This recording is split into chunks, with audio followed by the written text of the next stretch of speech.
I'm not a hero. Chapter 1. Everything Going to Plan. Harry Potter was the eldest brother of two. He had a twin brother who was named as Adrian Potter. Despite being the oldest twin, he was not as well known as his younger brother. When they were born, a prophecy was made about one of them, and for some reason Dumbledore thought it was the Ryan. One day, the evil wizard known as Voldemort broke into their house. Upon realizing that they had been betrayed, James Potter sent his wife upstairs to protect the kids. James bravely fought off Voldemort for a while but eventually lost. Voldemort wasted no time in climbing up the stairs and heading to the bedroom.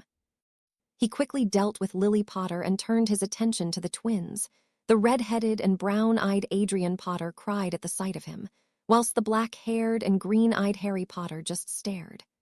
Voldemort fired his killing curse, but was undeniably surprised when it didn't work, even more so when it shot back at him.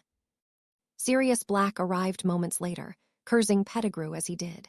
He entered. Fortunately for him, his best friend was alive. So was his wife, but unfortunately they weren't waking up. He checked the bobbies. They were both fine, but before he could do more, Hagrid burst in and said that Dumbledore wanted him to take the bobbies to safety. After some arguing, Sirius relented and let the bobbies be taken, thinking that they would remain safe and he would pick them up later. He wanted to go and kill Pettigrew, but he decided that getting James and Lily to hospital was more important. Meanwhile, Hagrid had just delivered the boys to Dumbledore. Dumbledore examined the boys. Adrian had a V-shaped scar above his forehead. Dumbledore, after a few checks, he realized that there was no dark magic in it. Unlike the lightning scar in the other boy's head, Dumbledore hypothesized that Adrian must have deflected the killing curse, and part of Voldemort's soul latched on to Harry. It made sense, as Adrian was most likely the one the prophecy was talking about, as he was born right, as the 7th month dies at preciously midnight. Dumbledore decided at that moment to leave Harry with his aunt. She hates magic, and hopefully her would intensify over the years. That combined with a few charms would make her furious with the boy. If all goes well, then, she would eventually kill him, leaving Dumbledore's hands clean and getting rid of the Horcrux. If not, then, he could come up with a plan when Harry comes to Hogwarts. He left Harry on her doorstep and left with Adrian, smiling as he did. Yes, everything would go to plan. Daphne Greengrass was saying goodbye to her parents at the train platform. She was a young and pretty girl with blonde hair and blue eyes. She was also the heiress to the Greengrass name and fortune, so she had to be very careful with whom she befriended, as her parents reminded her constantly. She made her way onto the train, and eventually she found a compartment that was nearly empty. Inside was one boy who looked around her age. He had messy black hair and wore Muggle clothes. He wore white trainers, blue jeans, a white shirt, and a black leather jacket. She wasn't sure if he was Muggle because even some purebloods wore Muggle clothing, not that she cared about blood purity. "Excuse me," she said, "can I sit here, please?" Of course. The boy took his attention away from the window and looked at her. She came in and placed her trunk overhead before sitting down. "I am Daphne Greengrass." She extended her hand. The boy took it and placed a small kiss on her hand. Pureblood, Daphne thought, as it was unlikely for a Muggle to perform a formal greeting. "A pleasure to meet you," the boy replied. "My name is Hadrian, but you can call me Harry." "Just Harry?" Daphne asked. "Don't you have a last name?" "Yes, I do, but I prefer to get to know a person before I reveal my name. Besides, I'm sure you'll hear it at the sorting later." "True," Daphne nodded. "I can assume your name is well known."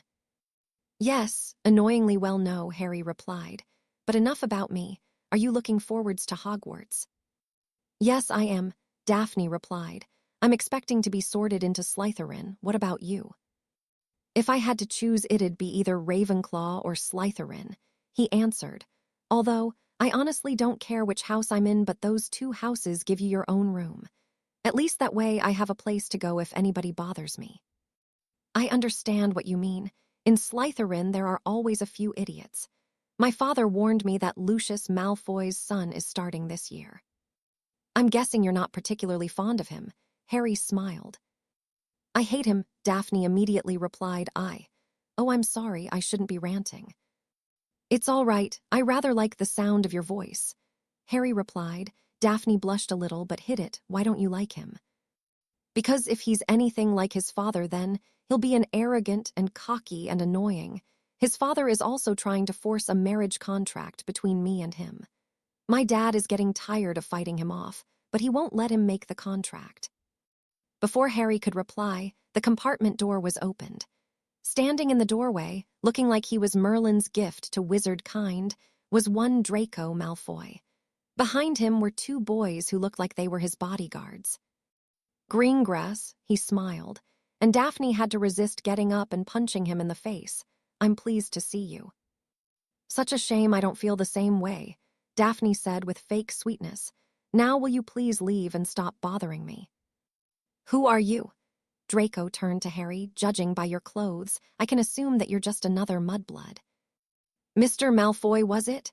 Harry asked in a calm and cool voice. Unlike you, I have not forgotten the proper etiquette that comes with being a member of a well-respected house. In case you need reminding, you are supposed to introduce yourself and extend your hand. Draco reddened a little, before reluctantly extending his hand. I am Draco Malfoy, heir to the Malfoys. Who are you? A little better, Harry shrugged. My name is Adrian, but I also go by Harry. My last name, you can discover it at the sorting. Harry stood up and grabbed Malfoy's hand. Malfoy yelped in pain as he felt his bones being crushed. I am not a muggle-born, but I had better not hear you saying that word again. Harry let Malfoy go. Malfoy was about to reach for his wand when he found a wand aimed between his eyes. Harry looked at him, his green eyes blazing but his body as still as a rock. Careful, Mr. Malfoy, Harry said. It wouldn't look good for the Malfoy heir to attend the sorting with a black eye and a few broken bones. Malfoy gulped and reluctantly left with his bodyguards. Harry put his wand back in his arm holster and sat down. He turned to Daphne, who was looking at him with a dropped jaw. Harry gently closed her mouth by pushing her chin. Are you okay, Daphne? He asked, and Daphne blushed before overcoming her shock. Yes, but Harry, you just threatened Draco Malfoy. She pointed out, his father is really powerful. Ah, well, at least life won't be boring, he shrugged. Besides, I've dealt with a lot worse than boys who need to rely on Daddy to get by. But now I can see why you don't want to marry him. Maybe one of those gorillas could substitute for you if you ask nicely. Daphne laughed, and the two continued to converse, when about half an hour later, another person interrupted them. It was a girl with bushy hair.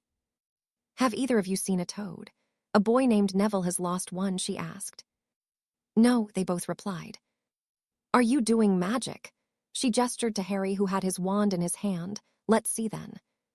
Sorry, but I'm not doing magic, Harry replied. Don't lie to me. You have your wand in your hand. Doesn't mean I'm using it, Harry replied, and it was true. Harry was just showing it to Daphne. Now, if there isn't anything else, can you please leave?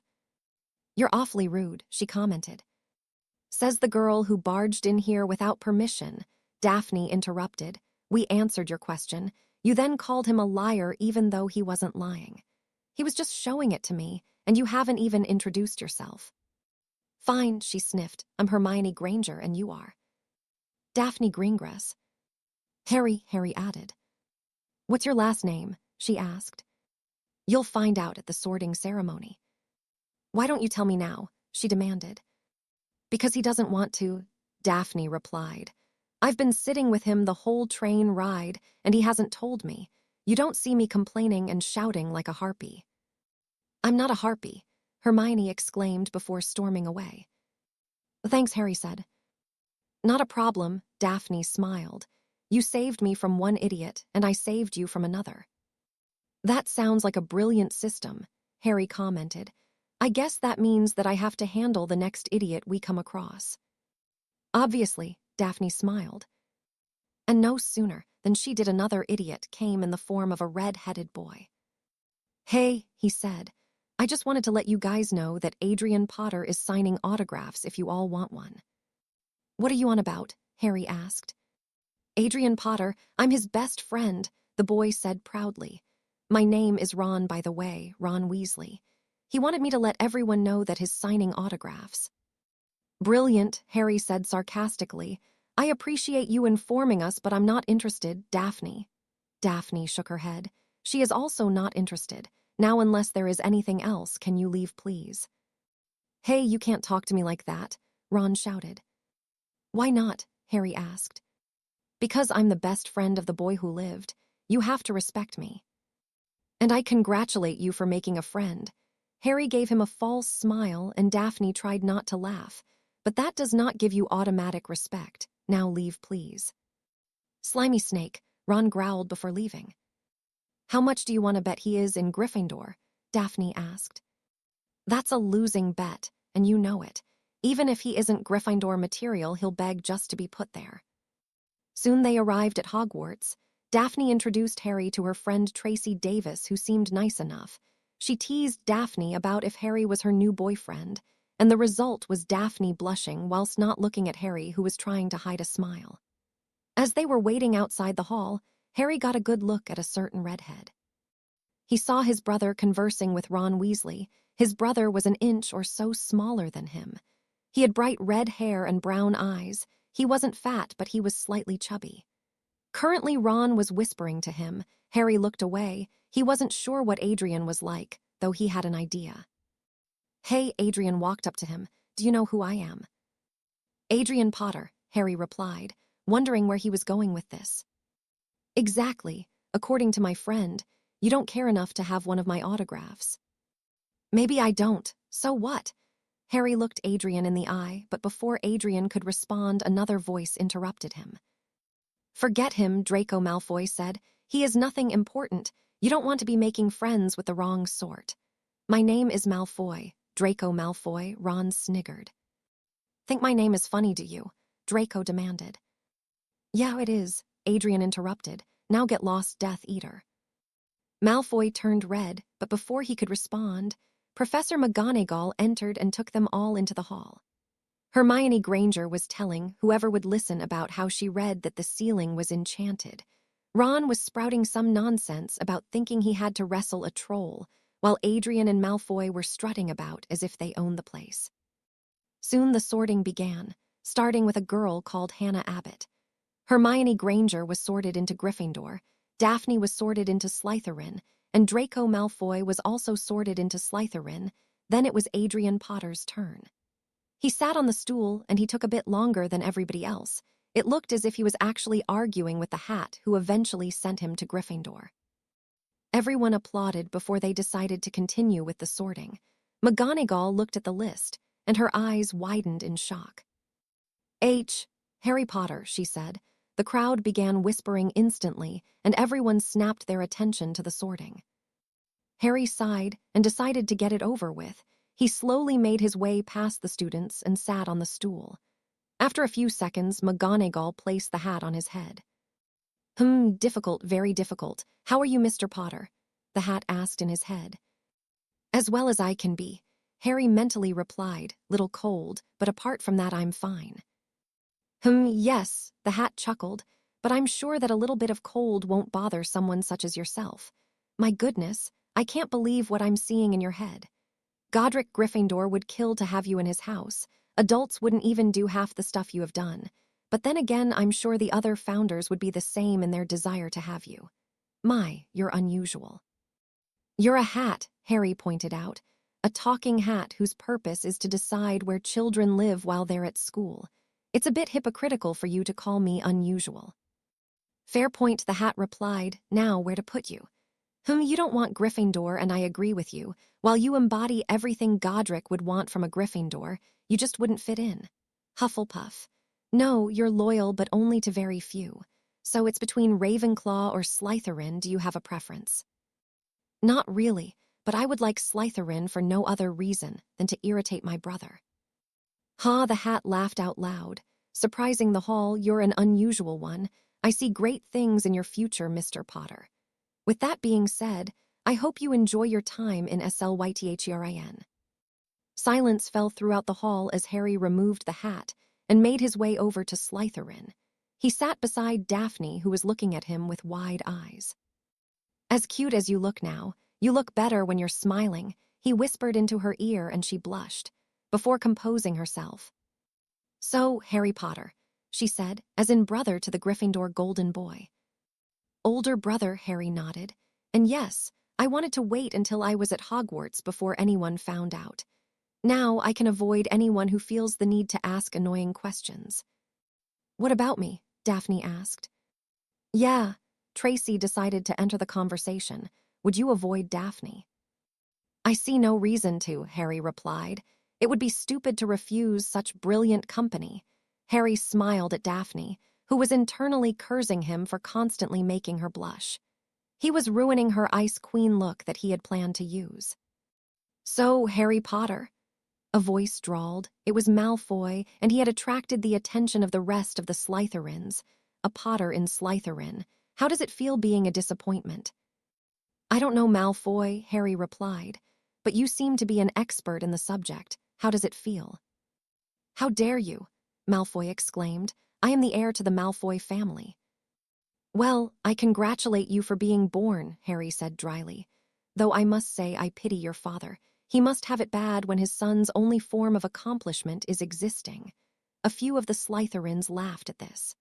If I met him then, I would probably also extend how sorry I am regarding his inability to have more kids.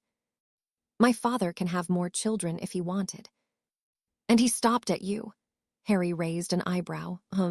In that case, I can assume he decided to stop at one disappointment. Malfoy turned red as many of the Slytherins began laughing. You'll pay for this, Potter, Malfoy growled.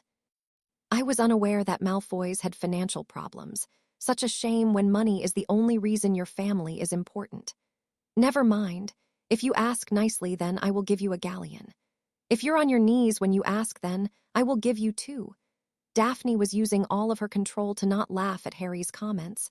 Tracy found them so funny that she placed a hand over her mouth to stop herself from laughing. Malfoy was at a loss and didn't know what to say, so he decided to shut up. He was unsure of what to think of the new Potter, but one thing for sure was the fact that he hated him. Soon everyone started eating. Daphne and Harry began talking with each other, and Tracy also joined in. Adrian Potter was staring at his brother from the Gryffindor table. He couldn't believe his brother was a Slytherin. He had been on the train because Dumbledore told him to socialize and meet people, but he never saw his brother there. The closest thing he had heard was that he refused his autograph. Dumbledore told him that he might meet his brother soon, but he didn't expect this guy to be his brother. The guy who refused his autograph and was sorted into Slytherin. Tomorrow he would go to his brother and tell him to get resorted. It's embarrassing for the boy who lived to have a snake for a brother. Another person looking at Harry was Professor Snape. Snape had decided to stop his hatred of James Potter long ago. Upon reflection, he realized that if Potter had grown up and apologized, then he could get over it as well, at least for Lily's sake. But looking at the boy who lived, Adrian Potter, had caused old feelings of hate to bubble up. The brat was more arrogant than James Potter ever was. For years he had to put up with the brat walking around like it was his castle.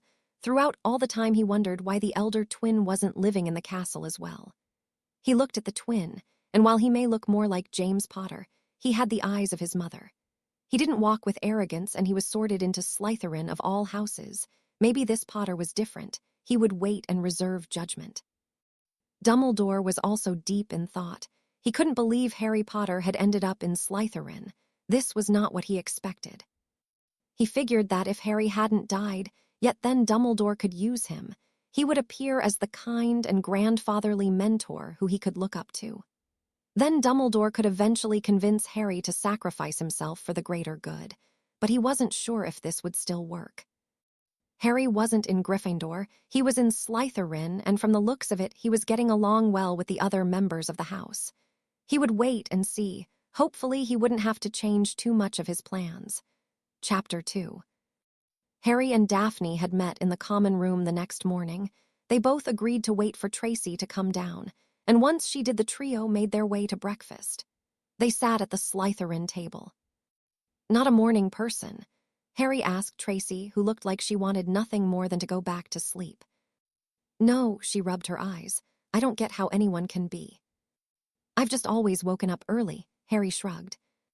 So have I, Daphne added. I was. Hey, Hermione interrupted as she came up to the three. Why didn't you tell me you were Harry Potter?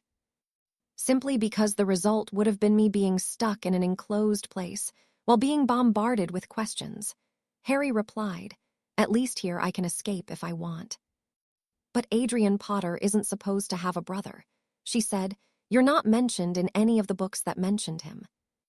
Those books never mention the fact that you exist, yet here you are," Harry responded. "So Daphne, looking forward to classes?" "Yes," Daphne nodded. "I'm really looking forward to Charm's class. I've heard that the teacher is really nice."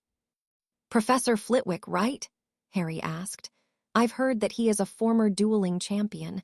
My mum was good at charms, and my father was brilliant at transfigurations. I think my best subject would be one of those two or defense against the dark arts." "Hey, don't ignore me," Hermione demanded. "I'm sorry," Harry said, "but I wasn't ignoring you. I had rather hoped that you had taken the hint and left."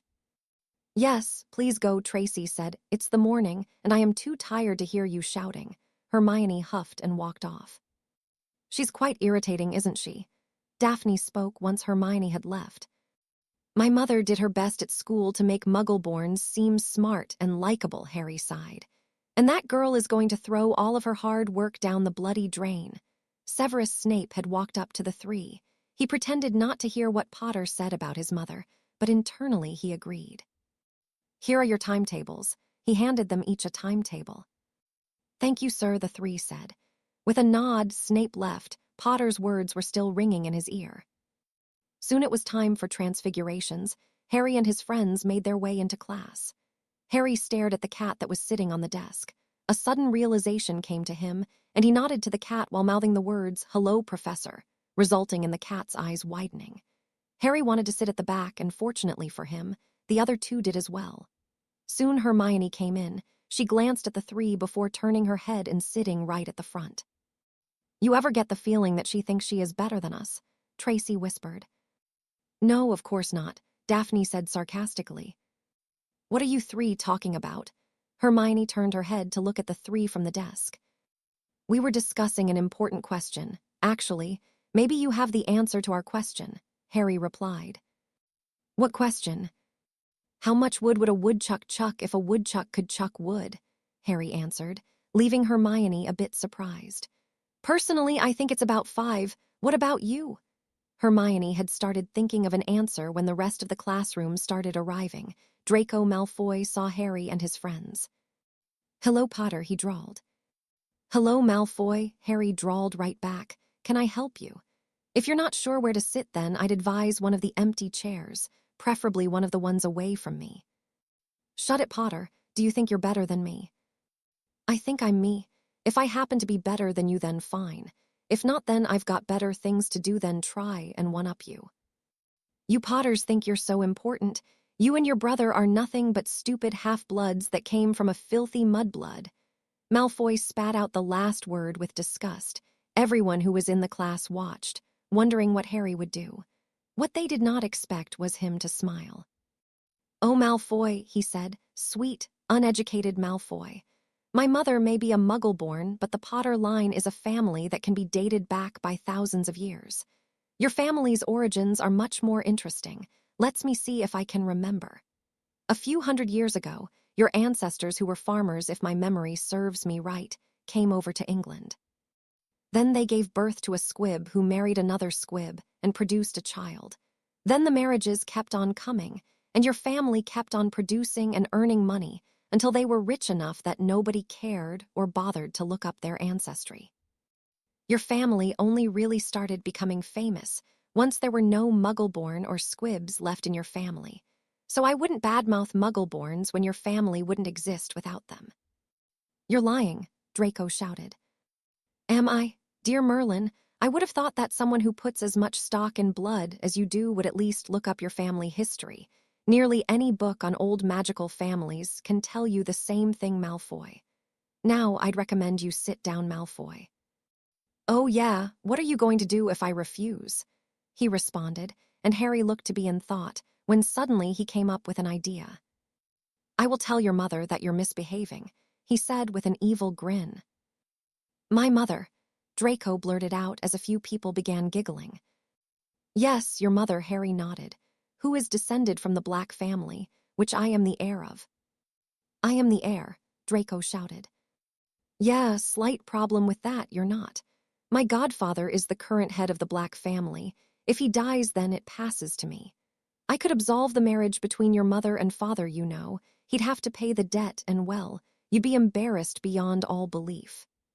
You wouldn't. You're right, Harry smiled. I don't interfere with other families.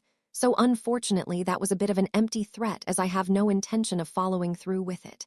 However, the purpose of it was to get you to think. You don't know me, Malfoy, and you don't know what I'm capable of. If you were a proper Slytherin, then you would observe and plan. But instead you come charging in and trying to start a fight just like the stereotype of a Gryffindor. You're an embarrassment to the house, and you're an embarrassment to purebloods. Now you will go and sit down in your seat or else. Draco couldn't help but back away and take a seat on the other side of the classroom, as far away from Harry as he could get. The other students looked at Harry with a sense of respect and surprise, except Hermione, who was glaring at him for making a scene. Daphne and Tracy had their jaws dropped. Harry turned to the two and smiled before gently pushing their mouths closed. After overcoming their shock, the rest of the class started taking their seats. Harry saw one boy, Neville Longbottom, deciding where to sit. Harry gestured the empty seat at his side, and Neville looked very nervous but sat down next to him. A few minutes later, Ron and Adrian burst into the room and smiled when they saw that no teachers were there. We're lucky, Adrian said to Ron. McGonagall would have killed us if we were late. This surprised Harry. Did Adrian not know she was an animagus? Surely he would have realized after all of these years if he really lived with Dumbledore. I know, Ron nodded. Can you imagine the look on her face if we were late? You won't have to imagine for too long, Harry said, catching both boys' attention. What do you mean? Ron asked. She's right there. Harry pointed to the cat on the desk. Are you mental? Ron laughed. That's just a stupid cat. Before more could be said, the stupid cat jumped off the desk and transformed into the stern Professor McGonagall. Ron's jaw dropped, and Harry looked very smug. 10 points to Slytherin for recognizing I was an animagus, Mr. Potter, she said before turning to the other two. Now may I ask why you were late? We woke up late, Ron admitted. Well, perhaps next time I can transform one of you into a pocket watch. That way at least one of you can be able to get here on time. Now find your seats, and Mr. Malfoy, that will be 20 points from Slytherin and 2 weeks' detention for your earlier remarks about Muggleborns. The pair sat down, and McGonagall began explaining about transfiguration and how dangerous it was and how it was important to obey her instructions. She handed everyone a needle and ordered them to turn them into matchsticks. Harry lazily waved his wand over the needle and transformed it into a needle. He then handed it back to McGonagall, who looked amazed. She looked over the match before looking at Harry. That was quick, she said. She turned the matchstick into a needle and handed it to Harry. Please show me it. Harry did so, except this time he remembered to actually say the incantation, and the matchstick turned into a needle. My, that's impressive, Mr. Potter. I dare say that your father would be proud. He was excellent at transfigurations. Take 10 points to Slytherin. Thank you, Professor, Harry smiled at her, and once she left he began helping Daphne and Tracy, who had eventually got it as well. Granger came close, but not as good as Harry or his friends. Neville was still having difficulties, and Harry couldn't seem to work out why. After the class finished, Harry walked out of the lesson with Daphne and Tracy, and they were talking when someone decided to walk up alongside them. How did you do that? Hermione demanded. I've done a lot of things. Can you please be more specific? Harry replied. You turned it before me, she pointed out. And your point? Harry raised an eyebrow. How did you do it? McGonagall explained how to do it in the class. Harry replied, Not my fault if you weren't paying attention. I was paying attention, she snapped, but you still did it before me. You must have been cheating. Power, will, intent, Harry replied. That's all I used. I just focused on what I preciously wanted the needle to turn into and focused on the details. It's really not that complicated. But that can't be it. Listen, Granger, Daphne interrupted. "It's the exact same thing that Harry told us in class. Believe it or don't, but stop bothering us." Daphne grabbed Harry's arm and started pulling him so he would walk faster. Tracy sped up alongside them, and soon they had managed to get some distance between themselves and Hermione. At that point, Daphne realized that she was holding Harry's arm and let go. Harry, for his part, didn't say anything. He just smiled, but Tracy wasn't the same. "So, Daphne," she said, "I think it's nice of you to protect your boyfriend from the evil Miss Granger." "He's not my boyfriend," Daphne replied, not looking either of them in the eye. "Lay off her, Tracy," Harry said. "I, for one, am thankful for her saving me from Granger. So as thanks." Harry kissed Daphne on her cheek, before walking slightly faster than Daphne because he was pretty sure he'd laugh at her reaction, and from the sounds of it, Tracy was. Soon they arrived at potions class. Harry sat down and Daphne sat on his right while Tracy sat on his left.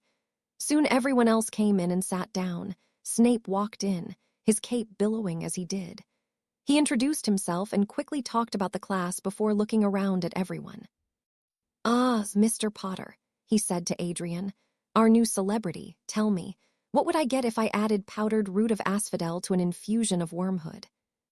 "I dunno, a potion," Adrian replied. Hermione raised her hand. "Then tell me, Potter, where would you look if I asked you to find a bezoar?" "Your potions cupboard." Hermione raised her hand even higher. 10 points for your cheek. Now what is the difference between monkshood and wolfsbane?" Hermione had actually stood up. "I don't know," Adrian admitted. "Tut, tut. It seems fame isn't everything," Snape said before he turned and ignored Hermione. He looked at Harry. "And what about you? Do you know the answers?" "Yes, sir," Harry nodded. "The first answer is the draught of living death.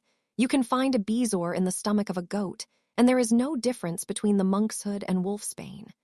They are the same plant and can go by the name of aconite." "Correct," Snape nodded. Hermione sat down, looking a little upset at the fact that somebody had answered instead of her. "Come on," Ron shouted. "There's no way he could have known all that. He is probably cheating." "Either that or I read the potions book that we were supposed to buy," Harry replied. "All of that information is in the first half of it." "Mr. Potter is correct," Snape said. 20 points to Slytherin and 10 points from Gryffindor for interrupting the lesson. Soon Snape set everyone off on making potions. He walked around the class and inspected each potion. Adrian Potter was making his potion with ease. He was also working well alongside Daphne Greengrass. Another surprise for him was when he saw Tracy Davis working alongside Neville Longbottom. He turned when he heard a bang from behind him. Adrian Potter was standing shocked and staring at Ronald Weasley, who was covered in boils. It was clear his potion had went wrong and exploded. "What are you doing, Potter?" he snapped. "Do you think you'd look good if he failed? 10 points from Gryffindor, now take him to the hospital wing." Adrian mumbled under his breath before leaving, taking Ronald Weasley with him as he did. Harry couldn't help but smirk. He knew it wasn't that funny, but as a Slytherin he had to enjoy this. It was the rules and he didn't break rules, or at least not when they don't bother him. At the end of the class, Professor Snape told him to hold back while everyone left. "I believe you are wondering why I told you to stay behind," Snape said. "Yes, sir, and I doubt it's because you like to stare at my face, so I assume there is something you want to talk about." "Yes," Snape nodded. "A few things, the first of which is how you are so good in potions." "Like I told Weasley, I did read. I just didn't limit myself to the school books." Snape raised an eyebrow. "What else did you read?" "Nothing illegal or forbidden, sir," Harry replied. "You don't feel like telling me," Snape said, debating over if he should read his mind. "Maybe in the future, but for now it's my secret. But like I said, it's not anything that would break rules. Now, is there anything else you would like to discuss, sir?" "Yes," Snape nodded. "The headmaster would like to see you in his office after your classes have finished. You will wait in the Great Hall and I will come and collect you. Is that understood?" "Yes, sir," Harry nodded. "Thank you." He made his way out of class, leaving a thoughtful Snape. "What did he want?" Daphne asked. She and Tracy were waiting outside. "Just to ask me about class. and tell me the headmaster wanted to talk to me. Why would he want to talk to you? Daphne wondered. I can think of a few reasons, Harry sighed. Care to share them? No, I need to mentally relax, because I can guarantee a headache by the end of this meeting. Soon Harry was escorted by Professor Snape to his meeting with the headmaster. Once he entered the headmaster's office, he found the headmaster sitting behind his desk and his brother standing in front of the desk. But what attracted his attention was the phoenix who was sitting on his perch. He and the bird noticed each other. It widened its eyes in surprise but didn't say or do anything. Smart bird, Harry thought. He definitely knows. Ah, Harry, Dumbledore said with a grandfatherly smile. It's Adrian, sir. I don't recall permitting you to address me in an informal manner, Harry replied with an emotionless face. Ah, Mr. Potter, you may be unaware of this, but I was good friends with your parents. Maybe you were, Harry said, but he didn't really believe that. But it still doesn't change the fact that I've not permitted you to address me so informally. You are the chief warlock. It wouldn't be good for you to forget your etiquette, so please refer to me as Mr. Potter from now on. Ah, Dumbledore's smile dropped for a split second before he brought it back. If you insist, Mr. Potter. I do insist, Harry said. I was wondering how you are handling your classes, Dumbledore said, as if he hadn't heard Harry. I believe I'm doing well, Harry replied. The teachers seem impressed, and I am enjoying myself. Though I am curious, why me? I beg your pardon, Mr. Potter. Why have I been brought to your office, and why are you inquiring about my classes? As far as I'm aware, I haven't gotten into any trouble or done anything worth being sent up to the headmaster's office. Worry not, Mr. Potter, Dumbledore waved his hand. You are not in trouble. That was merely me trying to make conversation. The real reason I've called you up here is to ask a few questions, the first of which is, have you met your brother yet? He gestured to Adrian, who looked at him. We've met, Adrian said, but I think there has been a misunderstanding, sir. What misunderstanding are you talking about? Dumbledore asked. My brother can't be a Slytherin, Adrian said. The Sorting Hat must have made a mistake. He should be resorted and put into Gryffindor. Snape wanted to say something but was cut off by Harry. No, thank you. I'm fine in Slytherin. But why? Why on earth would you want to be a Slytherin? We get our own rooms, Harry answered with a shrug of his shoulders. Besides, I have no problems with Slytherins, so I don't really see the deal. Mr. Potter, surely you would like to join your brother in Gryffindor? Dumbledore asked. I'm sure it would make your parents proud. If my parents were anything like people described, then they would be proud no matter what house I was in. I can't believe it, Adrian said. My brother, a slimy snake. Snakes aren't slimy, they're actually quite smooth, Harry pointed out. Whatever, Adrian replied. So, where were you all these years? Home, what about you? I was living with Dumbledore, he said proudly, forgetting that Harry hadn't really answered the question. In the castle, Harry asked. No, I lived in one of his houses. The house elves raised me. So he left you there? No, he'd visit every once in a while. What magic has he taught you? Harry asked Adrian, who didn't respond. He hasn't taught you any magic. No, but like I need it. I'm the boy who lived. I don't need half the amount of training others do. Besides, Dumbledore has gave me loads of money and got me all the best brooms. How kind of him, Harry said sarcastically. What's your problem? I have several. Do you need a specific one? Mr. Potter, Dumbledore interrupted. I would have thought that you would have been happy, seeing your brother after all of your years apart. I was, Harry said, but from what I've seen of him, I doubt Mother and Father would be very proud of him. You what? Adrian clenched his fist. Father may have been a little arrogant when he was younger, but he didn't go parading around like he was Merlin's gift to wizard kind. Harry replied. Most of his arrogance could be earned. He was brilliant in school despite all of his messing around. He worked hard, so did Mum. Since I've met you, you've done nothing but prance around like a peacock and demand respect. You don't even try in class. I saved the world from Voldemort. Did you? Maybe Mum defeated him and died in the process. You ever think of that? Or maybe Mother or Father did something to you that stopped the curse. Or maybe you just happened to be a one-in-a-million fluke. The only witnesses to the actual event, not including our parents, were you, me, and Voldemort. I doubt you defeated him through sheer will or power." "You're just jealous," Adrian shouted. "Jealous?" Harry looked amused, jealous of a boy who relishes fame he received for something that he doesn't remember. "Are you always this intelligent, or is this just for me?" Adrian had enough and charged at Harry, who simply leaned back and extended his foot. Adrian tripped and fell over, landing on his face. "Mr. Potter!" Snape snapped before Dumbledore could say anything. "That will be 50 points from Gryffindor and a week's detention for attacking a fellow student. Come, Hadrian, I do believe that this meeting has concluded." Snape escorted Harry out before anything could be said. Snape had two thoughts in his head at the moment. The first being the eldest twin was right in his opinions of the youngest, and the second thought was how Harry was starting to grow on him. Not that he would admit it, but he was rather glad that the boy was one of his Slytherins. Eventually, they arrived at the Slytherin entrance. "I must admit, Potter," Snape spoke, "I was rather impressed by you at that meeting. You riled him up and got him in trouble, just like a true Slytherin. Despite my feelings about your brother, you are one of my snakes. Therefore, it is my responsibility and duty to help you should you need it." Snape turned and walked away. Harry Snape heard the boy's voice and turned to see Harry Potter smiling at him. "You can call me Harry if you wish, sir." The side of Snape's lips curved slightly, but other than that, he did nothing. He turned and walked away. Harry said the password and entered the common room. He found the girls sitting in a corner and sat next to them.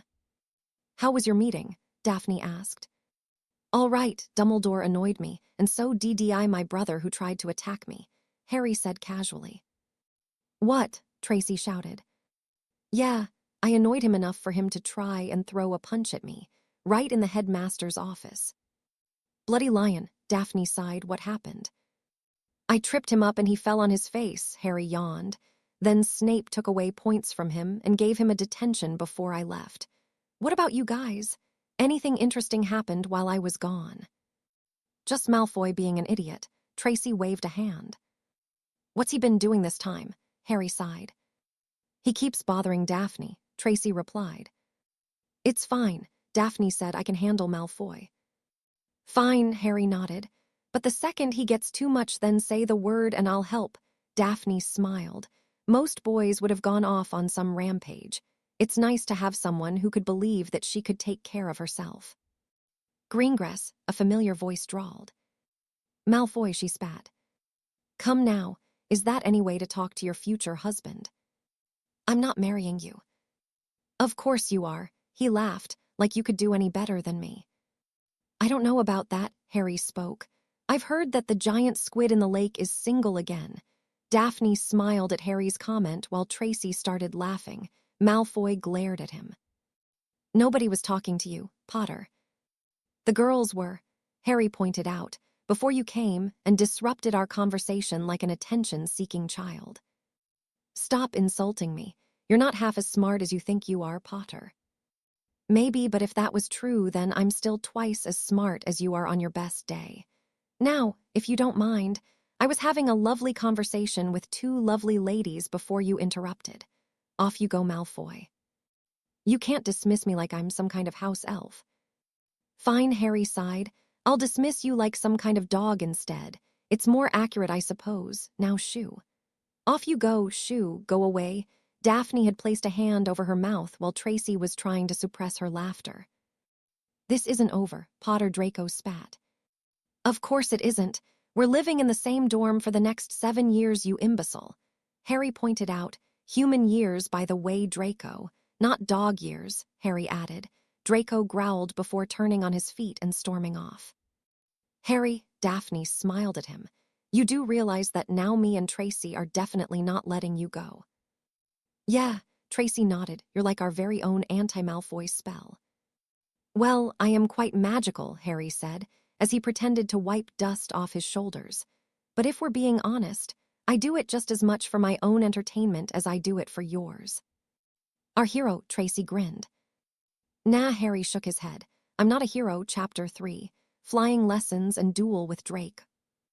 Harry and Daphne and Tracy had just left defense against the dark arts, a stupid class in Harry's opinion, not because of the subject, but more because of the teacher.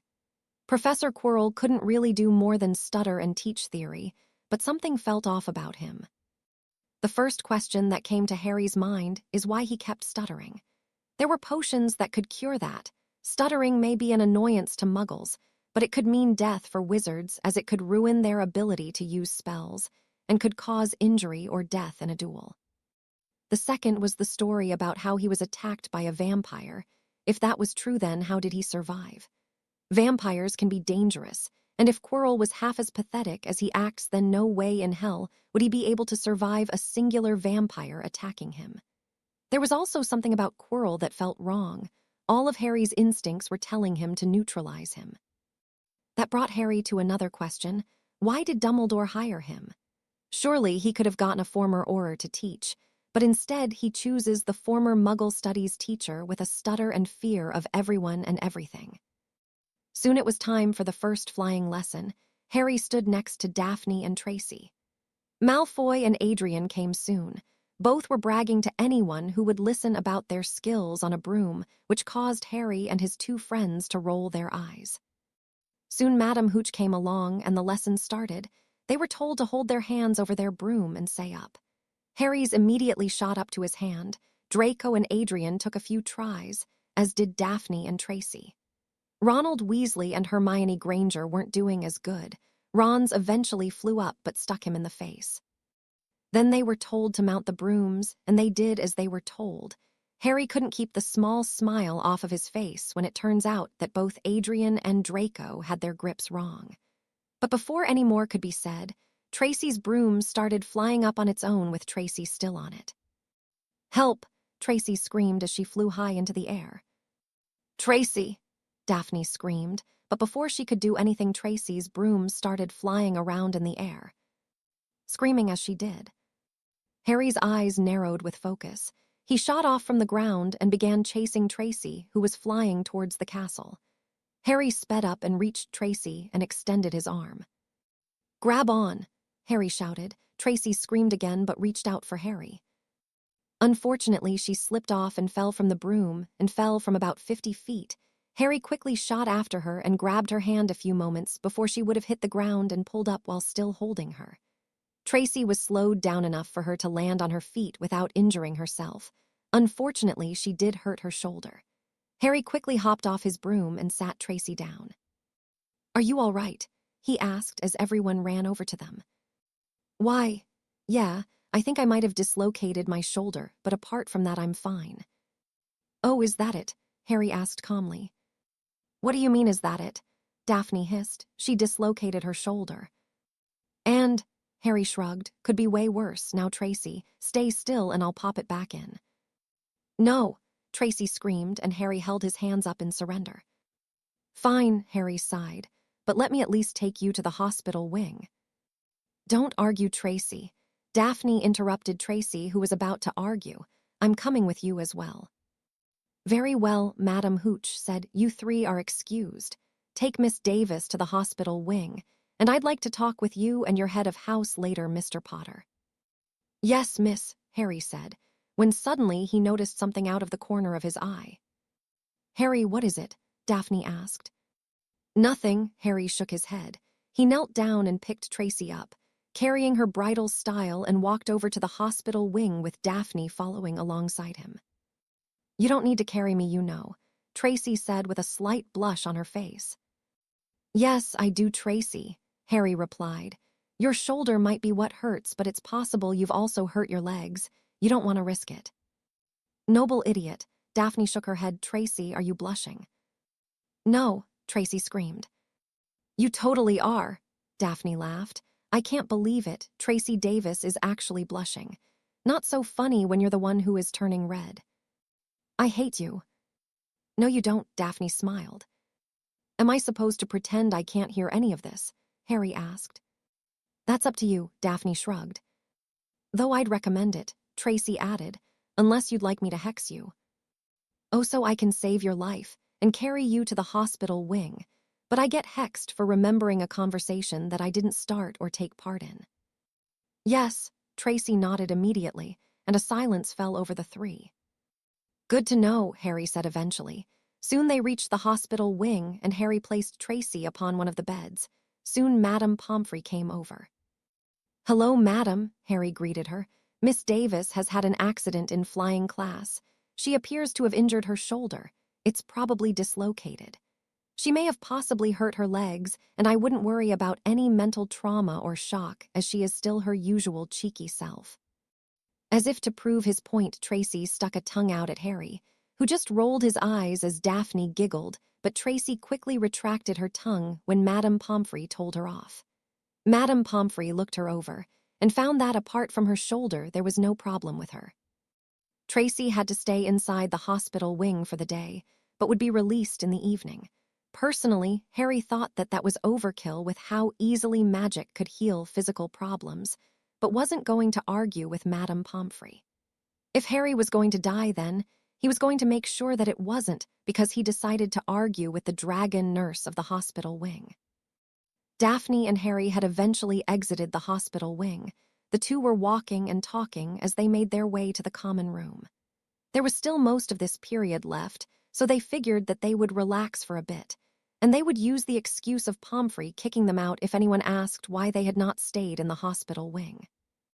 Thank you, Daphne said, for saving Tracy. Don't worry about it. Harry waved a hand. It was nothing. Only you could say saving a girl from falling to her death was nothing. In all honesty, I'm a bit disappointed in myself for letting Tracy get hurt, Harry replied, but at least she's alive. True, you know the Hogwarts rumor mill is going to be buzzing now, Daphne responded. Everyone is going to be talking about how the brilliant Harry Potter saved a damsel in distress from falling to her death. Tracy, a damsel in distress? Harry asked with a raised eyebrow. I'm sure she'd love to know you called her that. Is that a threat? Daphne asked with a slightly higher raised eyebrow. No, it was an educated guess based off what I know about Tracy. Harry answered with a straight face. Me telling Malfoy I would gut him and hang him from the Great Hall's ceiling is a threat, slight difference there, but I'm sure you'll learn to tell the difference with time. Careful, Potter, Daphne warned. Just because I like having you around doesn't mean I won't hurt you. You wouldn't hurt me, Harry said confidently. Oh yeah, and why's that? Well, I think the fact that I saved your best friend might factor into it, but also because without me, you'd be stuck dealing with Malfoy on your own. True, Daphne admitted. Just don't run out of usefulness, Potter. Sure thing, Daph, Harry chuckled. Don't call me Daph. Okay, I'm sorry, Daph. I'm warning you, Potter. Understood, Greengrass. That's better. By the way. What? I know you like it when I call you Daph. Before Daph could respond, Harry kissed her on the cheek and bolted down the hallway, narrowly avoiding a stinging hex as he turned a corner. Potter, Daphne screamed. Love you too, Daph, Harry's voice called from behind the corner. It was followed by the sound of running. Daphne got to the corner and saw that Harry had vanished. Incorrigible idiot, Daphne sighed. She wouldn't admit, but she did really like it when Harry called her Daph. Merlin, what wrong with me? She thought. I told myself that I'd never fall in love with a boy, and the first thing I do is blush every time that bloody idiot comes near me. As much as Daphne hated to admit it, she was starting to enjoy his company. He was funny and kind and got along with Tracy. He also ruined her Ice Queen look. With anyone else, she could act the emotionless person, but whenever Harry came into the room, he ruined it, and she didn't know what to think about that. Later, Harry had arrived in the common room after talking with Madame Hooch and Professor Snape. He sat down next to Daphne, who looked up from her transfiguration homework. All right, Daph, he asked. Fine, she said, deciding not to care about the fact that Potter had decided to call her Daph. Where were you? Talking to Snape and Hooch about the flying lesson, Harry answered. He gave me 50 points for saving a student's life and… Harry leaned closer and whispered the next part in her ear. He gave me a tryout for the Quidditch team. He pulled his head back and Daphne gasped. Harry grinned at her shocked expression. In all honesty, Daphne didn't care. First years never made the house teams, and if Harry's flying was anything to go by, he would. Oi, a recurring annoyance approached them. What do you think you're doing? Having a lovely conversation, Harry shrugged his shoulders. I wasn't talking to you, Potter, Malfoy spat. I was talking to Daphne. What do you think you're doing letting another boy be in such close proximity to you? Letting him whisper something in my ear, Daphne answered, What's your problem? My problem is that you're supposed to be my betrothed and shouldn't be so close to another boy, especially Potter. Is Wickle baby Malfoy jealous? Harry cooed in a baby voice. Don't disrespect me like that, Potter. How would you like me to disrespect you? I take requests, Harry replied with a straight face. Listen, Malfoy, Daphne interrupted before Draco could respond. I am not marrying you, and who I get close to is my business and not yours. Get real, Greengrass. My father is negotiating the contract as we speak.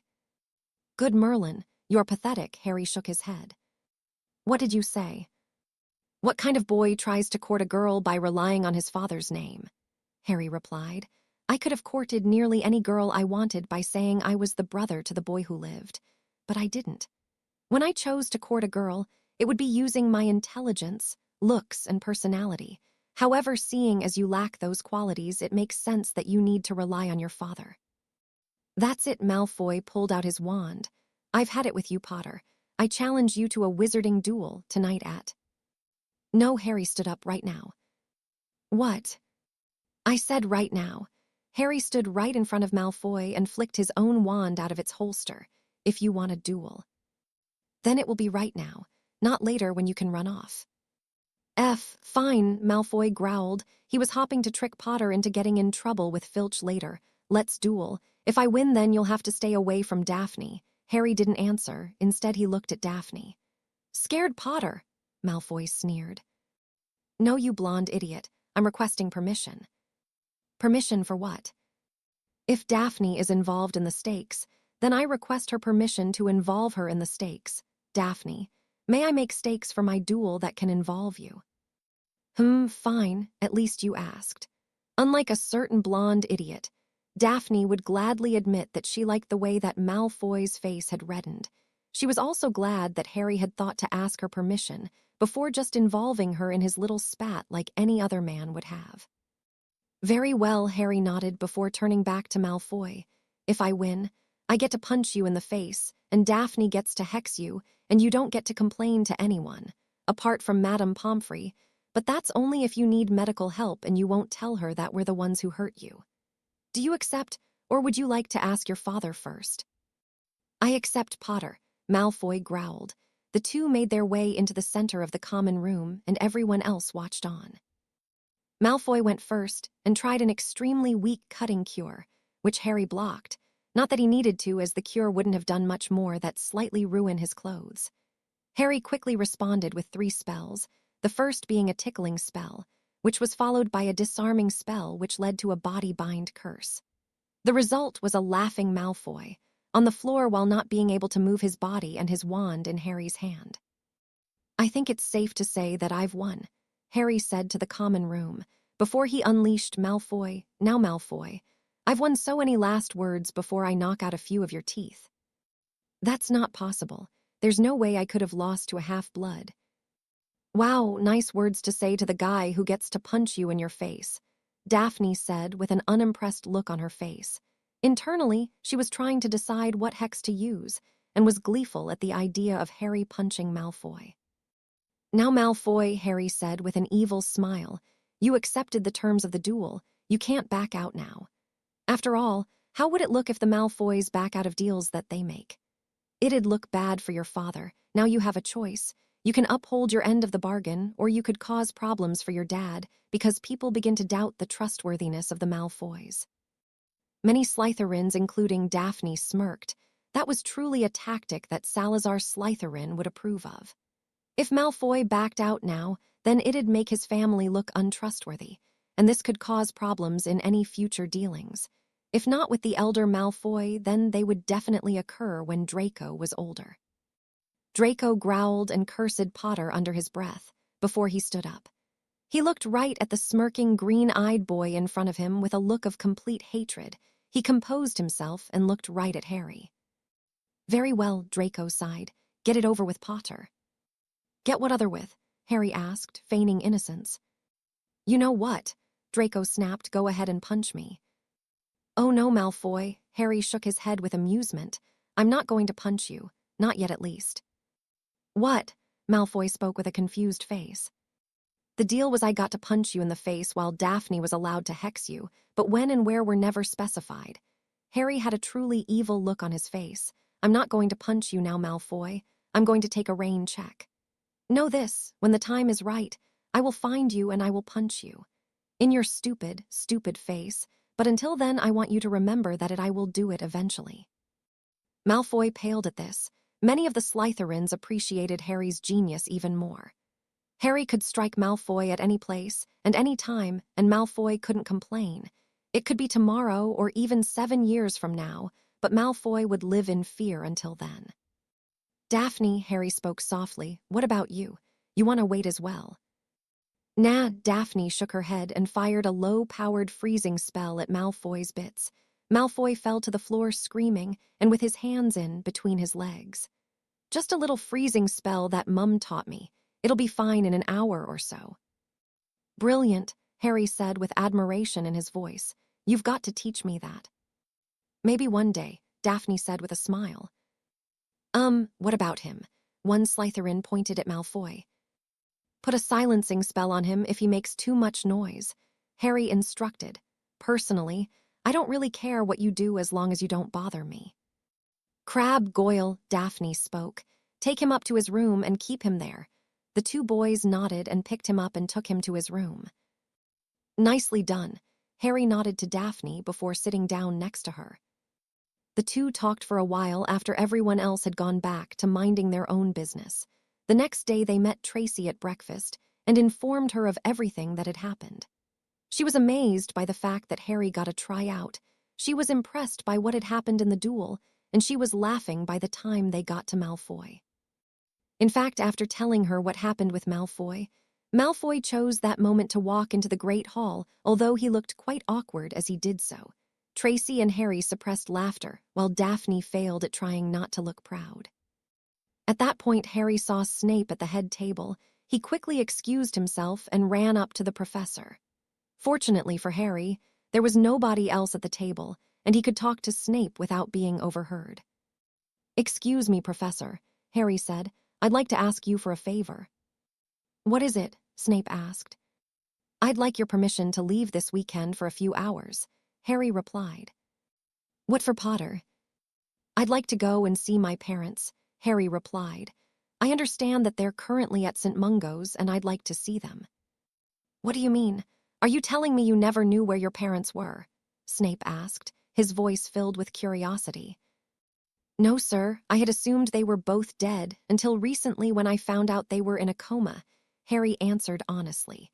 It was true that he didn't know it until Blaise Zabini had told him about it a little while ago. "With all the lack of mention about where my parents were, I thought they were gone." Snape didn't know what to think. He couldn't believe that one Potter didn't know about his parents, while the other one paraded around like Merlin's gift to wizard kind. This twin was an enigma, one he wasn't sure that he wanted to work out. "Very well," he eventually said. "I will accompany you this weekend. Meet me in my office at 8. "Thank you, sir." Harry nodded before making his way back to the Slytherin table. "What the hell did you do, Albus?" Snape whispered to himself. Chapter 4, The Man. Quirrell was in his office, marking papers for the snotty-nosed brats he had to teach. His office was the only place where he didn't have to maintain that stupid stutter. Fortunately, Dumbledore didn't suspect anything. But his master had warned him not to underestimate him. Speaking of his master's behavior was curious as of late. He thought it was strange that his master didn't seem to care about the boy who lived. He wondered why. Sure, the boy was an arrogant imbecile, but he was responsible for hindering his master the first time, yet his master didn't care. His master was more interested in the other Potter, the Slytherin Potter who was vastly different from his brother. The Slytherin Potter was a handsome and intelligent boy who held respect from his house. Admittedly, he was more interesting than the other one. Perhaps his master wanted to recruit him, but if that was the case, his master wouldn't have ordered him to try to hex his broom. Ah well, it was not his place to ask his master. Especially after he got that Slytherin girl instead, his master was most displeased by that and proceeded to punish him. He was brought out of his thoughts when he heard his office door close, which was weird as it was already shut. He stood up and saw who had just closed his door. A man about the same height as Quirrell was standing in his office and had just locked the door. He waved his wand around and placed some locking and privacy charms. Who are you? Quirrell stuttered. The man turned to look at him, and Quirrell began studying him. The man was dressed in muggle clothes, black trainers and jeans, a gray hooded jacket, and black gloves. His hood was up and he had a black bandana covering the lower half of his face. What interested Quirrell was the man's eyes, which were a bright yellow and slighted. Was this person a werewolf? Surely not. The full moon was at least a week away. The man slid his wand back up his right sleeve. Quirrell was getting a bit unnerved by the man's gaze. Everything about the man screamed dangerous. Quirrell quickly went for his wand, but the man wasn't having any of it. He charged at Quirrell and grabbed him by his wrist and throat and shoved him against the wall. Before Quirrell could begin saying anything, the man began striking him in the stomach with his knees. Quirrell could barely breathe at this point. The man slammed Quirrell's wrist against the wall, which caused Quirrell to drop his wand. Quirrell tried to push him off, but the man responded by punching him in the face before he tossed him on the floor. Quirrell tried to get up when the man kicked the back of Quirrell's legs.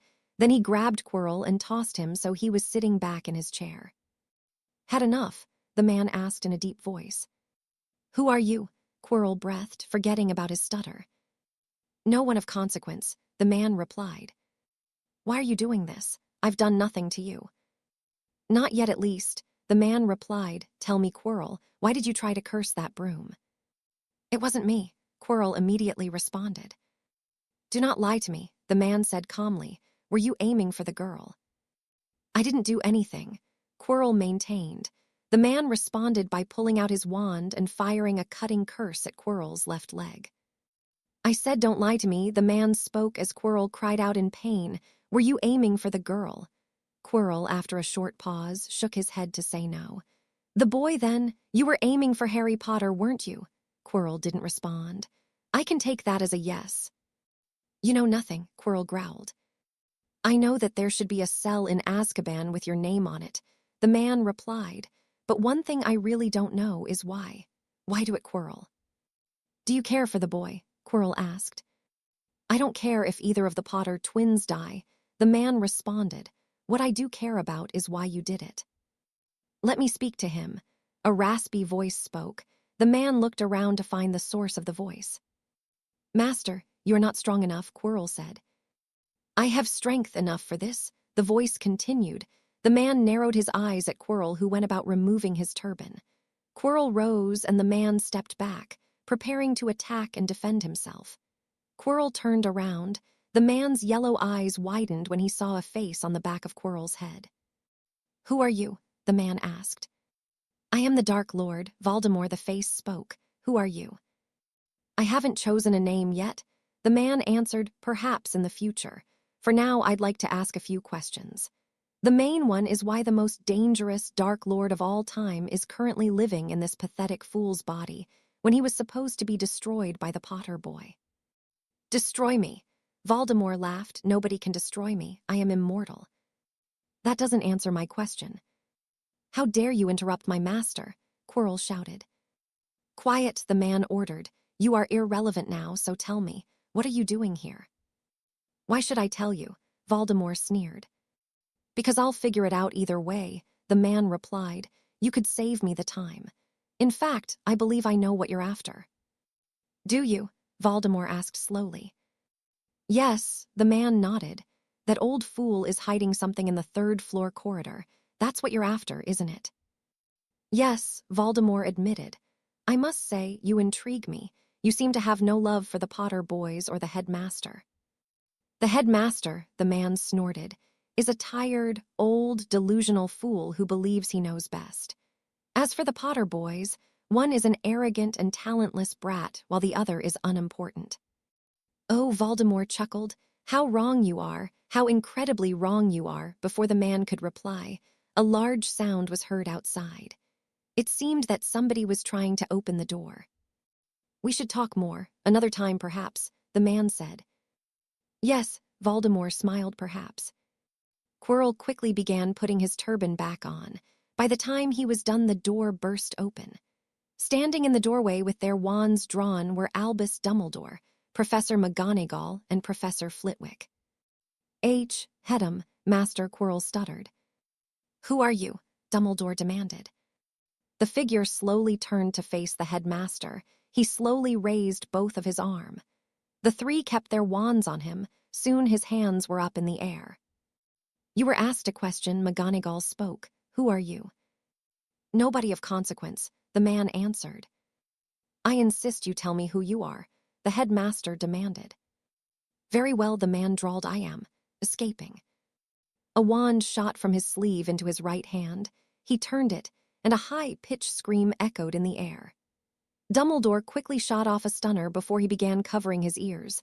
The man dodged, then grabbed Quirrell's desk and tossed it at the headmaster with one arm.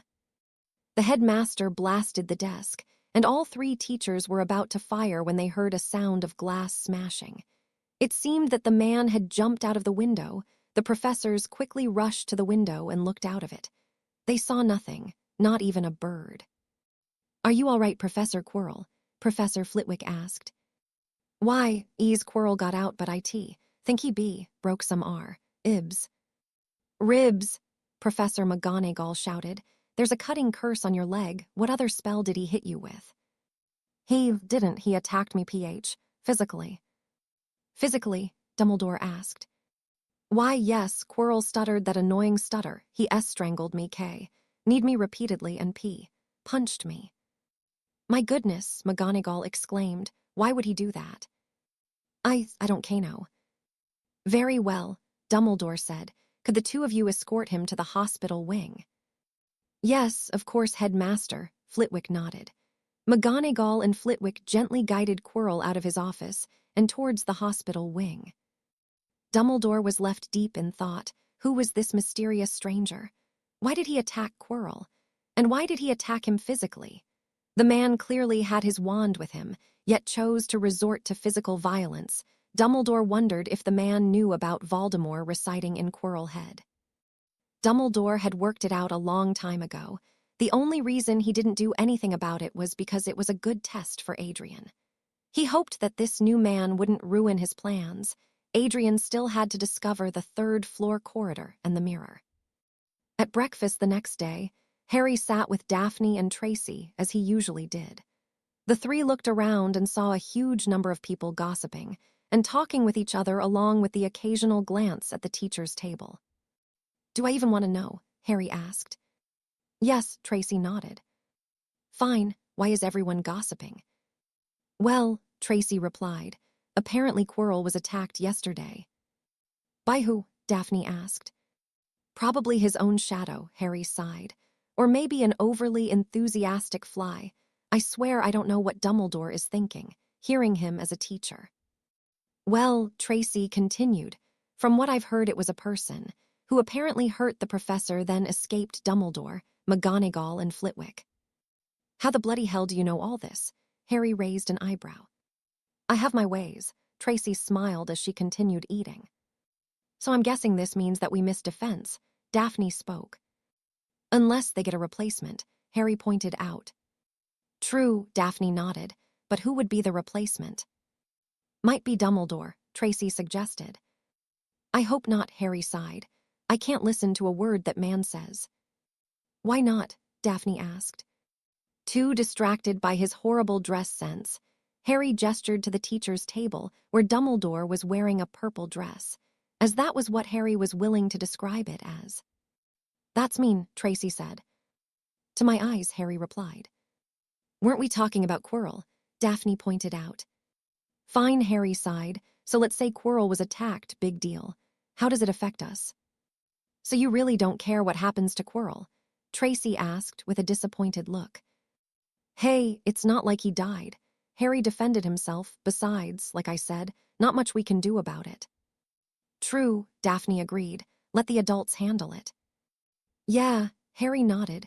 We have more important things to think about, like Quidditch or how long it will take Daphne to profess her love for me.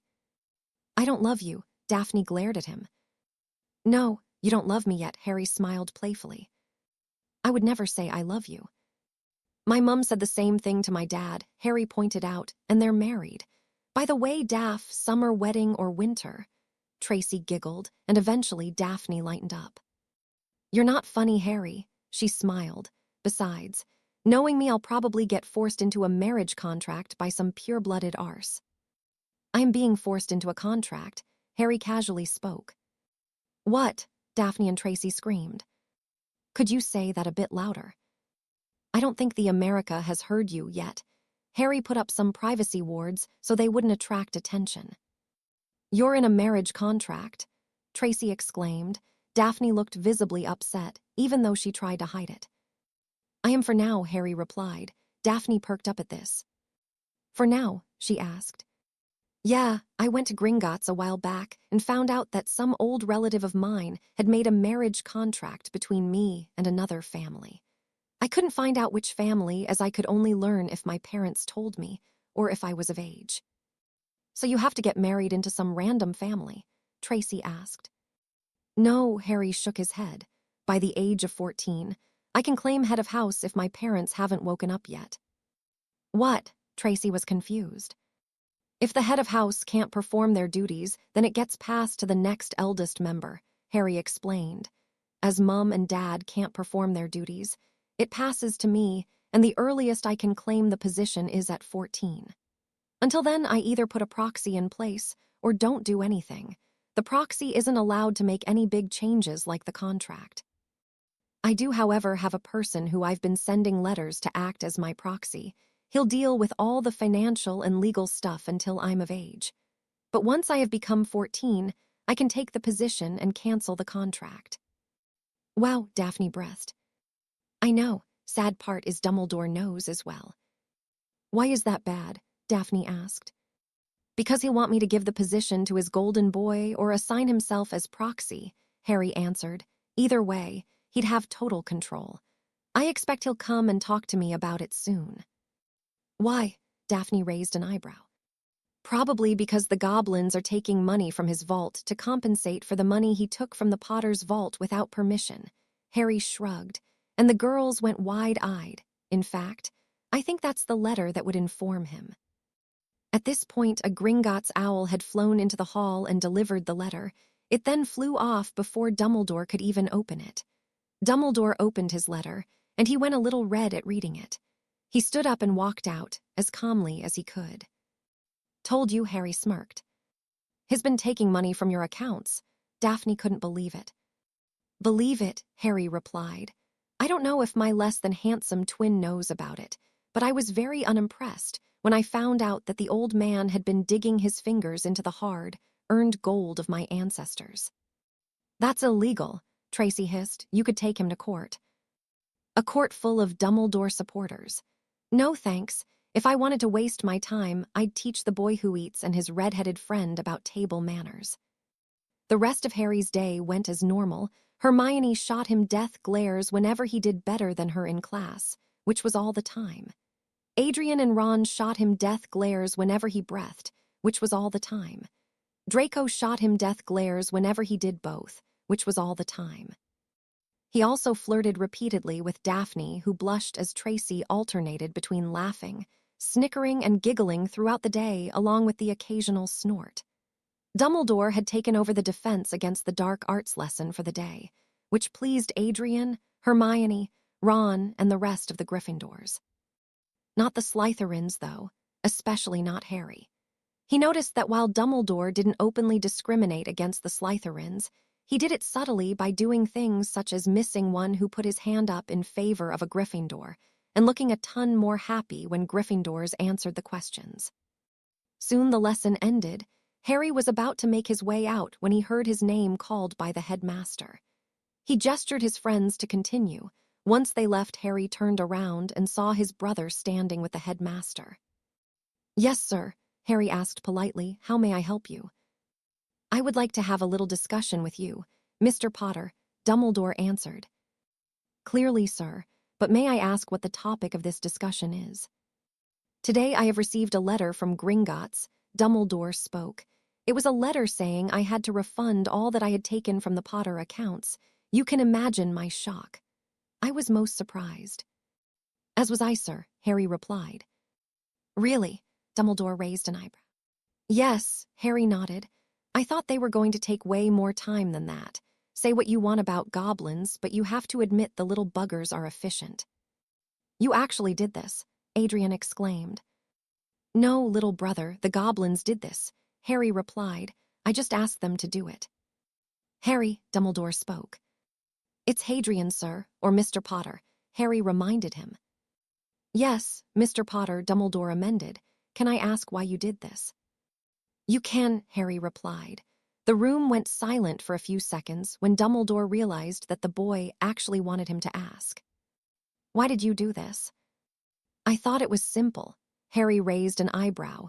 "You took money without permission, and I've simply had it retrieved. You may lose some extra money for violating the rules, but I think that's a pretty fair deal." "Stop being stupid," Adrian spoke up. "Our parents probably gave him that money." "They didn't," Harry replied. "The money was taken after they went into their comas, and has received the money from the Potter accounts multiple times after. The last of which was on our 10th birthday, so unless our parents have woken and walked up to Gringotts, I don't believe it. Besides, I'm not sacrificing our family's money on probably. If our parents wish for the headmaster to keep the money, then they can give it back to him after they wake up. If you really want to give the headmaster money, then take it out of your trust vault. The family vault is off limits." "Harry, what's wrong with you?" Adrian hissed. "He's Dumbledore, leader of the light." "And you're a Potter," Harry shot back. "The Potters are a proud family, the best in Britain. Our family has given birth to inventors, politicians, healers, warriors, and so much more. Our grandfather was able to fight off 21 Death Eaters before he was struck down. We didn't care about blood purity, but we cared about family, and I am not wasting the hard-earned money of our ancestors so you can please the headmaster. Until Mum and Dad wake up, I have to resume responsibility as head of house." "Mr. Potter," Dumbledore spoke, "you cannot be head of house. You are too young." "I'm aware, which is why I will be assigning a proxy," Harry replied. "My proxy will take care of the day-to-day runnings until I am of age." "Mr. Potter, I was a friend of your parents," Dumbledore pointed out. "I would be more than willing to become your proxy."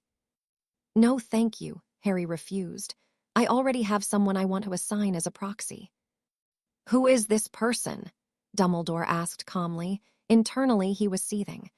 Hopefully, he could convince the person to refuse. If he couldn't, then maybe he could control them. "He hasn't accepted yet, so I feel no need to tell you his name," Harry answered. "However, if he refuses, then it will be disappointing, but I will still have a few backup choices. So there is no need to worry, headmaster. After all, you are just a headmaster, and forgive me for saying so, but frankly, the Potter family business is none of yours." "Young man, your attitude is not a good one.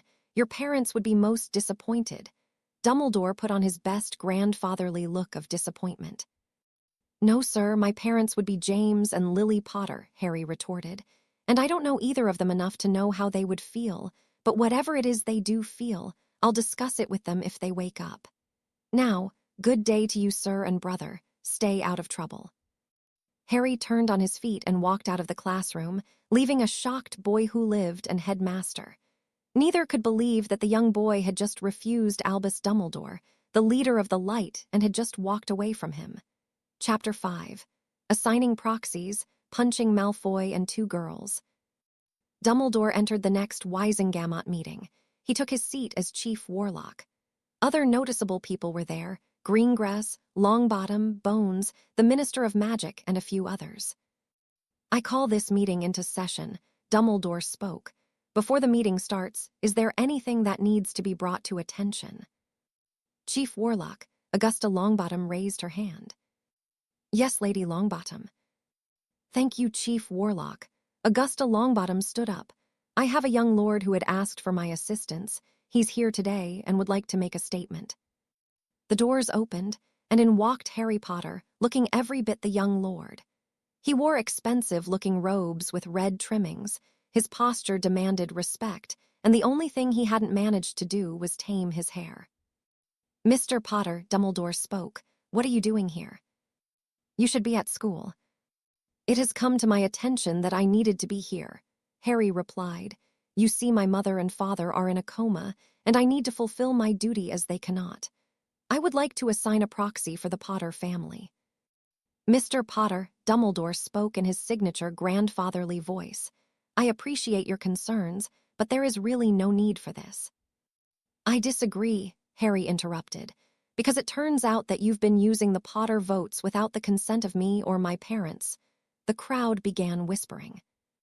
"Adrian," Dumbledore tried to quickly salvage the situation. "I have been permitted to use them by you parents." "Verbally?" Harry asked.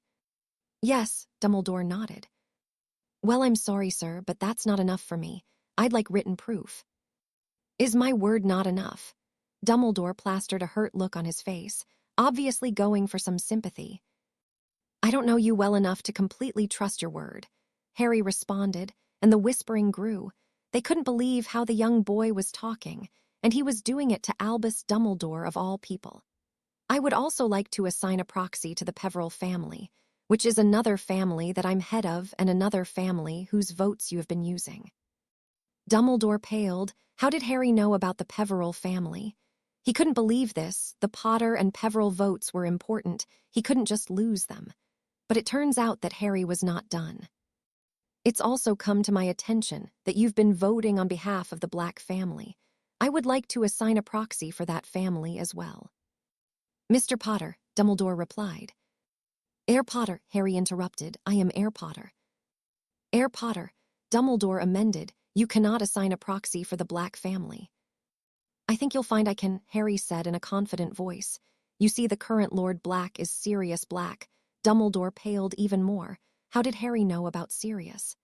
"And he is currently unable to perform his duties as he is locked in Azkaban. Sad, I know. But the good news is that I'm his godson. And I think you'll find I've been named his heir, so I am well within my right to assign a proxy for the family." "Heir Potter," Dumbledore said. He couldn't let Harry take all three. He needed them. "I'm afraid I cannot allow you to assign proxies based on claims." "That's good," Harry smiled as he pulled out 3 documents. "In my hands, I have official confirmation from Gringotts, and it proves that I am the heir to all 3 families." One member came up and took the documents and handed it to Dumbledore, who read through them. He hated the fact that the documents were real and Harry was indeed the heir. His best course of action was to go along with it. It'd be bad if he objected too much. Perhaps he could get lucky and be able to sway the proxies. "Very well, Heir Potter," Dumbledore spoke. "Who are your proxies?" "For the Potter and Peveril family," Harry spoke. "I would like to assign Lady Longbottom as the proxy." Dumbledore internally swore. Lady Longbottom was a tough woman, and he knew better than to try and manipulate her. "Very well, Lady Longbottom, do you accept?" Dumbledore asked. "I do," Augusta nodded. "Very well, you are now the assigned proxy for the Potter and Peveril family," Dumbledore replied. "For the Black family," Harry continued, "I would like to assign Andromeda Tonks." Dumbledore mentally groaned. Andromeda was another person out of his control, and he knew he wouldn't be able to convince her that he knew best. Before anything could be said, the doors opened a second time and Andromeda walked in, looking like the perfect, pure-blooded woman. "Very well," Dumbledore sighed. "Andromeda Tonks, do you accept?" "Yes, I accept," Andromeda nodded. "Andromeda Tonks, you are now the assigned proxy for the Black family." "Thank you, Chief Warlock," Andromeda replied. "With your permission, sir, I would like to leave now as I have classes to attend," Harry said. "Yes, I'm sure you do," Dumbledore said dryly. "Very well, you may leave." "Thank you," Harry bowed. He then turned and left with such speed and grace that would put many purebloods to shame. Harry had just arrived back at school and got changed back into his normal school clothes. He thought that he made some good choices when assigning his proxies. The Longbottoms and Potters were allies for centuries, and Lady Longbottom was a fierce woman who many knew better than to mess with. Her daughter-in-law was also his little brother's godmother, and her son was friends with Harry's father and his little brother's godfather. Admittedly, he had someone else in mind, but he had refused. Either way, it was a good choice. He also liked his choice of Andromeda for the Black family. For one, she was his godmother, and as his godfather was in prison, she was good enough to fit the role. She was a kind but fierce woman, and having the kicked-out woman in charge of the seat would be a nice way to stick it to the Black family. "Harry!" An angry voice caught his attention as he was walking down the hallway. He saw Daphne Greengrass storming toward him. "Hi, Daphne, what's up?" he said politely, but Daphne didn't answer. She grabbed him by the arm and started pulling him away. Harry could have stopped her easily, but this seemed like one of the situations when you weren't supposed to do that. Harry took the time to analyze her face. It was as pretty as usual, but it was also pretty red. He noticed that her eyes were also a bit misty, indicating that she had been crying. Harry was wondering what on earth would make Daphne cry when they stopped by the lake. "All right, Harry," Daphne spoke now that nobody could hear them. "Did you know?" "Could you be more specific on what I'm supposed to know?" Harry spoke softly. "About the contract," Daphne snapped. "What contract?" Harry stepped back in surprise. "The marriage contract." "I told you all I know about the contract. What am I supposed to know?" "You're contracted to me," she screamed, and Harry found himself unable to respond. In fact, he imagined that he looked kind of like a gaping fish at the moment. "Wait a sec," Harry managed to close his mouth. "You're saying that the girl in the contract is you?" "Yes," Daphne replied, unaware of the tears that were dripping down her face. "My father sent me a letter and told me about it. You're contracted to me." "Daph, I swear I didn't know," Harry said honestly. "I would have told you if I did." "Fine, you didn't know, but I bet you're pleased now," she said angrily. "This must be great for you, forcing me into a contract. You've been flirting with me nonstop, and now you get your bloody wish. I'm going to marry you now. I'm going to be a stupid housewife that you can use to show off to your friends. I can't believe this. "Daphne," Harry shouted, stopping the girl in her tracks. "Take a breath, yeah." Daphne glared at him, but did so. A few seconds later, she realized that the tears were on her face and wiped her eyes. "Do you have anything to say?" she asked, still wiping her eyes. "Yes," Harry took a breath. "First of all, I really didn't know. And yes, I've been flirting with you, but I was really just having some fun, and you seemed to like it, so I kept it up. Now I'd like to remind you of something. I can cancel the contract once I'm 14. "Why would you?" Daphne interrupted. "Because I don't want to force you into this," Harry snapped. "Is that really so hard to believe? I'm not Malfoy. I didn't do this on purpose. Yes, I like you, but I wouldn't force you into a relationship with me." Daphne had unconsciously taken a step back. She thought that she saw something flicker in his eyes for a moment. A silence fell over the two, neither willing to break it, but eventually they one had to give. "I'm sorry," Daphne said after a few minutes of silence. "I shouldn't have exploded on you." "It's all right," Harry sighed. "You were emotional, I understand." "Thank you." "Really, it's all right. But like I said, Daphne, I won't force you into this. It makes you uncomfortable, so I will cancel the contract as soon as I'm capable of doing so. But for the record, I would have never forced you into being a housewife." "Really?" she asked with a little bit of disbelief in her voice. "Yeah, if we were married and you wanted to work, then I'd let you. Well, when I say I would let you, what I really meant is I wouldn't complain if you did. I would never force you into being someone who you don't want to be." "Thank you," she said appreciatively. "It's really no problem now. We have a free period now, but by my estimation our next lesson is in 10 minutes.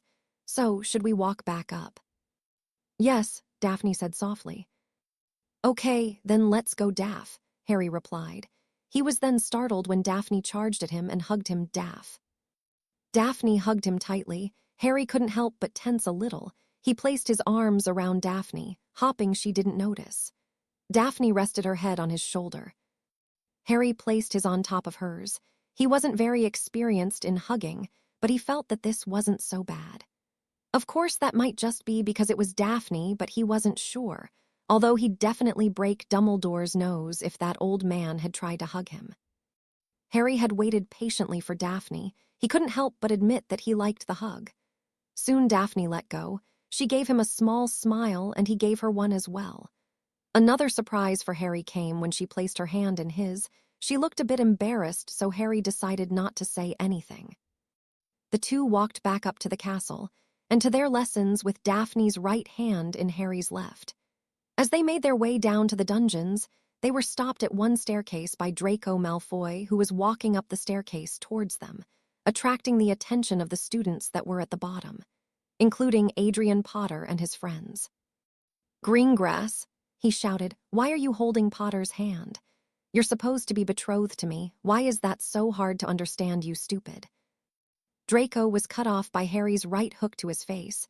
Draco fell backwards and rolled down the stairs. He landed at the bottom with a bloody nose, and all the students were looking at Harry in shock. "Harry, you didn't need to do that," Daphne whispered. "He insulted you," Harry whispered back. "I wanted to do that. But if it makes you feel better, I'll let you deal with him next time." "Thank you, Harry," Daphne smiled. "Not a problem." Harry smiled right back, and the two walked down the stairs. Crabbe and Goyle were helping Malfoy up. "What is going on here?" Snape chose that moment to enter the halls. "Draco fell, sir," Harry answered, as he wiped the blood off of his hands on the back of his trousers, where they wouldn't be seen. "No, he didn't." Hermione Granger spoke up. "He's lying. Harry punched him and he fell down the stairs."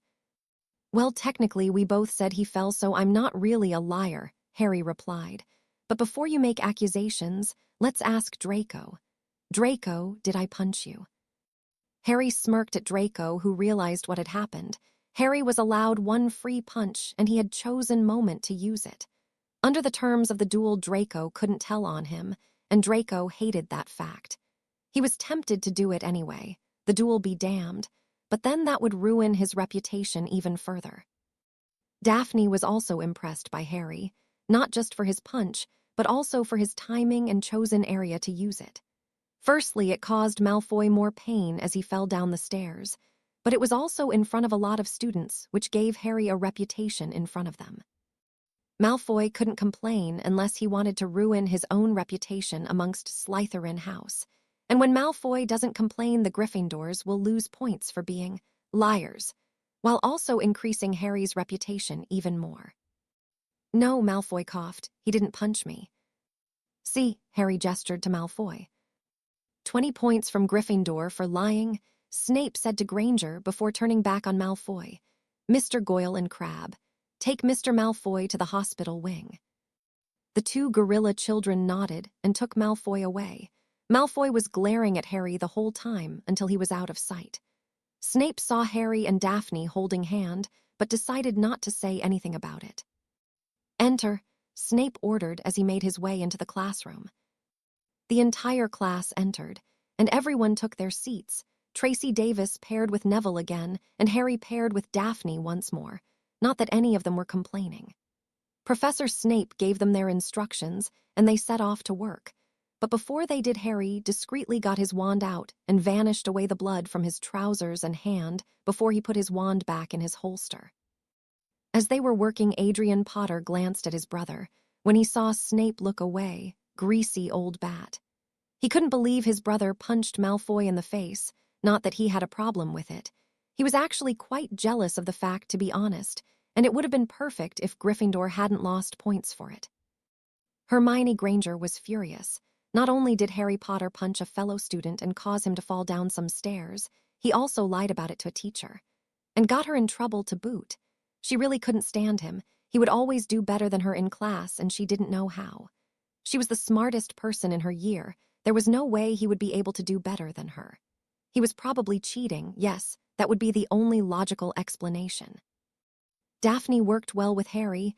They were both competent and had a good rhythm when they worked together. Daphne felt a bit bad for shouting at Harry earlier, but like he said, she was emotional. In fact, she was a bit disappointed in herself for not using her logical side and charging straight at him like a Gryffindor.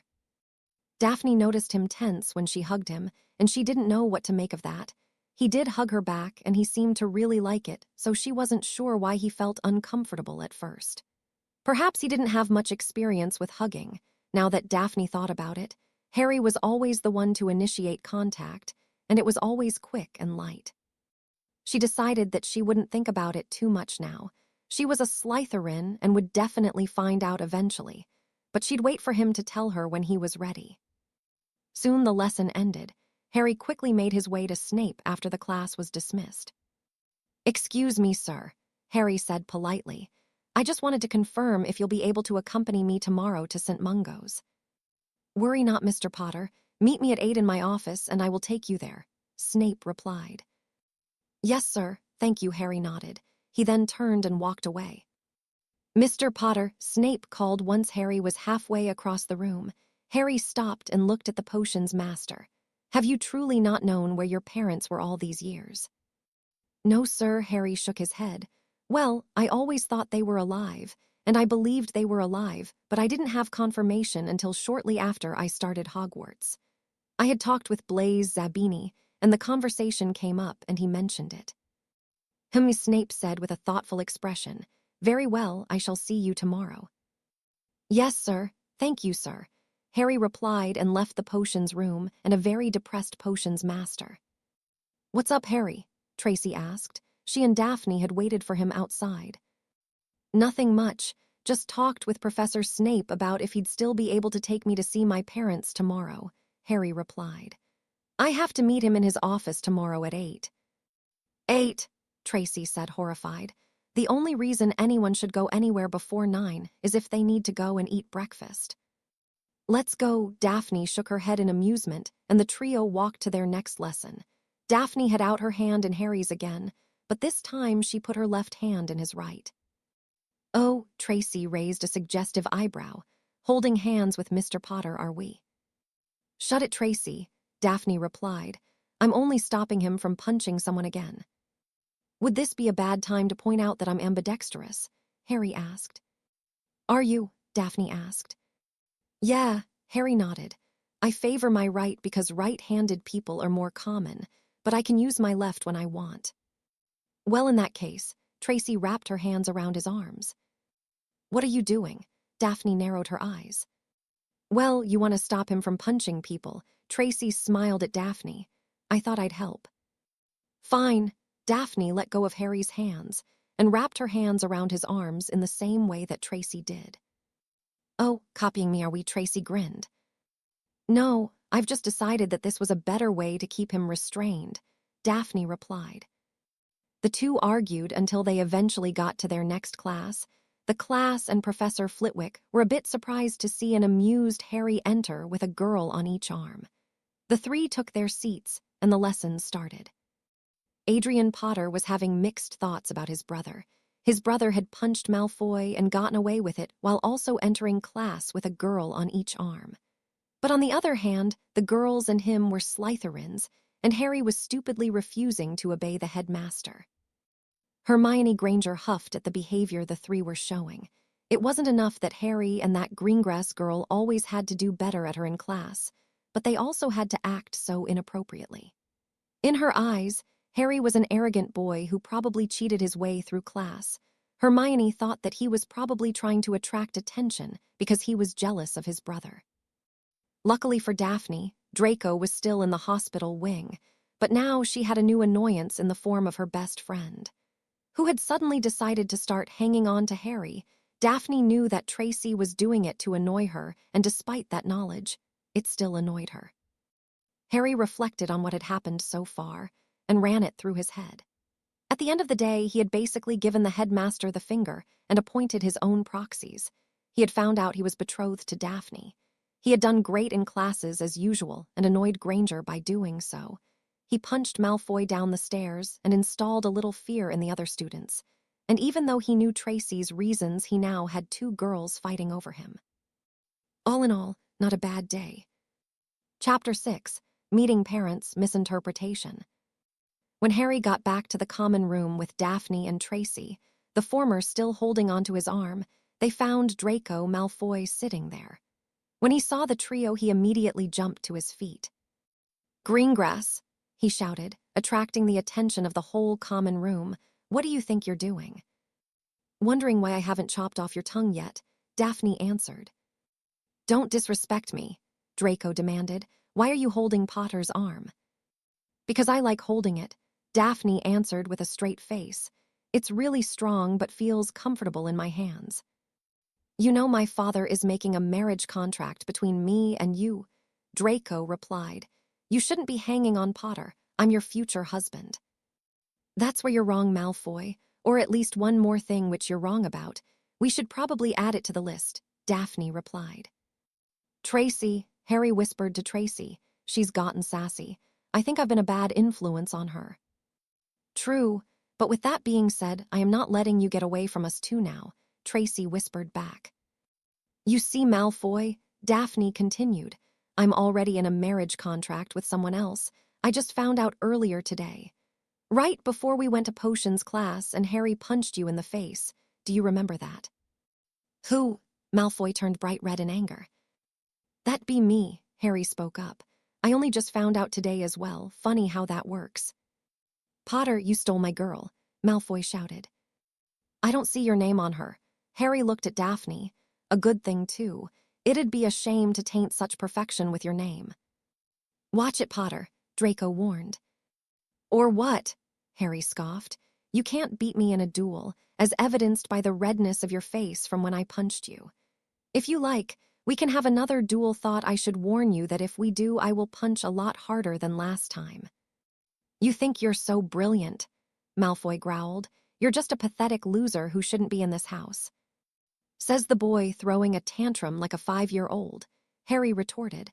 I see no reason why I can't be in Slytherin house. You're a half-blood, Malfoy shouted.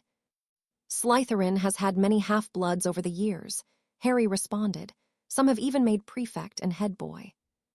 You're a Potter. You should be in Gryffindor. The Potters are an ancient and most noble house, Malfoy. Can you say the same about yours? No, because unlike my family, the only thing that has made your family important was money. Besides, there have been plenty of Potters in Slytherin. Though the majority go to Gryffindor, we have had the occasional Slytherin in the family. Plus, Harry here has acted way more Slytherin than you ever have, Tracy added. What? That's preposterous, Malfoy shouted.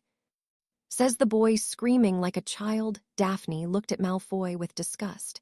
Ever since coming here, Harry has excelled in classes and made allies in pretty much every house. All you have done is shout, rely on your father's name, and made things more difficult for the rest of us. How have I made things more difficult? Malfoy demanded. You're constantly making enemies in the other houses. A prime example would be Longbottom. That pathetic squib, Malfoy scoffed. Malfoy, he is clearly not a squib if he has been accepted into Hogwarts, Tracy pointed out. Besides, you think he is weak because of his lack of magical strength, but I'd like to remind you that the Longbottoms are also an ancient and most noble house. Besides, he's only in his first year, so you don't really know what he's capable of. He has the potential to become a stronger wizard than you. Defending your boyfriend, Malfoy sneered. Thank you for proving our point, Malfoy. Harry sneered right back. You're childish and arrogant. People like you are why the rest of Hogwarts looks down on us Slytherins. Instead of gathering allies, you are creating enemies. You may think you're at the top, but unlike the rest of us, you'd be screwed in the real world.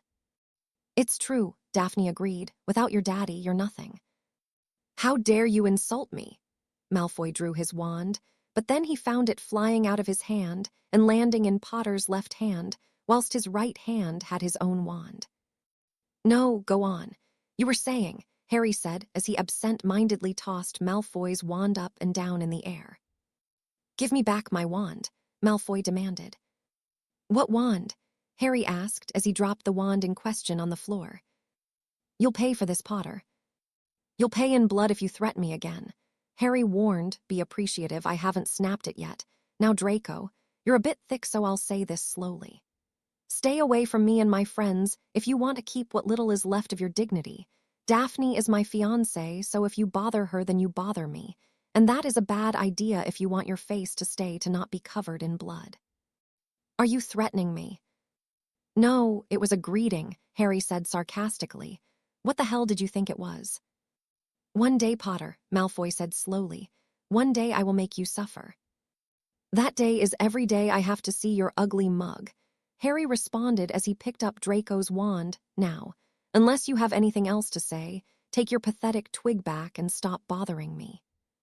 Harry tossed Malfoy his wand but kept his own prepared, and it was a good thing he did so, as Malfoy immediately tried to hex him but failed as Harry quickly stunned him.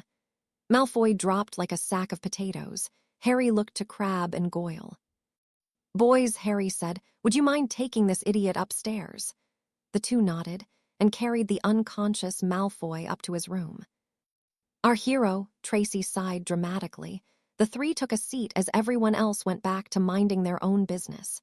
So you two are engaged to be married. Kind of, Harry answered.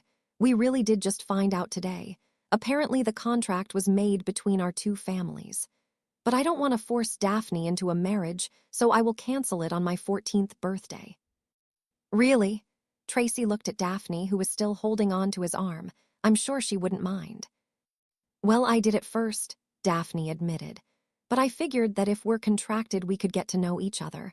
I mean, the contract doesn't officially take place until we're out of school, so we might as well use the time productively. Is that your way of asking if you can be my girlfriend? Harry asked with an amused expression. Well, it definitely wasn't her way of asking if she could be my girlfriend, Tracy joked. Well, Daphne fidgeted in her seat. Yeah, it is. You want Tracy to be your girlfriend? Harry raised an eyebrow.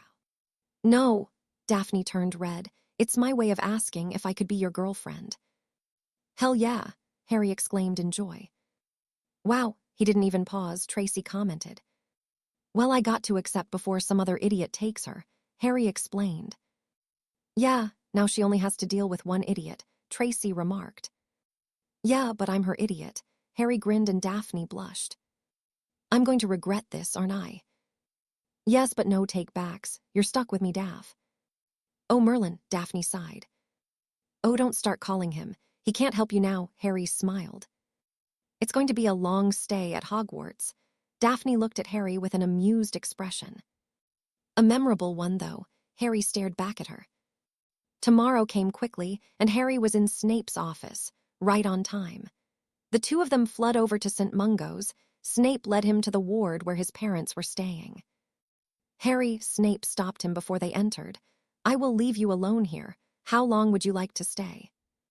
Do you not want to come in, sir? Harry asked. I don't mind if you do. No, thank you, Snape refused. Harry could see the man was trying to hide his emotions, so he decided not to press. About an hour, please, sir, Harry answered. I can take less if that's a problem for you.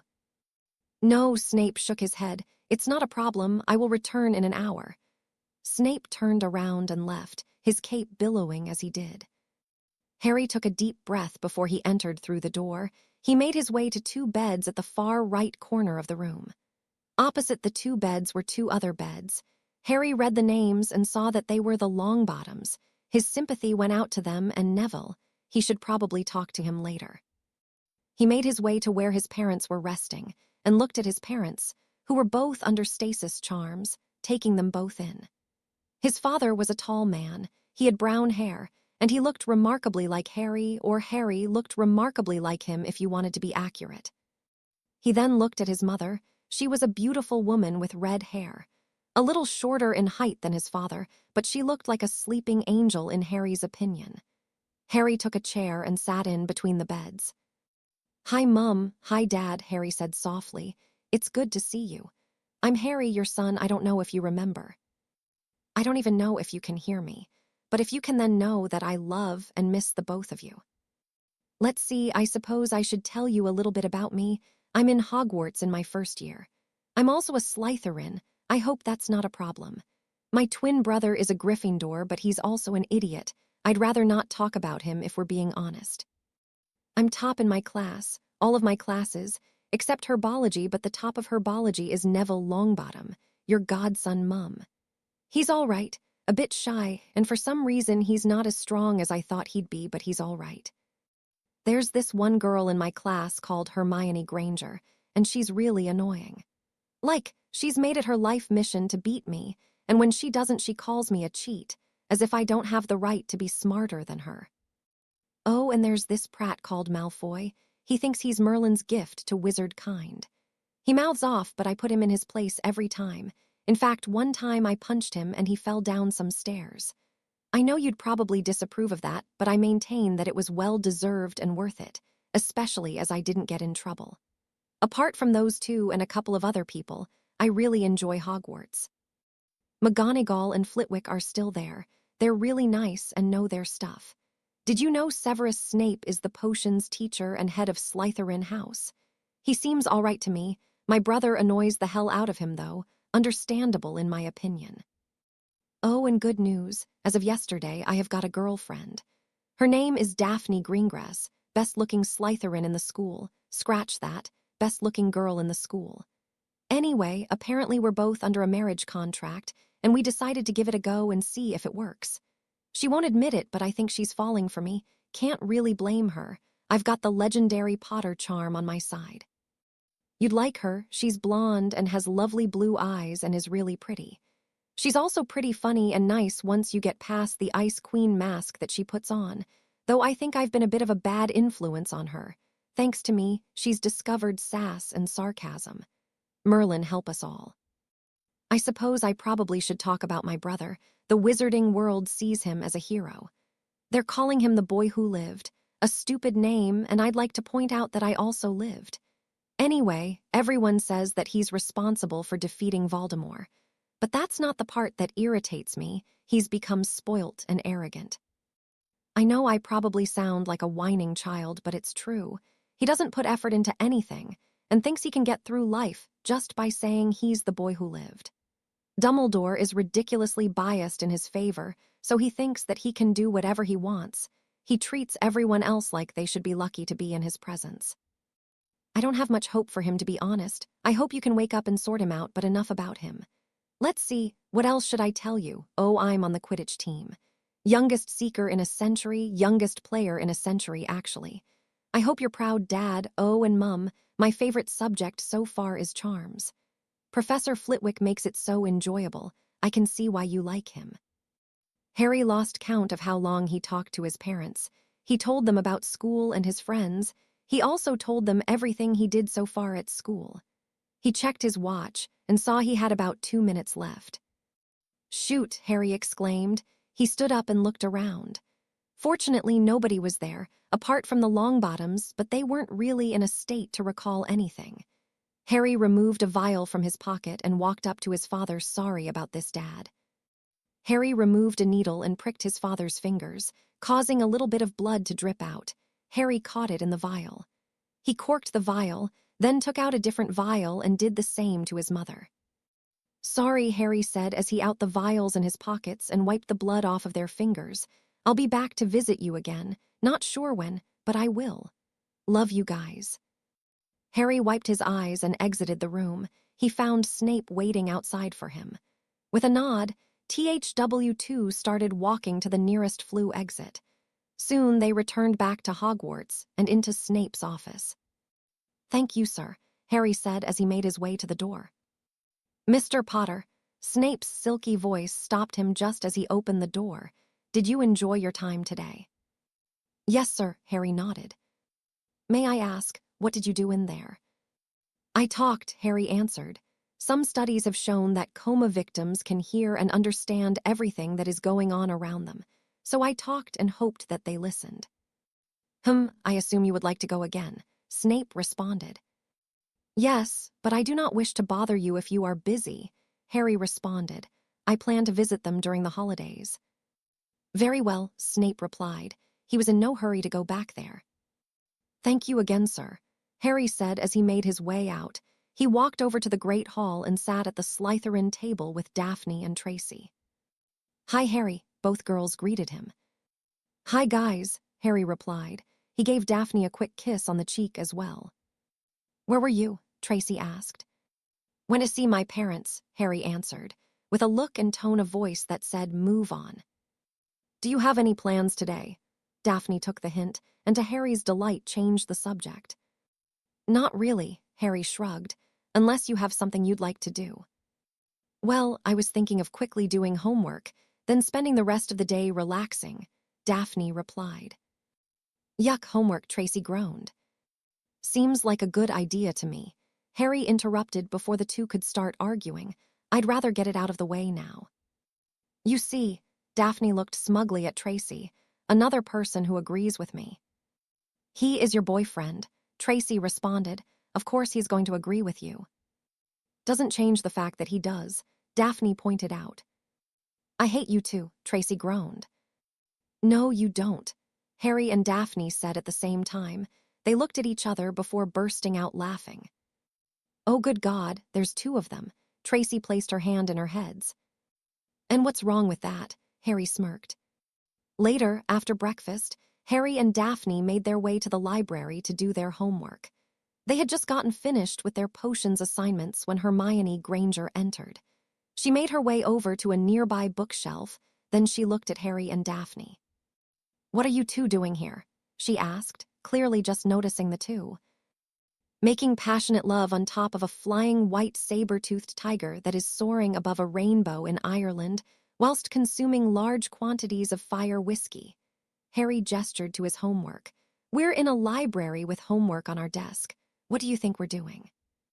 Wait, Daphne said, who's drinking the fire whiskey? You, me, or the tiger? Why not all three? We have plenty, Harry replied. You don't have to be so rude, Hermione huffed. True, Harry shrugged, but I don't have to make love on a flying white saber-toothed tiger that is soaring above a rainbow in Ireland, whilst consuming large quantities of fire whiskey either. Do you ever stop making jokes? Hermione looked at him with disapproval. Yes, I do need to sleep every now and then, Harry responded before he continued with his homework. Daphne just laughed and continued on as well. By the way, I want to know, how do you keep doing better than me in class? Hermione asked. I study and put in the effort, Harry answered whilst not looking up from his homework. There has to be more to it than that, Hermione replied. There's no way you could beat me by just studying. Are you really that arrogant, Granger? Daphne asked. You really think nobody else can beat you just by studying? I'm the smartest witch of my age, Hermione claimed. I've been studying nonstop since I got my Hogwarts letter. And I congratulate you for that, Harry said dryly. So, how did you do it? Hermione persisted. Have you been cheating? No, Granger, Harry sighed.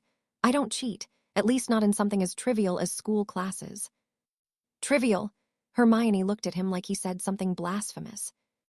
Admittedly, they're teaching us important things, but do you really think I would put in the effort of cheating for herbology? No offense to the subject or the teacher, but I have better things to do. Besides, admittedly transfigurations, charms and potions have important things to teach, but if I cheated on them then I'd be screwing myself out of something that could be important later. Still, despite all that, they are just first-year lessons. They're still lessons, Hermione objected. You. Either way, Harry interrupted, I don't cheat. Now, if you'll excuse me, I'd like to finish my homework as I have better things to do with my time than chat to you or wasting time doing homework. Like what? Hermione scoffed and crossed her arms. Like talking with my girlfriend, Harry gestured to Daphne. Girlfriend? You're too young to have a girlfriend, Hermione said as if she was his mother. In that case, you'll probably not like the fact that I'm his fiancée, Daphne added with a smirk. Fiancé, Hermione shrieked. The girl was fortunate that the librarian wasn't there at the moment, or she'd be kicked out. Yes, Harry said just as an idea came to his head. She's my fiancé. Do you have one yet? Who is yours? My fiancé. Yes, Harry nudged Daphne from under the table. Daphne's mine. Who is yours? You do realize that everyone gets a fiancé eventually. They wouldn't do that. That's barbaric, Hermione protested. It's true. Daphne, who realized what Harry was doing, had decided to play along. I heard rumors that Ronald Weasley had wanted to choose you as his wife. What? Hermione demanded. Congratulations on being the future Mrs. Weasley. Daphne smiled sweetly at her. Hermione paled at the very idea and stormed off, forgetting to do her homework, and went straight for Ronald Weasley. How dare that boy just decide that she will be his wife? She was going to give him a good talking to. Once she left, Harry and Daphne looked at each other. It took them all of 10 seconds to burst out laughing. Daphne was actually slamming her fist on her desk from how much she was laughing. Harry even had tears in his eyes. Of course, the librarian chose that moment to come in and kicked the both of them out for causing a disturbance. Not that it dampened their moods at all.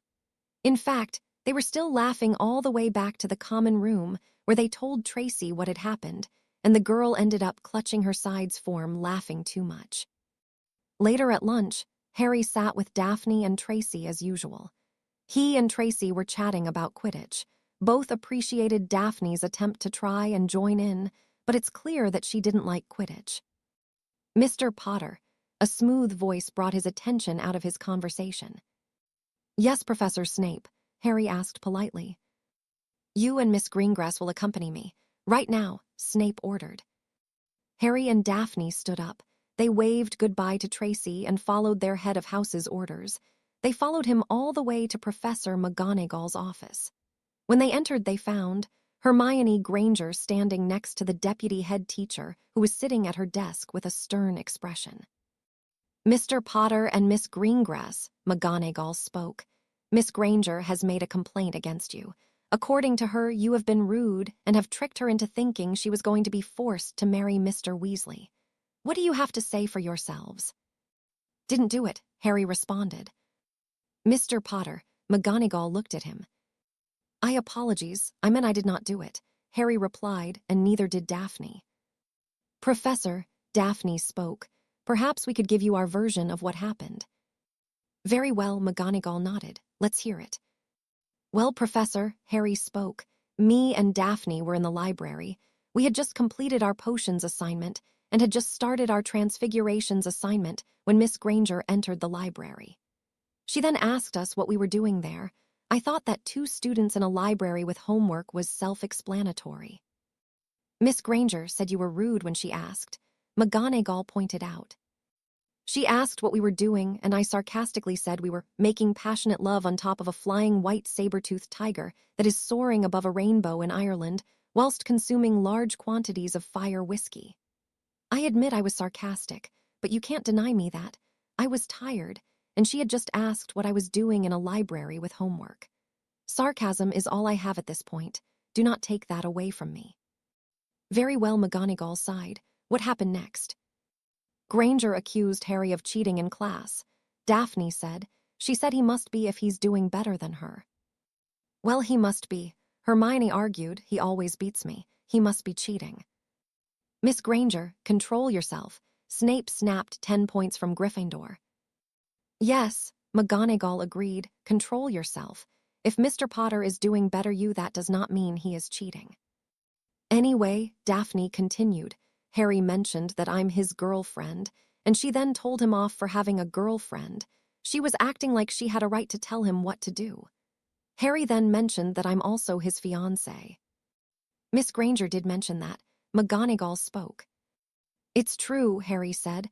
"Our families have made a marriage contract, so we will have to marry once we're of age unless the contract is cancelled. So until then she is my fiancé, and we have decided to make the most of it. Not that I'm complaining. I'm with the prettiest girl in school." Then, Daphne continued despite her blush. "We asked her who her fiancé was. We never told her she was forced to have one." "Yes, you did," Hermione interrupted. "You said everyone had to have a fiancé." "Well, it's true," Harry responded. "Everyone gets married at some point, or at least most people do. It's not my fault that you took my words to mean right now." "You said I had to marry Ron Weasley," Hermione accused the two. "No, I said that there was a rumor going around that Ron Weasley wanted to marry you," Daphne replied. "Again, I said rumor. I never said it was true." "And pray tell who started this rumor?" McGonagall asked. "Wasn't me," Harry shook his head. "Professor," Daphne spoke, "this is Hogwarts. There is a new rumor started nearly every week." "True," Harry agreed. "I remember one rumor that said I was the next Dark Lord.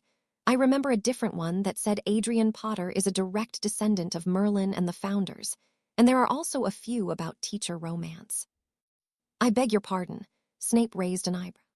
Well, it's just students guessing who you lot are in love with. You've been paired with Professor Trelawney so far, while Professor McGonagall has been paired with the headmaster. Both teachers adopted a look of disgust. Our point is, Daphne continued, you can't trust rumors, and we can't be held accountable for Granger misinterpreting our words and believing them.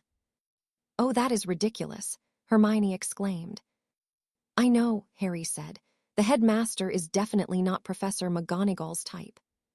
Wait, you're saying Trelawney is my type? Snape demanded. I've never met Professor Trelawney, Harry pointed out. For all I know, she could be a 20-year-old brunette who used to be a French model. How am I supposed to know if she's your type? He makes a good point, McGonagall said. Her thin lips were coming dangerously close to a smile. No, he does not. Snape had realized that he now had a headache. Now let's cut away with all this nonsense. Miss Granger had misinterpreted their words, and therefore they do not deserve punishment.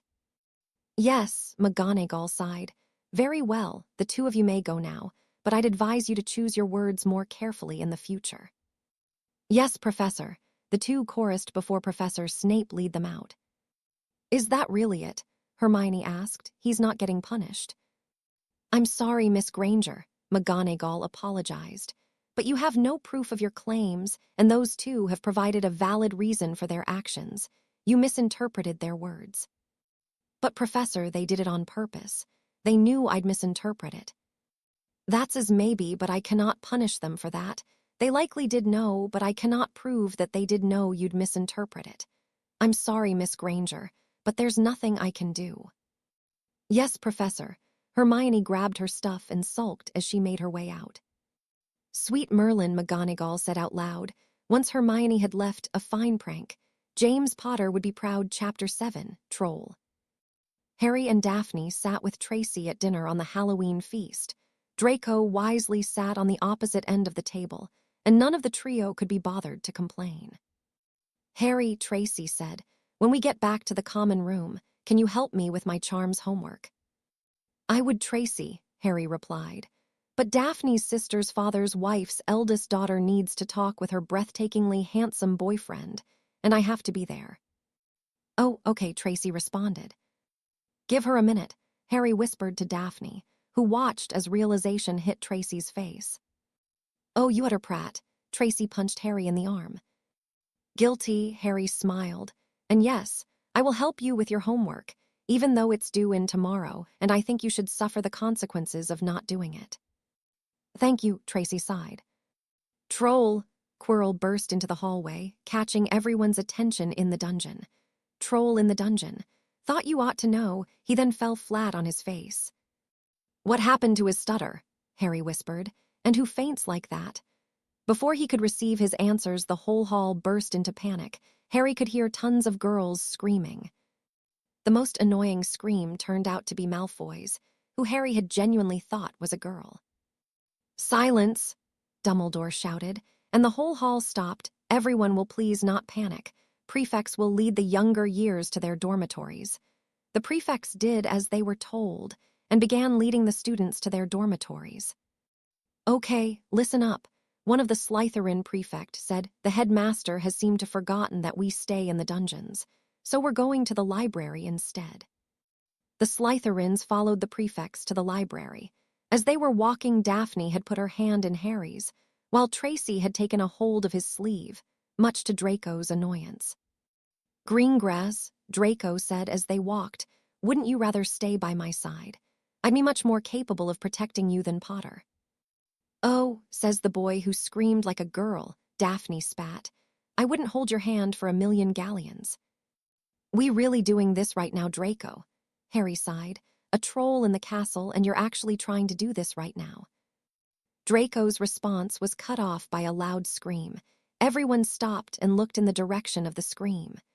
They were greeted by sight of Adrian, Ron, and Hermione running towards them with the troll chasing them. Idiots, Tracy yelled, they're leading it right to us. Screw my life, Harry sighed before yanking his hand out of Daphne's and pulling Tracy off of his sleeve. Harry, Daphne looked at him. I want you lot to run, now, Harry ordered. Harry, Daphne looked alarmed. You're not thinking what I think you're thinking, are you? If you're thinking I'm thinking about taking on the troll, then you would be correct.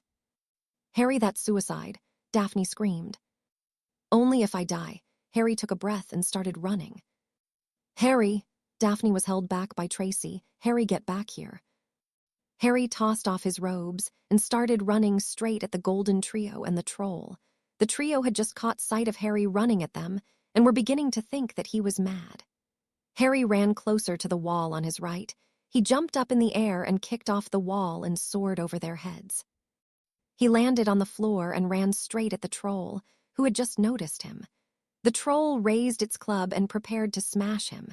Harry raised his wand and aimed it at the troll. Lumos Maxima, Harry yelled. A bright light burst out of his wand. The troll closed his eyes but swung blindly. Harry slid on the floor to avoid having his head knocked off, but he quickly got to his feet and ran past the troll. Incendio!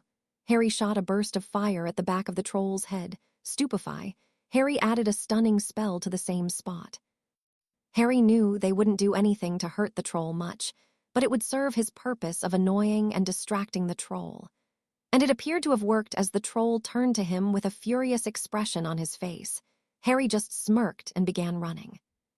Come on, you big old bastard. Follow me. Harry called out to the troll. Come on, I'm here. The troll roared and started chasing after Harry, who had just turned a corner. The troll followed him with its club raised. He's mad, Adrian exclaimed. So Greengrass, Draco drawled, it looks like Potter has decided that life's not worth living. I highly doubt he'll survive. Don't worry, though. I'm still. The rest of Draco's words were cut off when Daphne punched him in the face. Harry was being chased by the troll who was gaining on him. While the troll was slow, its big legs made up the distance that Harry was gaining by his speed. Harry screeched to a halt at the staircases.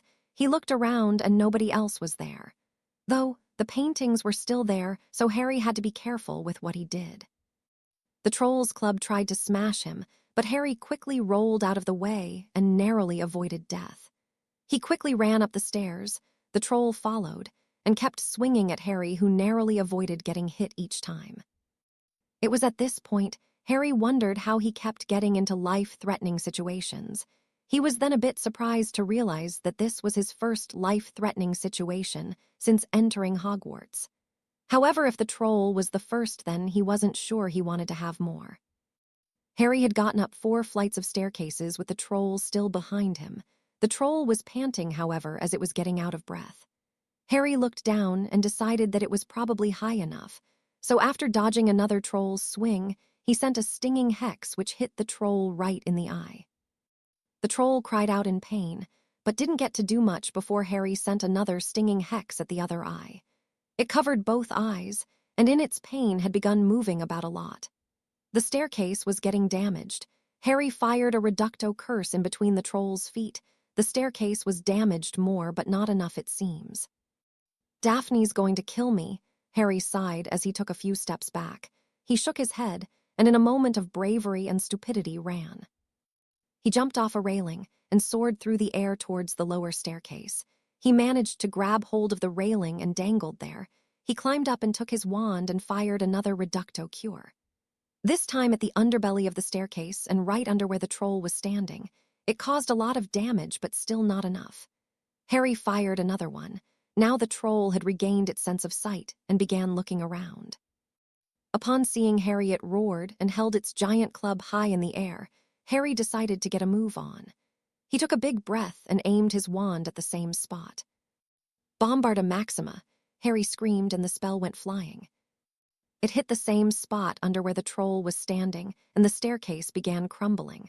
The troll was a bit confused as to why the ground was shaking, and why the small human was smiling and waving at him.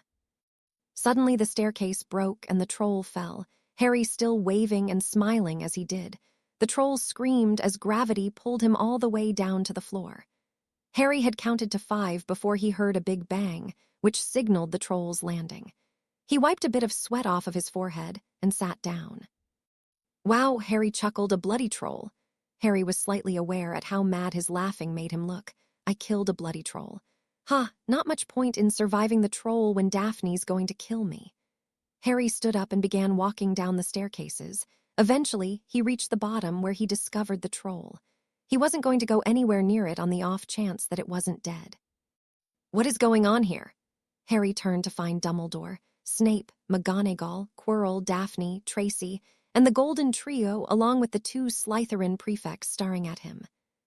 Well, what's going on is you're staring at me, Harry answered. He was about to say more when Daphne chose that moment to run up and hug him. It's all right, Daphne let go and punched him in the arm. Ow, what was that for? What was that for? Daphne repeated. You went after a bloody troll, you idiot. What were you thinking? Honestly, You weren't thinking, Daphne interrupted. You were stupid and you worried me sick. I can't believe you. This time Daphne was cut off, but not by words. Harry had grabbed her face and pulled her closer and gave her a kiss on the lips.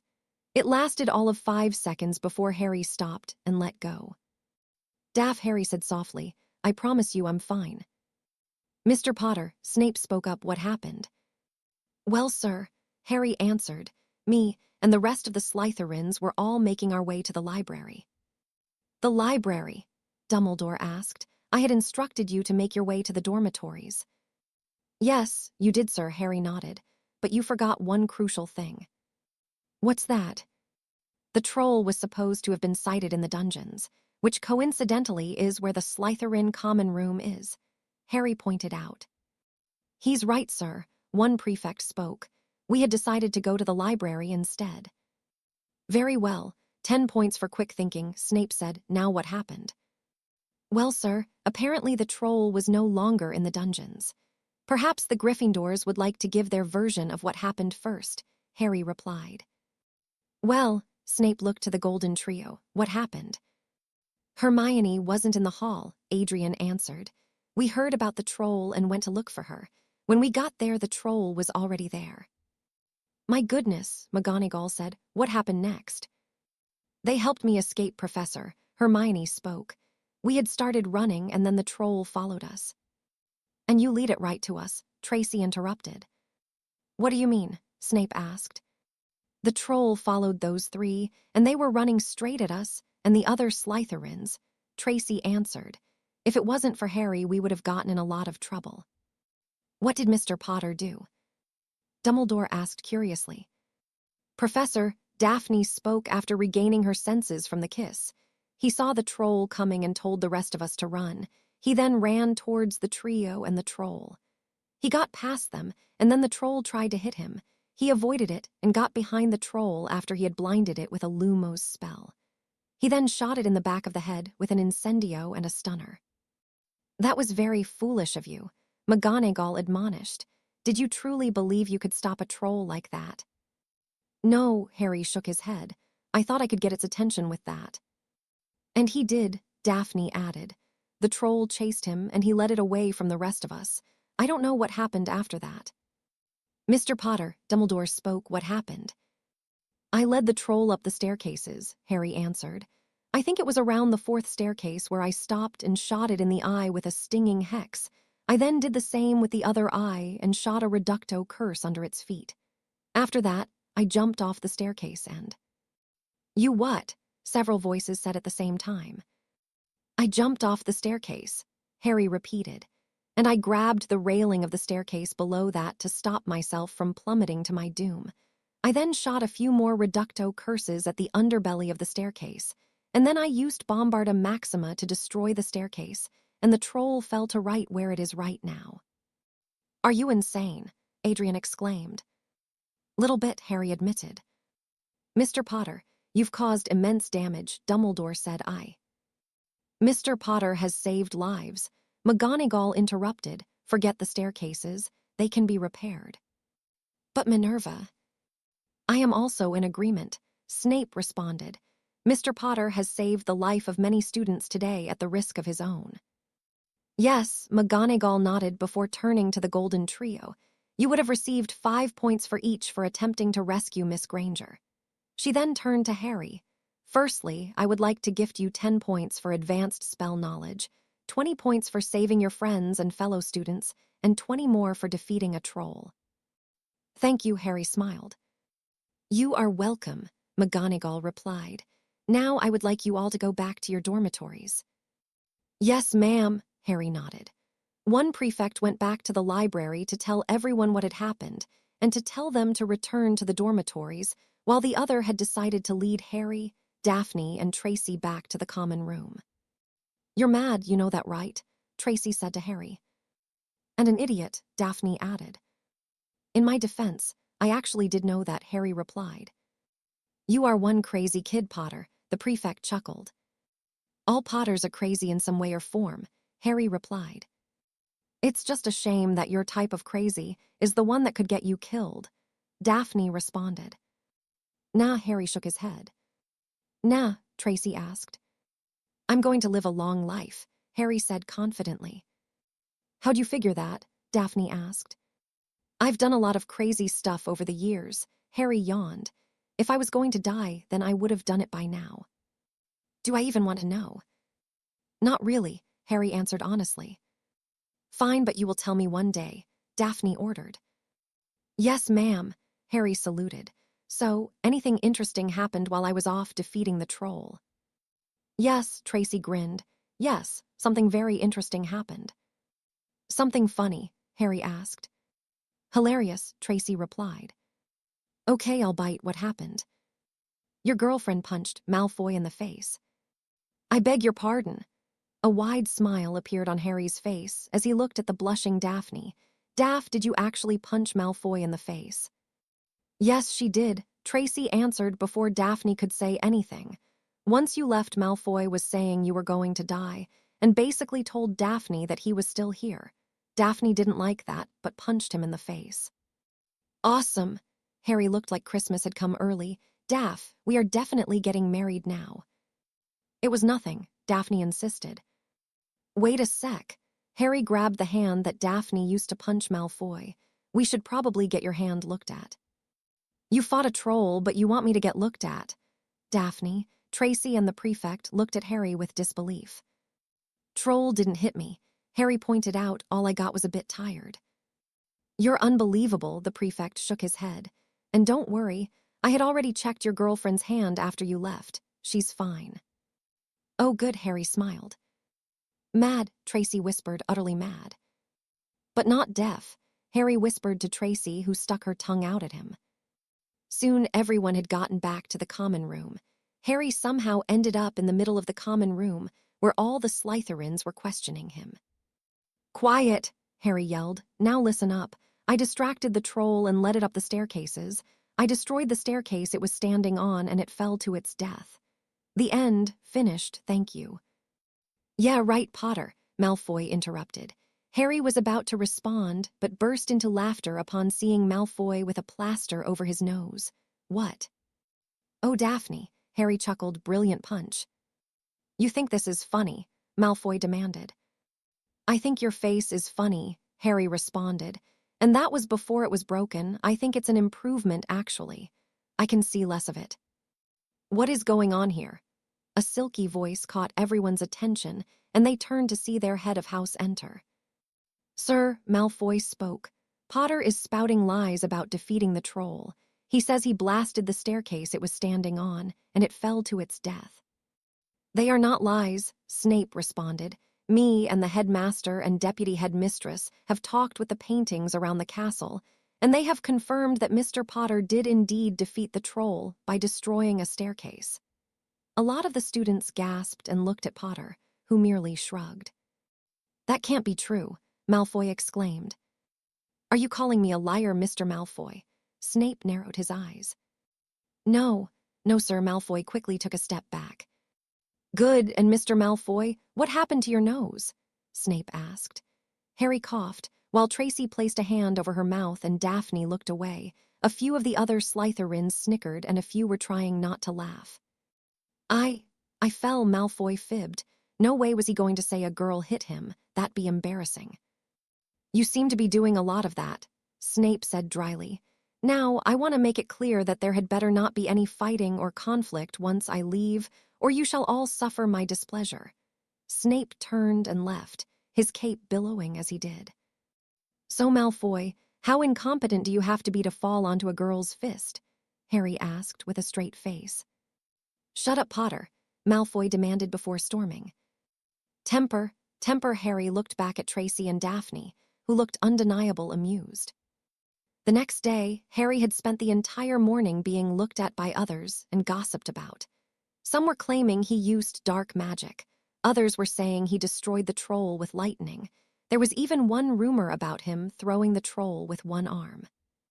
At lunch, he sat down at the Slytherin table.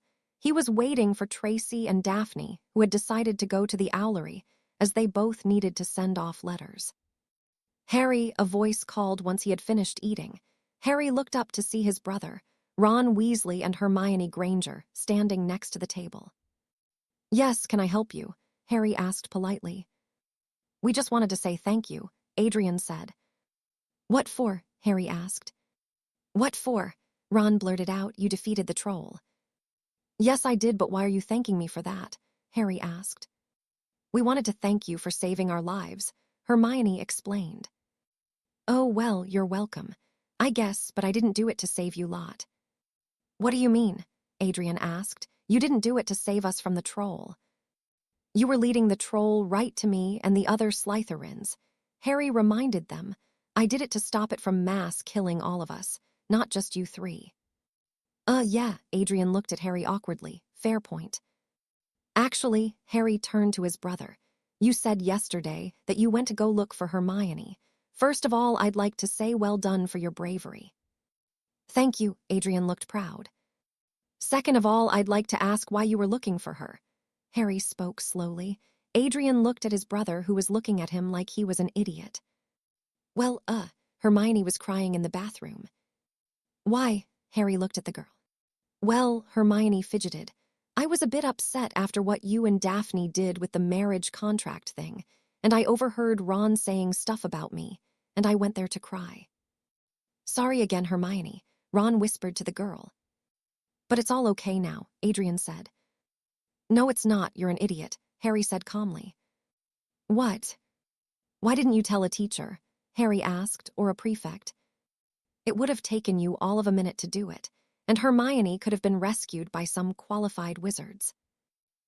Adrian thought about it, we didn't think. No, you didn't think, Harry looked at his brother with disappointment.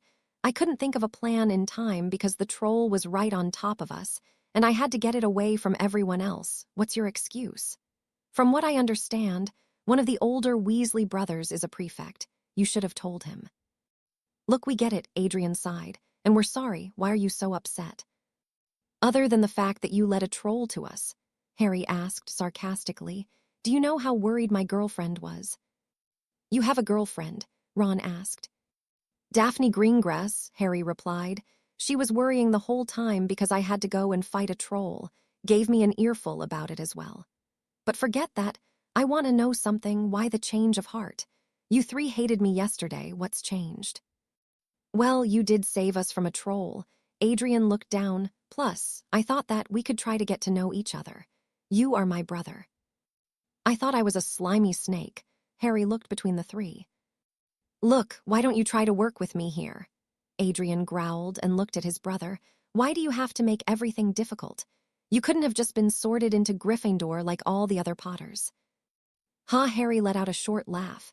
It seems that you're not as well informed as I thought, brother. If you did the proper research, then you would realize that roughly a fifth of all Potters throughout history have been sorted into Slytherin. The last one was 100 years ago, if my memory serves me right. Plus, I doubt I mean much to you if a different house is a good enough reason to hate me. But Harry, all Slytherins are evil. Everyone knows that, Adrian argued. Evil, evil? Are you kidding me? We're first years. When a first year enters Hogwarts, they don't plan world domination or start killing muggles. They go to school to learn. Slytherin is the house of ambition and cunning, not evil. Voldemort was a Slytherin, Adrian pointed out. And what if Voldemort was a Hufflepuff? Harry calmly replied. What if he was a Ravenclaw or a Gryffindor? Would that make those houses evil? If Dumbledore was a Slytherin, then would that mean Dumbledore is evil, or would it mean that Slytherin is good? Our parents were both Gryffindors. Yes, but we're our grandparents. We have two sets of grandparents, One set is a couple of muggles while the other is Charles Potter, a Gryffindor, and Doria Potter, who was a Slytherin and former member of the Black family. I don't get you. Adrian shook his head. You're gone for all of these years, then you come back and you act all high and might. Where have you even been anyway? Here and there, Harry shrugged. Do you mean you travel round? Hermione asked. I mean it's none of your business, Harry responded. Hey, don't talk to her like, Ron snapped. Defending your girlfriend. She's not my girlfriend. Ron turned as red as his hair. Look, Harry, Adrian spoke again. Just join Gryffindor, join me. You could stay with me. Under the watchful eye of Dumbledore. No thanks, Harry refused. What's your problem with Dumbledore? Adrian demanded. I have a few, the first being his dress sense. It's an assault on the eyes, and that damn twinkle he has in his eyes. It's really annoying. Oh, and the fact that he keeps talking like he is everybody's granddad. You shouldn't talk about the headmaster like that, Hermione admonished. What? I can't have an opinion. What is the world coming to? So you'd rather support Voldemort and his Death Eaters? Adrian looked furious. Did I say that? Harry snapped, and Adrian's courage fled as he took a step back. As far as I'm concerned, Voldemort and his Death Eaters can lock themselves up in Azkaban and kill each other. Why on earth would you think I'd support them? Well, you said you didn't want to support Dumbledore. Adrian defended himself. Oh, so it's with us or against us. If I don't join you, then I'm automatically the enemy. Funnily enough, Voldemort had that same policy. No, Adrian quickly shook his head. That's not what I meant. That's what it sounded like, Harry responded. Listen, Voldemort is dead, and if by some miracle he comes back, then that's your fight, not mine. You wouldn't fight, Adrian gaped. Do I look like a soldier to you? I would just stay neutral. Neutral, Ron repeated. It means I wouldn't fight for either side. I know what it means, he said, but you can't do that. Why not? Harry raised an eyebrow. You'd just leave us to suffer, Adrian accused. I look like a hero to you, Harry asked. I don't know why we're even having this argument when Voldemort's dead. But you really wouldn't fight if he came back, Adrian persisted. Why would I? Harry asked. I'm not a hero. I don't owe the world a thing. If Voldemort comes back, then he's your problem. My problem? You're the hero, little bro. You saved us once. You can do it again, Harry said. And if you don't, then Dumbledore can take over for you. So I really don't see what all the fuss is about. I don't believe you. Adrian shook his head and stormed off. Ron and Hermione followed him. Harry looked at them as they left. And there goes 3 reasons as to why I despise social activity. Chapter 8, Fight and Quidditch. Harry was still fairly popular around school after defeating the troll. The Slytherins looked at him with pride, and he was now the unofficial face of Slytherin House.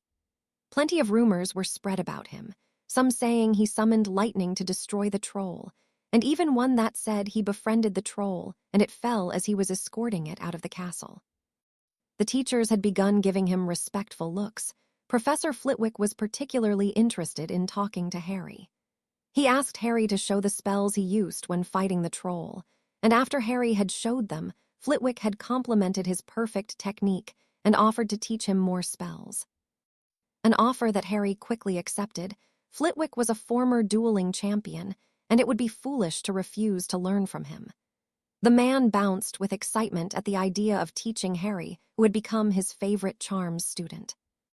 Harry also soared through his classes, as usual, much to the annoyance of one Hermione Granger, who for some reason had begun acting like she was Harry's rival, while Harry couldn't care one way or another about if she beats him in class. Ronald Weasley still disliked him, but he disliked everything that Slytherin, so Harry didn't really care about the red-headed idiot. Harry's brother had chosen to avoid Harry. Harry didn't really seem to mind, as it just made his days more peaceful. Soon it was the night before the Slytherin versus Gryffindor Quidditch match. Harry had just come back from one of his extra lessons with Professor Flitwick. Harry noticed that he still had a few minutes until curfew, so he had decided that he had better hurry up and get back to the common room. On his way there, he was greeted by an interesting sight. Malfoy, along with Crabbe and Goyle, stood smiling evilly at Adrian Potter. Ronald Weasley and Hermione Granger. Harry noticed 3 wands on the floor and realized that they were probably belonging to Adrian and his friends. Crabbe and Goyle cracked their knuckles, while Malfoy stood with his arms crossed and his head held up high. "So, Potter," Malfoy drawled, "I'm going to make you suffer for what your brother has done." What the hell did Harry do?" a confused Adrian asked. "He stole Daphne Greengrass from me. I can't make Potter pay because he is currently the unofficial face of Slytherin," Draco said in a disgusted voice. "God, this place has gone to the dogs. Wait till my father hears about this. Half-bloods roaming around like kings, disgusting. But back to you, I cannot hurt your brother, so I'm going to hurt you." "Without your wand." Adrian pointed out that the boys had put away their wands. "Yes, it's much harder to prove and twice as fun," Draco smirked. "Nicely done," Harry clapped and alerted everyone to his presence. Draco and his goons turned around to look at him. "I have to admit it's a good plan. If you don't use magic, then they can't prove it's you when they examine your wands. Plus, it'll be their word against yours. Would work if you weren't dealing with the boy who lived. My brother could kill you and Dumbledore would somehow justify it." "Potter," Malfoy snarled, "what are you doing here?" "I'm standing. What does it look like I'm doing?" Harry said sarcastically before turning to his brother. "And you 3, you got disarmed by Malfoy and his apes of all people." "He took us by surprise." Adrian defended himself and his friends. "Of course he took you by surprise," Harry sighed. "He's a Slytherin. A pretty pathetic one that most of the house hates, but still a Slytherin. He's not going to directly challenge you, is he?" "Don't ignore me," Malfoy demanded. "Malfoy," Harry said, "shut you mouth. I've beaten you in a magical duel, and don't bother challenging me to a battle of wits as you are currently unarmed. Your 2 boyfriends won't be much help either, so your options are to fight me with your fists, or the second option, which I highly suggest, you walk away." "Boyfriends," Ron snickered behind Adrian. "You be quiet, weasel," Harry ordered. "The blonde idiot is not the only person I can insult, and I'd rather deal with 1 idiot at a time. That's actually a lie, as I'd rather not deal with any of you, but 1 is preferable to 2. "You won't do anything," Ron said in disbelief. "Well, you're right. I wouldn't touch you. Lord knows what kind of diseases I'd get from you." "Disease?" Ron roared. "What do you think I am?" "Manure with legs." "How dare you, you slimy snake." "Snakes aren't slimy. They're smooth," Harry said automatically. "Now, I'm sorry if you're offended, but I was not insulting you. I was simply describing you." "You are insulting him, and stop doing that," Hermione interrupted. "You might think those jokes make you funny and smart, but you're not." "Still smarter than you," Harry shrugged. "No, you're not," Hermione disagreed. "I'm the smartest person in the year." "Just because you can repeat what you've read in a book," Harry scoffed. "That doesn't make you smart. It makes you an idiot with a good memory." "I'm not an idiot," Hermione shouted. Sure," Harry said in a voice that showed he didn't really believe her. "Wait a sec. Why am I wasting time with you?" "Malfoy, do as I said and get lost."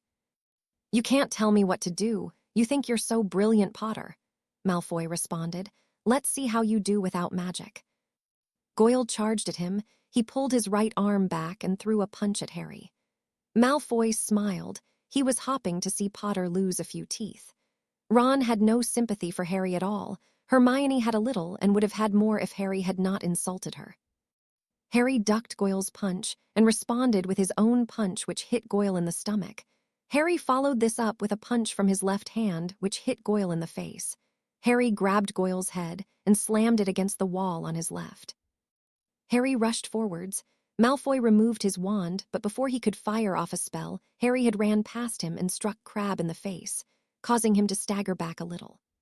Malfoy swung his arm and was about to fire off a spell when Harry caught his arm with his left hand and used his right to grab Malfoy's collar. In a blur, Malfoy found himself flying over Harry's head and landing on the floor. Harry followed with 2 quick punches to Malfoy's ribs and was cut off from a third when Goyle had gotten up and grabbed Harry. He pulled Harry and slammed him against the wall. He let go with his right hand and struck Harry in the right side of his face. Crabbe had ran up and punched Harry in the same spot. Harry powered through the pain and continued to fight. He struck Goyle in the knee with a kick, causing the taller boy to drop a little.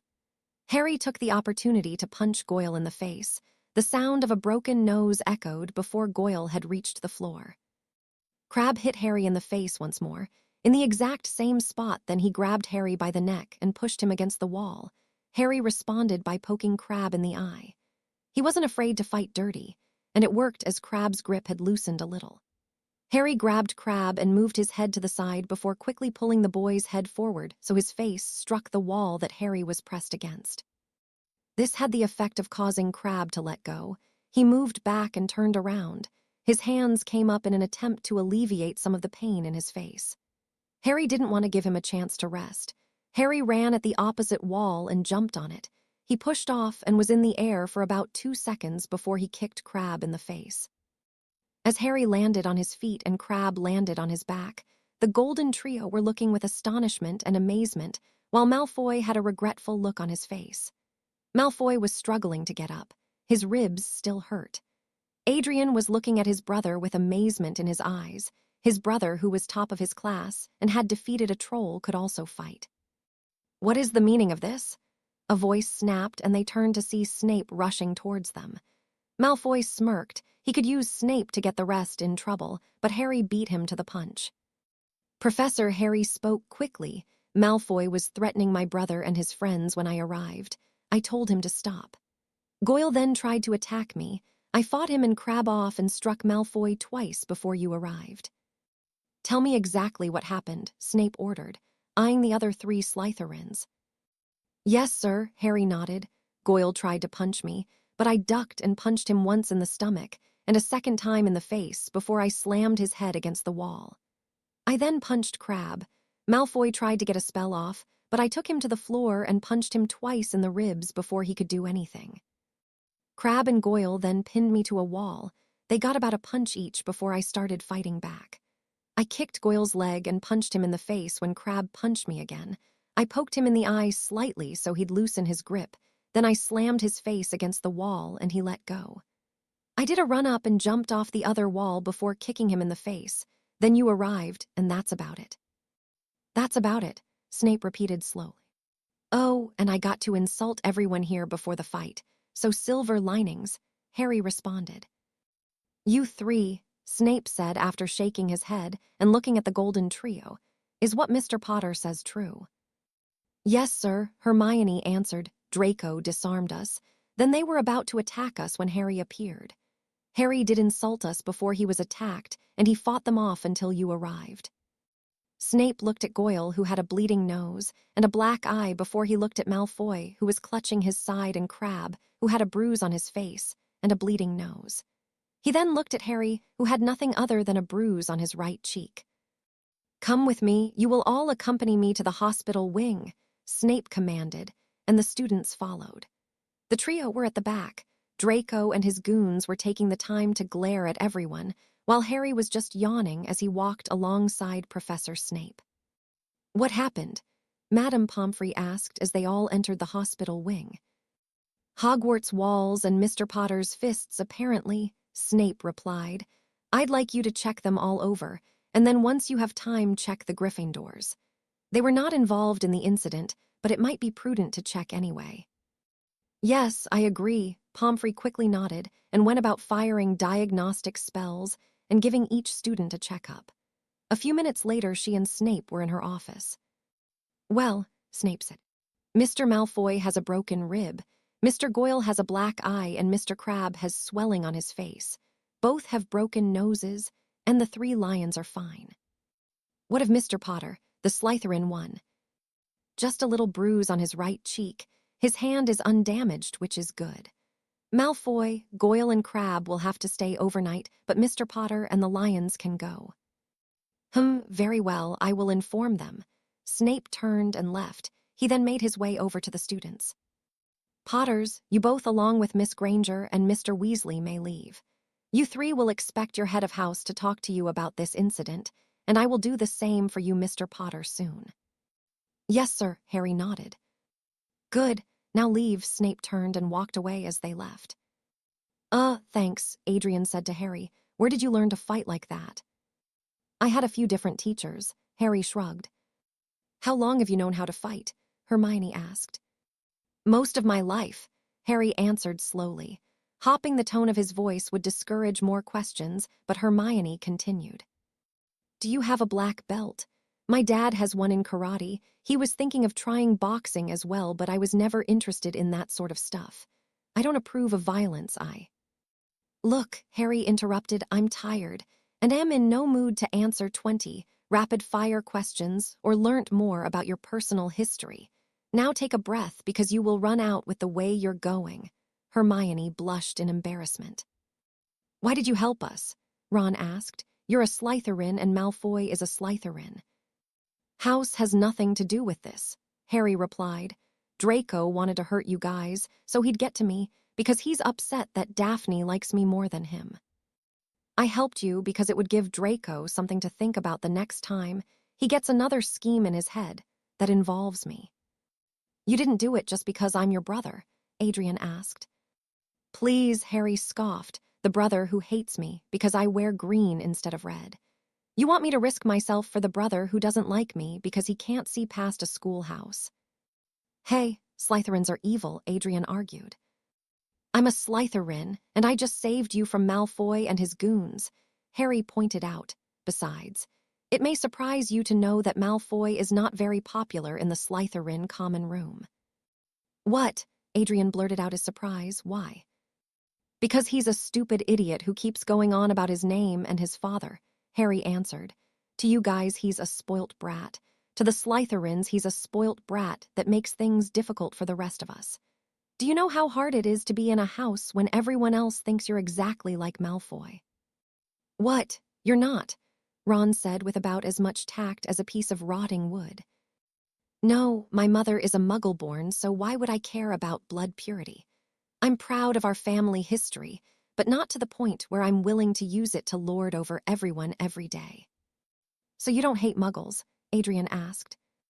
No, I believe in equality, which is why I hate everyone equally. Now, if you'll excuse me, I have to go. Harry turned the corner and made his way to the common room. Once Harry was inside the common room, he scanned it until he found Tracy and Daphne sitting with Blaise Zabini. Harry yawned before making his way over. He sat down next to the group. Tracy and Blaise were currently engaged in a battle of chess while Daphne was watching. You're late, Daphne said to Harry. She then noticed the slight bruise on his face. What happened to you? Oh, Crabbe and Goyle punched me in the face. Checkmate and what? Tracy turned to Harry. Blaise also looked at the raven-haired boy, and all three were waiting for an explanation. Don't worry, Harry said. It was a decent trade. They got a combined 3 punches in whilst I broke their noses and slammed their heads into a wall. And as an added bonus, I got to punch Malfoy, and I think I broke a few of his ribs, so bonus. Okay, Harry, Daphne spoke slowly. Tell us exactly what happened. Fine, Harry sighed before telling Daphne what had happened. By the end of it, Tracy was furious, Blaise was surprised, and Daphne was part way between anger and concern. You're not hurt, are you? She slowly placed her hands on the bruised part of his face. Nah, Harry replied. I've had much worse from a lot tougher. Pomfrey looked me over and said that my handsome face will go back to normal by tomorrow, or the day after tomorrow. She could have immediately fixed it today, but they had apparently ran out of supplies and are waiting for more to come. Wait, what do you mean you've had worse? Daphne asked as she removed her hand. I've got into a few fights over the years, Harry answered, usually with at least 2 people against me. Why have you gotten into fights? Tracy asked curiously. Sort of had to, Harry answered as he stood up. All right, I've got to go sleep early if I want to make it on time for the game tomorrow. Good night, Harry quickly made his way to his room. He's going to be the death of me, Daphne sighed. I can't believe him. He gets into a fight with 3 people and acts like it's just a normal day for him. Probably is, Blaise said. We don't know much about his life before Hogwarts. Well, let's ask him, Tracy said. No, I don't think we should, Daphne replied. Daphne's right, Blaise agreed. Notice how he immediately left when he was asked about it. I'd let him tell you when he's ready. Since when did you get all wise? Tracy raised an eyebrow. Since Shut Up, Blaze reset his chess game. Now come on, Davis. I'm going to beat you this time. In your dreams, Tracy scoffed. Idiots, Daphne shook her head. The next day was the day of the Slytherin versus Gryffindor Quidditch match. Harry had been wished good luck by Daphne, Tracy, and Blaze. He made his way over to the Slytherin locker room and got changed into his uniform. He picked up his Nimbus 2000, which he had received from Professor Snape, and made his way to the team meeting. Potter Flint, the Quidditch team captain, said, "What happened to your face?" "Crabbe and Goyle's fists," Harry answered, "but I gave them mine in exchange, so it's fair." "I don't really care as long as it doesn't affect your game." "You're such a caring person," Harry said sarcastically. "Makes you wonder why everyone thinks Slytherins are heartless bastards." Soon they left and arrived in the field. Flint shook hands with Oliver Wood, the opposing captain. Although shaking hands wasn't an accurate description compared to trying to crush each other's hands. After that, everyone got on top of their brooms and lifted into the air. Madame Hooch brought out a box with the Quaffles, Bludgers, and Snitch. First, she released the Snitch, which flew up and hovered in front of Harry for a second before going to the Gryffindor Seeker and hovering in her face for a second, and then it disappeared. The Gryffindor Seeker was a second-year named Rachel. Harry had never seen her fly, but she did fit the Seeker build with her small and thin body. The whole team got ready for the match to start. Madame Hooch laid out the rules and everyone waited. The Bludgers flew into the air, followed by the Quaffle, and the game began. The Gryffindor chasers got to the Quaffle first and flew straight to the Slytherin's post, with the Slytherin's chasers following. Harry and Rachel had both began looking around for the Snitch, both hopping to spot it before the other one. And Angelina Johnson scores, 10 points to Gryffindor, came the magically amplified voice of Jordan Lee, the Quidditch commentator. The game kept going on. Harry tuned everything else out and kept scanning the field for the Snitch. He was tempted to use magic to speed things up, but decided that he didn't want to cheat. The same could not be said for the rest of the team, who were stretching the rules to the fullest and hitting everyone just enough to be allowed, but not enough to break a rule. They did occasionally break rules, but none of them looked ashamed. Some were a bit sad, but more likely because they were caught. As Harry was scanning, he noticed that Rachel occasionally glanced at him to see if he had discovered the location of the Snitch yet. He was brought out of his thoughts when his broom suddenly decided to go on autopilot and began moving all about on its own. It started bucking and moving in any direction it could with the hope of throwing Harry off. Fortunately, Harry had quickly gotten over his surprise and held on. He tightened his grip as much as he could. Everyone looked at him with shock and bewilderment, whereas Daphne and Tracy and Blaze were concerned and panicked. "What the hell is happening to him?" Daphne shouted. "Maybe he lost control of his broom," Blaze suggested. "Have you seen Harry fly?" "No way he'd lose control," Tracy replied. "Must be something wrong with his broom." Quirrell was particularly pleased with himself. His curse would soon throw the Potter brat off that broom and to his doom. Unfortunately for him, Snape had begun a counter-curse and was trying to stop him, but Quirrell wasn't afraid. He had the Dark Lord on his side.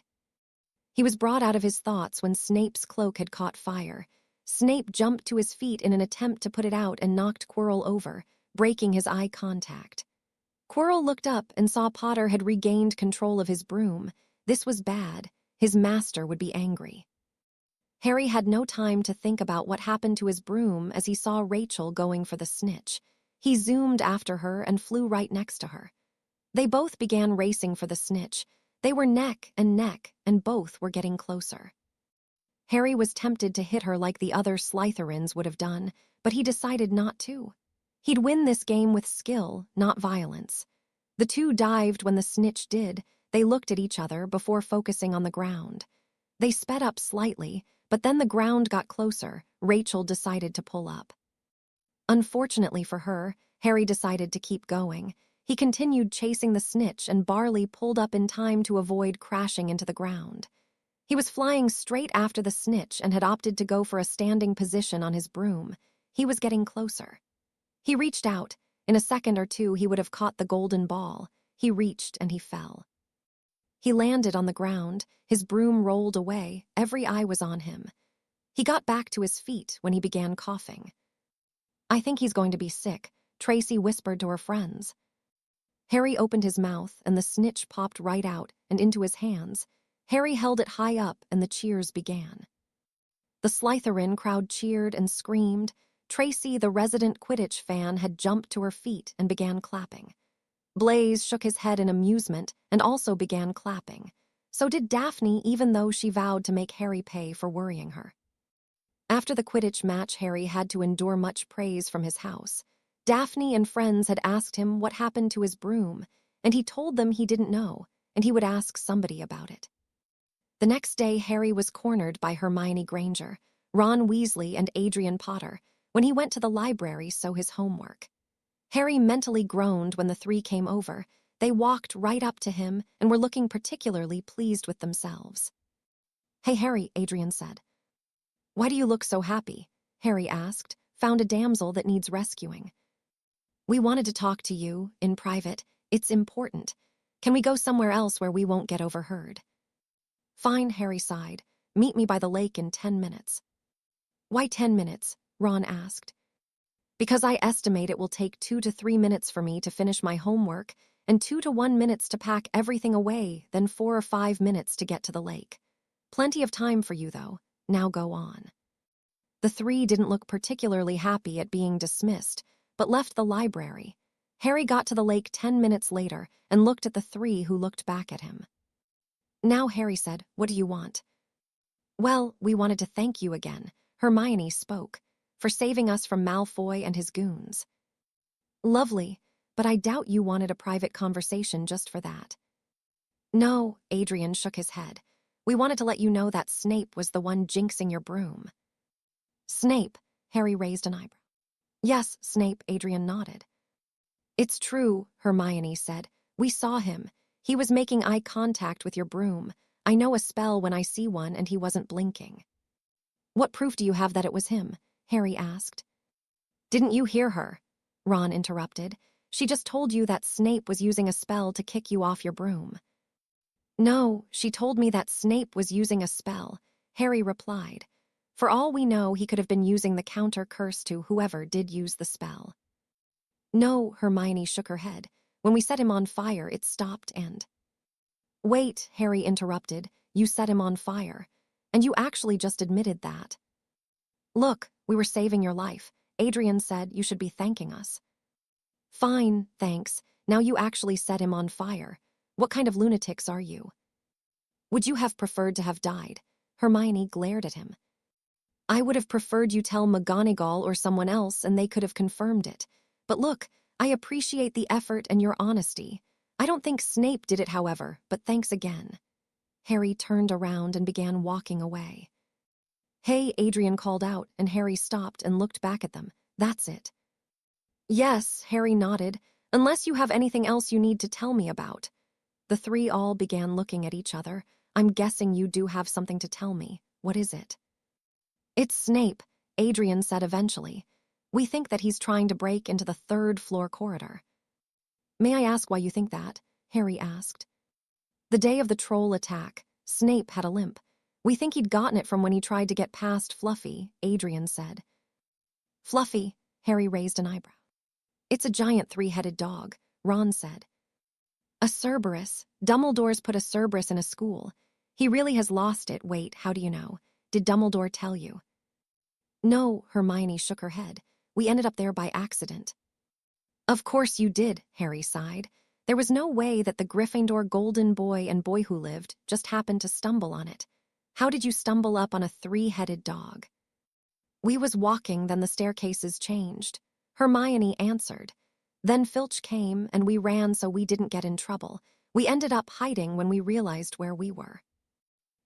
Fine, but I don't think Snape stole it." "You're only saying that because you're a Slytherin," Ron replied. "No, I'm saying it because it's too obvious," Harry responded. "Think about it. Imagine you wanted to steal whatever was in that corridor." "Oh, it's something to do with Nicholas Flamel," Ron blurted out, and Hermione elbowed him. "Anyway," Harry continued, but vowed to look up Flamel later. "If you wanted to steal something, then you'd be drawing less attention to yourself. Snape has always been attracting attention. Everyone knows not to piss him off, and he's worked with Dumbledore for years. He's too obvious a suspect.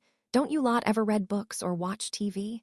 It's always the least obvious suspect. This is not a book, Hermione snapped. This is real life. Says the muggle-raised witch at the magical school that houses giant three-headed dogs and has students that fly on broomsticks. Harry commented dryly.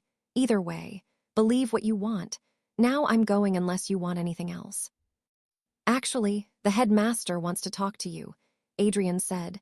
Told me to bring you whenever possible. Fine, Harry said. Lead the way. The Potter brothers left Hermione and Ron and made their way up to Dumbledore's office with an awkward silence. Neither were willing to say anything to the other. Apart from a yawn from Harry, neither made much noise. Soon they reached the headmaster's office. Hello, Mr. Potter, Dumbledore greeted Harry. Thank you for bringing him here, Adrian. No problem, sir, Adrian smiled. Now, Mr. Potter, firstly I'd like to commend you on your Quidditch victory. Dumbledore turned his attention back to Harry. I must say, it was an impressive catch. I've never seen a person use their mouth to catch a snitch before. An ingenious method, if I do say so myself. Thank you, sir, Harry replied, but I doubt Quidditch is the reason you've called me up here. You would be correct.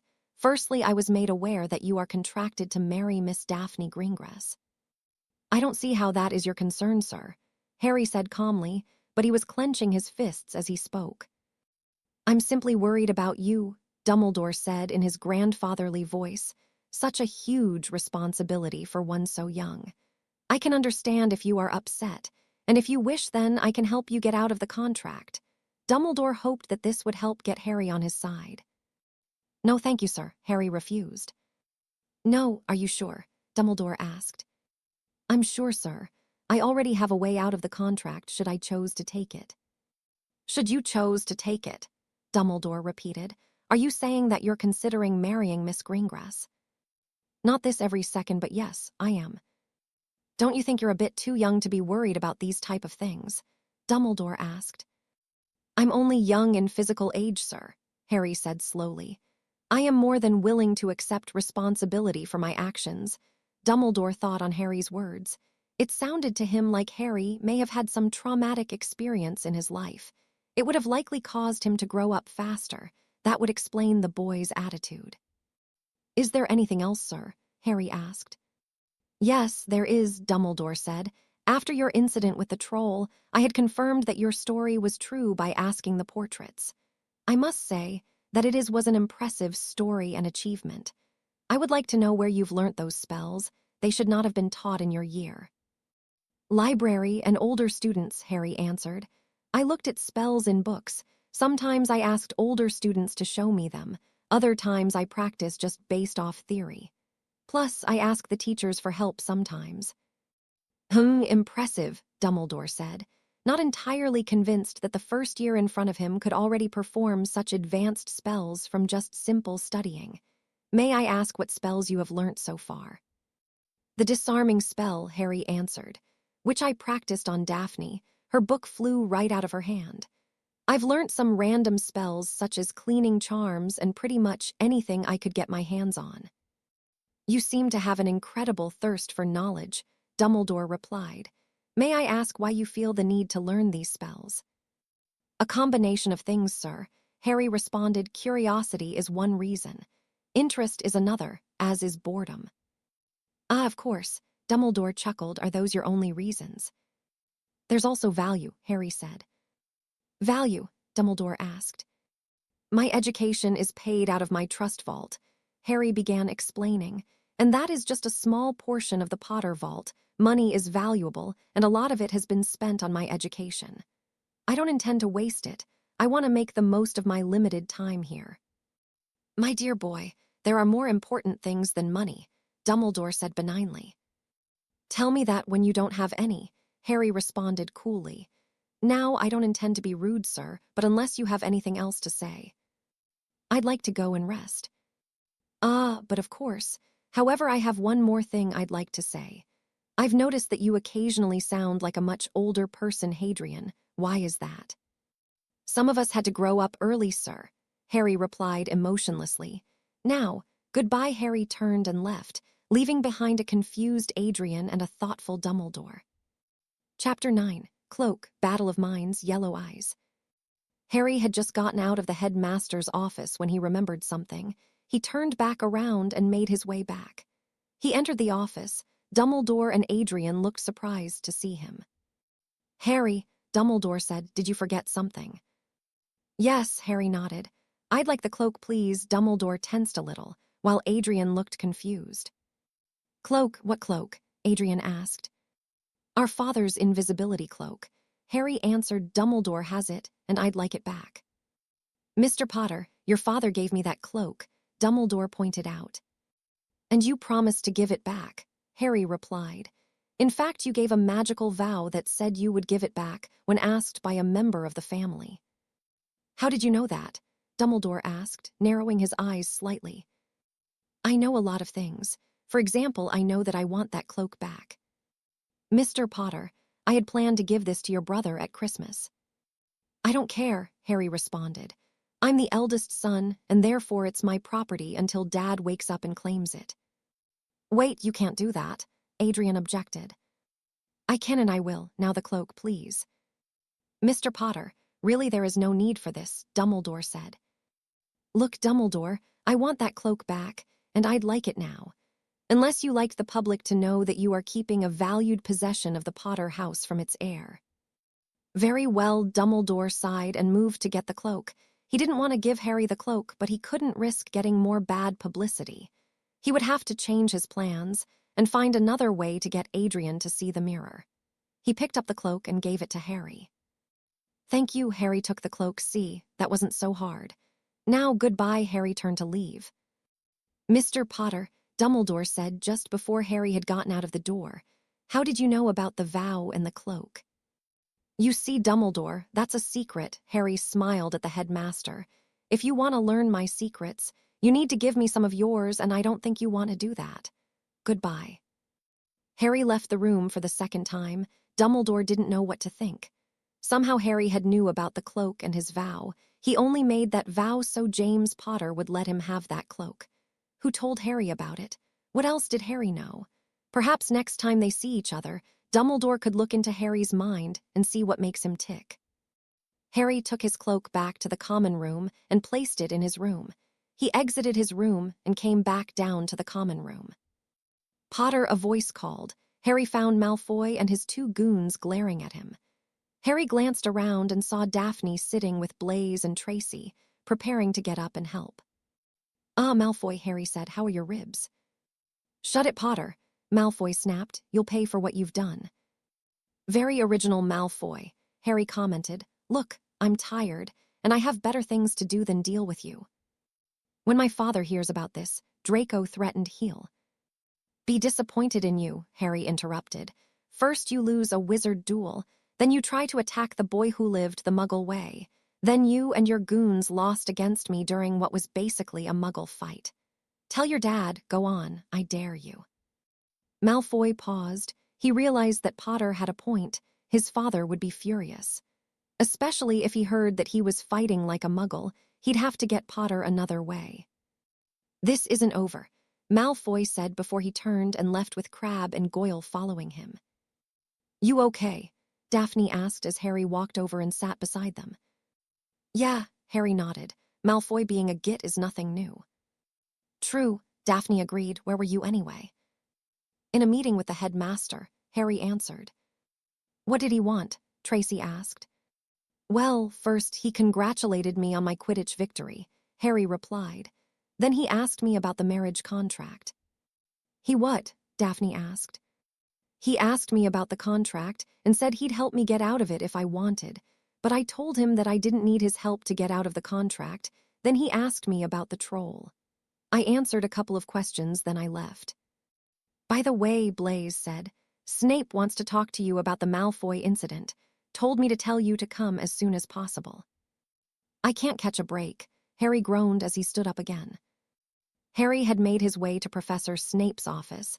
He shook his head and decided to get this over with so he could go back to his room and fall asleep. He knocked on the door. "Enter," said the smooth voice of Professor Snape. Harry opened the door and walked in. He found Snape sitting behind his desk. "Hello, sir," Harry greeted. "Greetings, Mr. Potter. Sit," Professor Snape ordered. Harry did as he was told and sat in the chair in front of the desk. "You are aware of why I've called you. You wanted to talk to me about me beating up the spoilt brat and his pet apes," Harry answered. "Yes," Snape nodded, hiding his amusement at Harry's description of the two boys. "Firstly, I'd like to say I am impressed. Beating multiple opponents is an impressive achievement, especially when two of them are as big as Mr. Crabbe and Mr. Goyle. Have you studied martial arts?" "A little," Harry replied. "A little," Snape repeated slowly. "From what I have heard from the other students, you fought better than one who has studied a little bit of martial arts. And those students have much experience in fighting." Harry raised an eyebrow. They would be amazed if they went to watch a children's karate tournament, apart from Malfoy, but that's just because he hates all things Muggle. "Have you talked with Malfoy since the confrontation?" Snape asked. "Just before this meeting," Harry answered.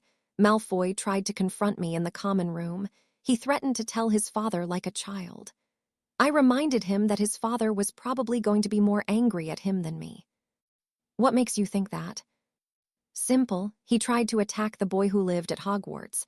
And what's worse is the fact that he tried to do it the Muggle way. Then he got beat up in what was basically a Muggle fight."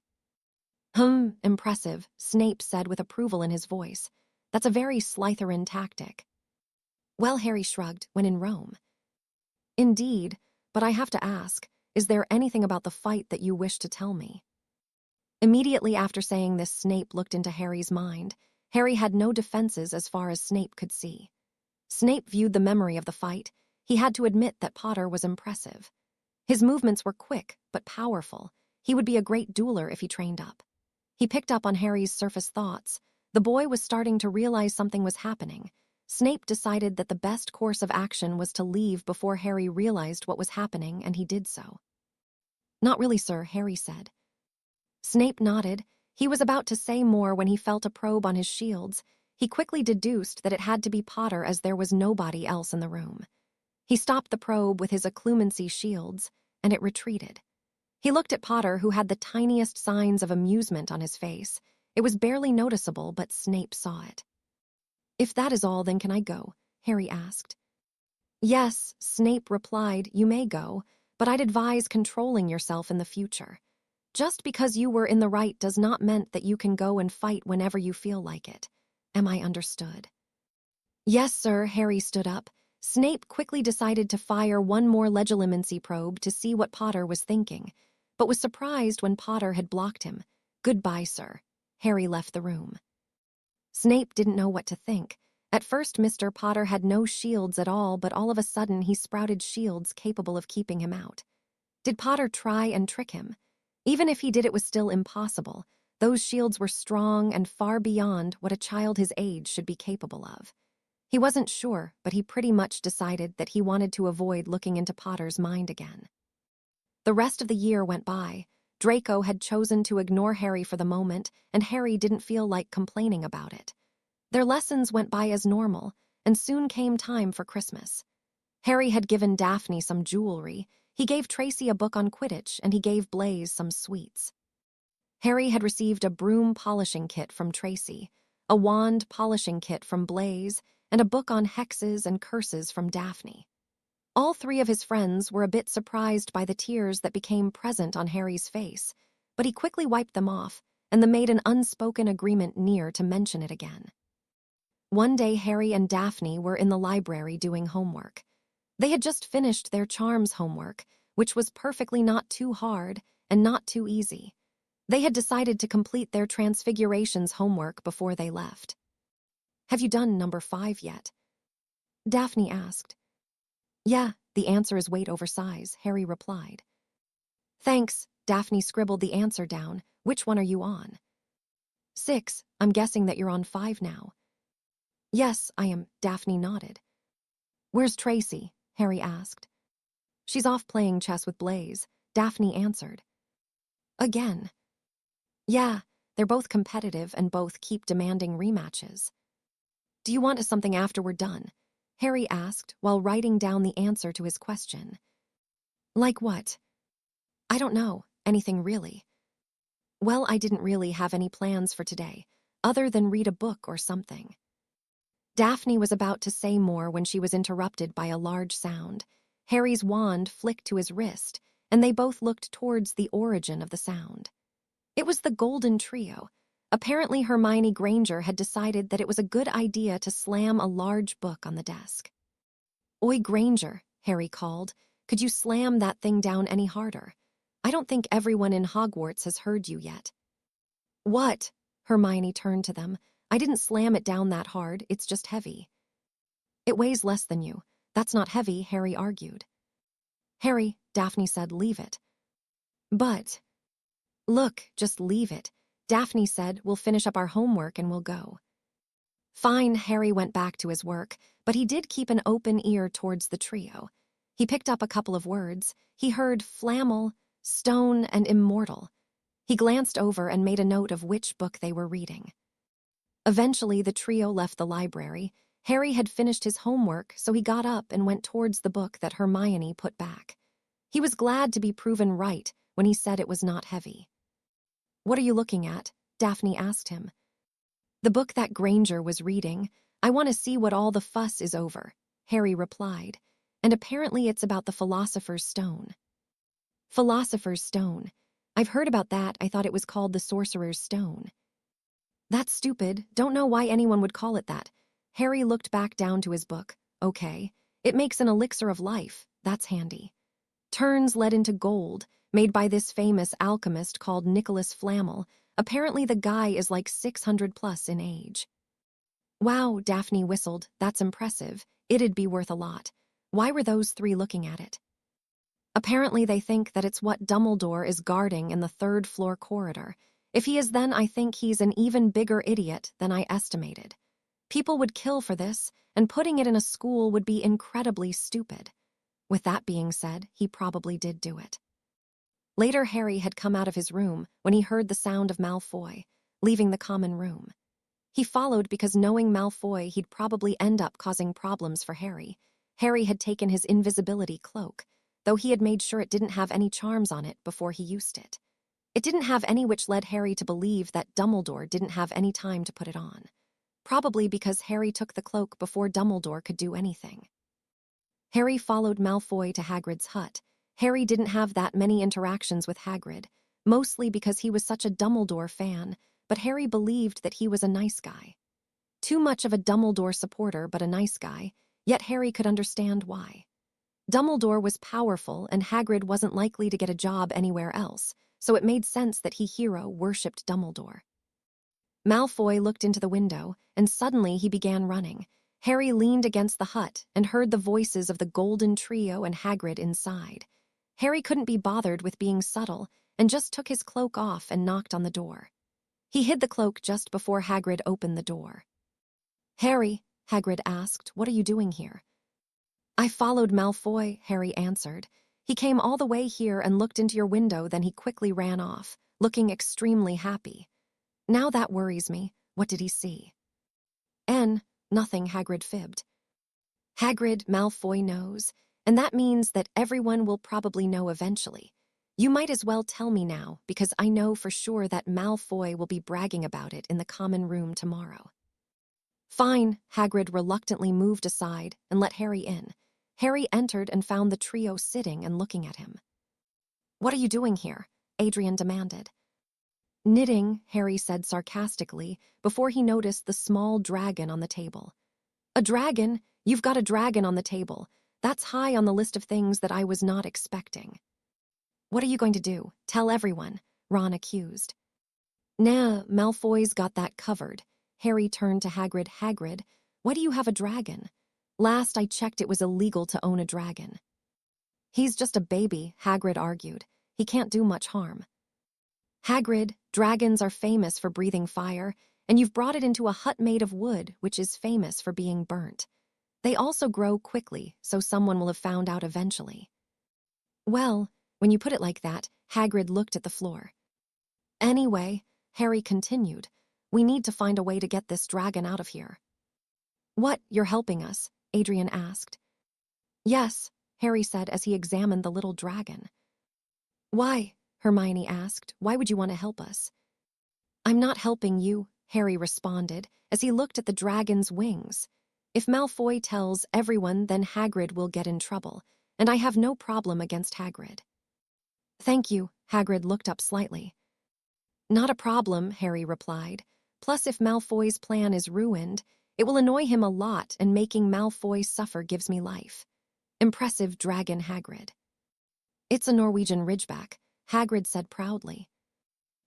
Harry thought of a plan. Okay, I'll deal with it for you. Deal with it? Ron asked. I'll get rid of it for you, Harry said. Get rid of it, Hermione gasped. I'm not going to kill it.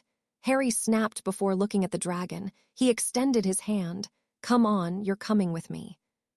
The little dragon stared at him. Everyone thought that he was going to spray fire on Harry's hand, but it didn't. It slowly crept forward and rubbed its head against his fingers. It then climbed up his hands and kept climbing until it was resting on his shoulder. Everyone was surprised at how easily Harry had made the dragon obey him. Say goodbye, Hagrid, Harry instructed the half-giant. Goodbye, you're taking him from me. Either he comes with me, or somebody else will take him away, and they won't treat him as nice as me. But, Hagrid, I promise you that I'll get him someplace safe. Harry hoped to calm Hagrid down. Just trust me, please. Oh, Hagrid cried. Fine, just promise me that you'll make sure he gets somewhere safe. I promise on my name as a Potter. I will get him somewhere safe, Harry promised, and he meant it. Goodbye, Norbert. Hagrid rubbed the little dragon's head as he cried, I'll miss you. He'll miss you as well, Harry said before turning to the other three. I'd advise you three get back before Draco comes here with a teacher. He's likely told somebody by now, so I'd be careful which way you go. Wait, Adrian stood up as Harry opened the hut's door so he could leave. What are you going to do with him? Get him somewhere safe, Harry answered. But how? Now, brother, Harry smiled. That would be telling. You just work on getting back without getting caught. And if you do get caught, don't mention me, because if you do, I'll murder you in your sleep. Harry left with the threat still in the air. The trio said goodbye to Hagrid and left the hut. They couldn't see Harry anywhere. They quickly ran back up to the school. They were soaked by the time they got there because it had started raining. They were walking through the corridor when they were stopped by Professor McGonagall, who was accompanied by a smug-looking Malfoy. The next morning, Harry had sat at breakfast with Daphne and Tracy. They were talking and eating. Then the Golden Trio came in, looking down. Harry and friends noticed that the other Gryffindors were either glaring or not looking at them. He had a good idea why. Then Draco Malfoy entered. Instead of smirking or looking smug, he looked incredibly angry. Oh, guys, guess what Tracy whispered? What? Harry and Daphne said at the same time. Apparently, the Gryffindor lost 150 points yesterday. How do you know this? Daphne asked. I have my ways, Tracy said mysteriously. Anyway, apparently the Golden Three got caught after hours and lost all those points. That's probably why they're being ignored by the other lions. Oh, and apparently Malfoy was involved. Seriously, how do you know this? Harry interrupted. Secret, Tracy grinned. But anyway, Malfoy lost Slytherin 50 points when he told McGonagall about the three because he was out as well. Is that all? Harry said sarcastically, but seriously. Malfoy is an idiot if that's true. Staying up after hours to tell on someone who is staying up after hours. Talk about being hypocritical. Yes, but it's Malfoy. Daphne pointed out. I doubt he could spell hypocritical. True, but neither can Tracy, Harry replied. Hey, yes I can, Tracy indignantly claimed. Prove it, Daphne challenged. Fine, Tracy replied, hypocritally. Oh, Harry exclaimed, so close. I hate you both, Tracy grumbled. No, you don't, Daphne said as she and Harry continued eating. What do you think they'll have to do for their detention? Write lines. Don't know, Harry shrugged. Maybe old Filch will finally get his wish and hang them from their thumbs, or maybe the school will sick Snape on them. What if they do something absolutely mad? Tracy asked. Something like cleaning the Slytherin common room, looking after that three-headed dog they apparently have in the third-floor corridor. Harry and Daphne were about to ask how she knew that, but both wisely kept shut. Oh, maybe they'll make them go into the Forbidden Forest or something. Tracy, Daphne said, people here are a bit crazy, but it's unlikely they'll send students into the Forbidden Forest. I sort of hope they do. Harry smiled sadistically at the thought. If there is a God, then he will do me this favor and make that happen. Adrian Potter was not having a good time. He had been sent to detention in the Forbidden Forest with Hermione, Ron, and Malfoy for some reason. Why couldn't he just do lines or clean something? The worst part is he got paired up with Malfoy of all people when they had to split up. Luckily, they got Fang the dog to come with them, but according to Hagrid, he was useless. I can't believe this, Malfoy whined. This is servant stuff. I can't believe that I have to be here with you, Adrian retorted. I'm the boy who lived. I shouldn't be here with Junior Death Eater like you. Like I enjoy your company.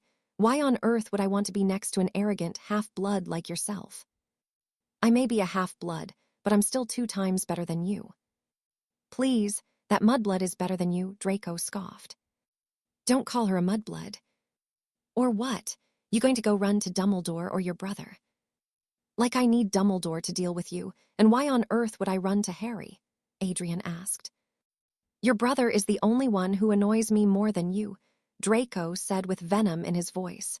He stole my rightful place as Prince of Slytherin, and he stole Daphne Greengrass from me. That blonde girl. I don't blame my brother, she's not that bad, shame she's a Slytherin. If she wasn't, then I'd probably ask her out.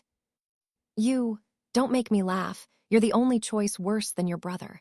At least he has some intelligence. Yeah, well, did you hear that? Hear what? Draco demanded. Shush, Adrian whispered and moved forward slowly. Draco and Fang followed him. They were shocked when they found a dying unicorn on the floor. It was bleeding, but that wasn't the scary part. The scariest part was the hooded figure that was drinking its blood. It looked up, having just noticed the boys. Draco screamed and ran. Fang followed after him. Adrian decided he didn't need to run. He was the boy who lived. He didn't run. He took out his wand. It was at this point that he remembered that he didn't know any offensive spells and changed his mind. He turned to run but tripped and fell to the floor.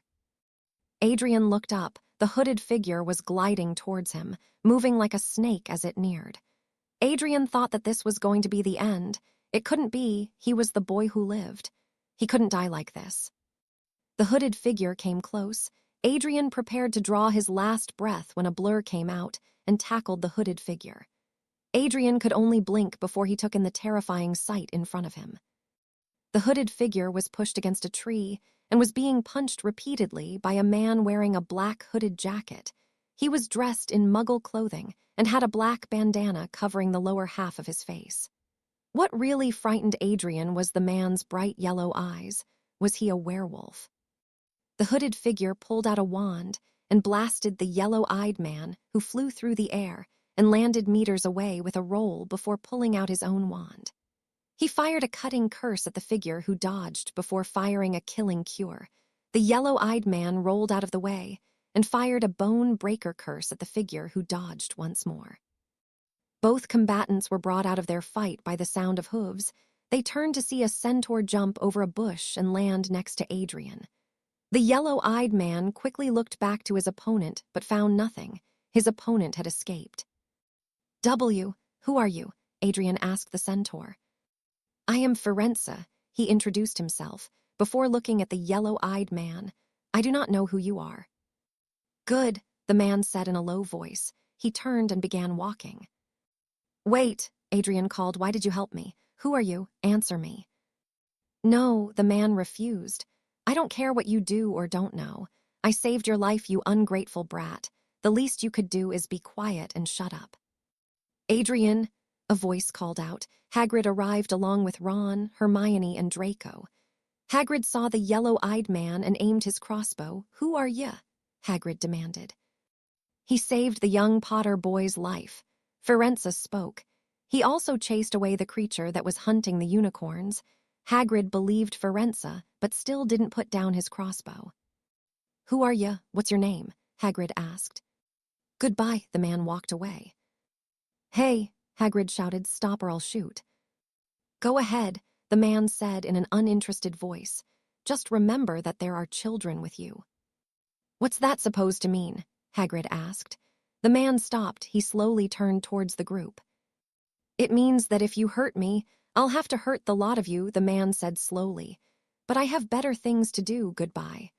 Lumos Maxima, a bright light shot out of his wand and blinded everyone. Hagrid used his crossbow. He had hoped he hit something. After a short while everyone regained the use of their eyes.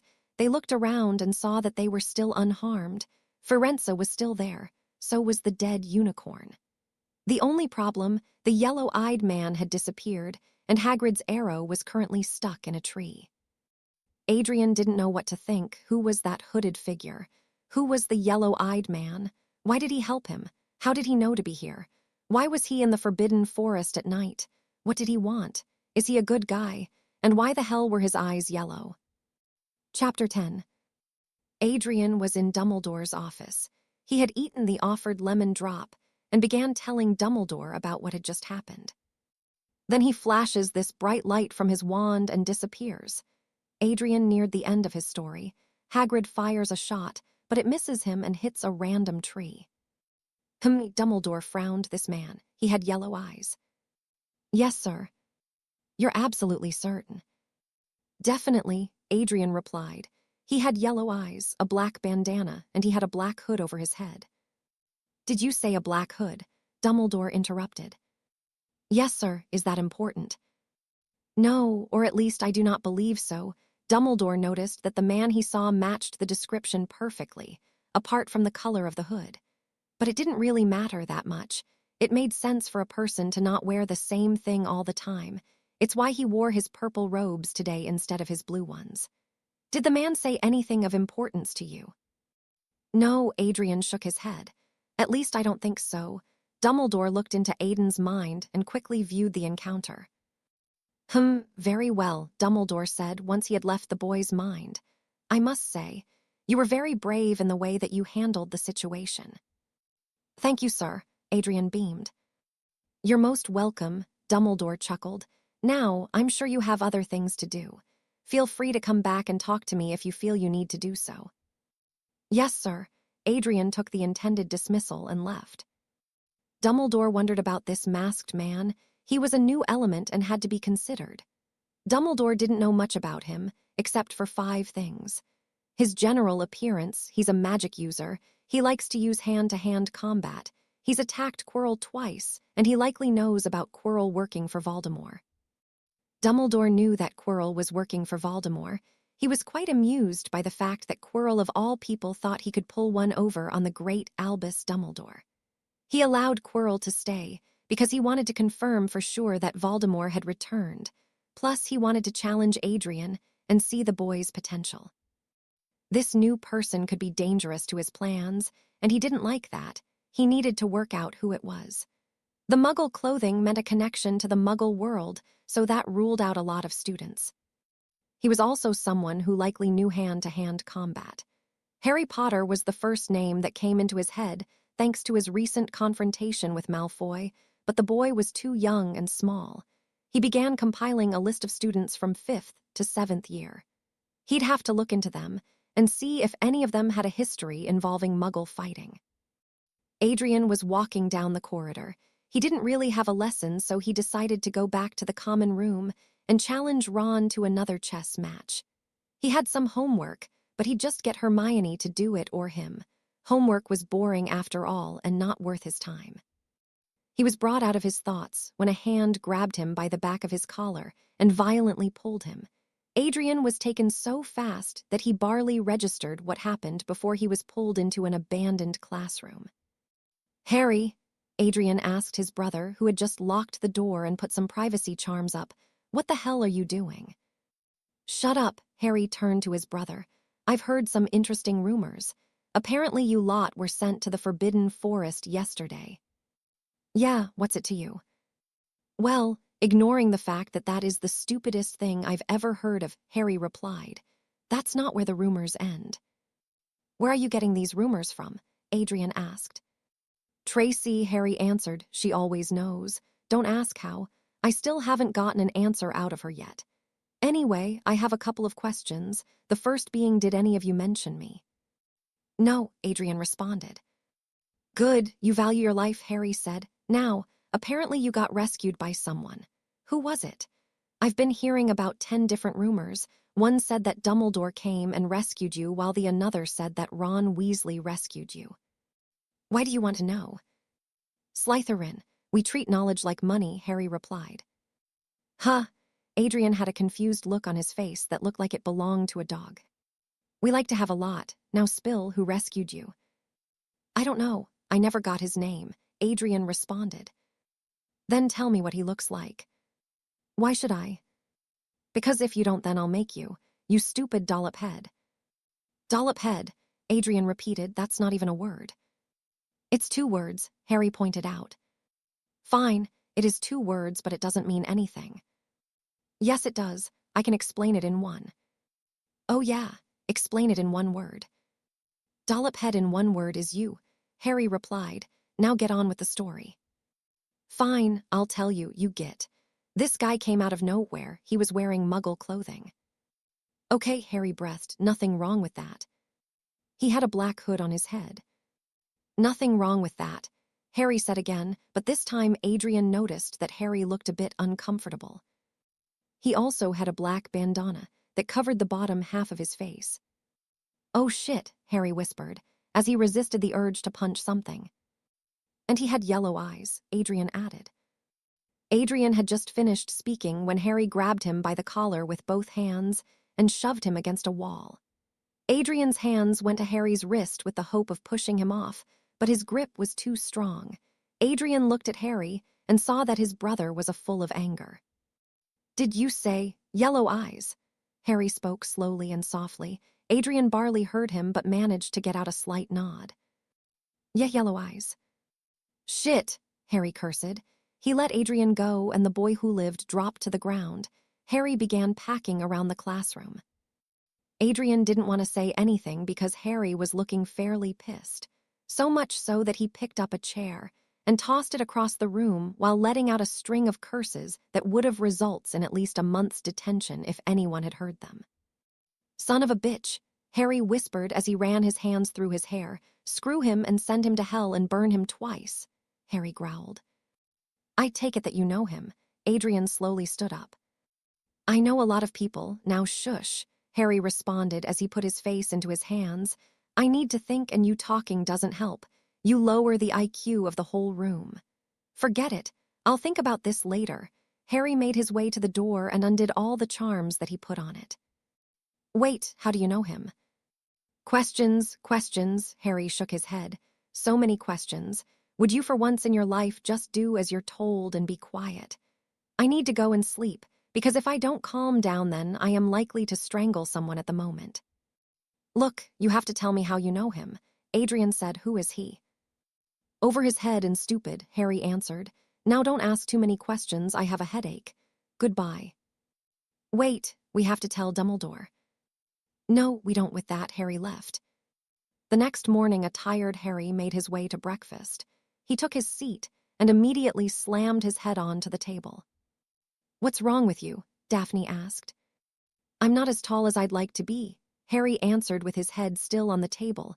I'm also arrogant, prone to violence, have a low tolerance for idiots, have done questionable things in bad judgment, cannot tame my hair, and I enjoy causing other people suffering.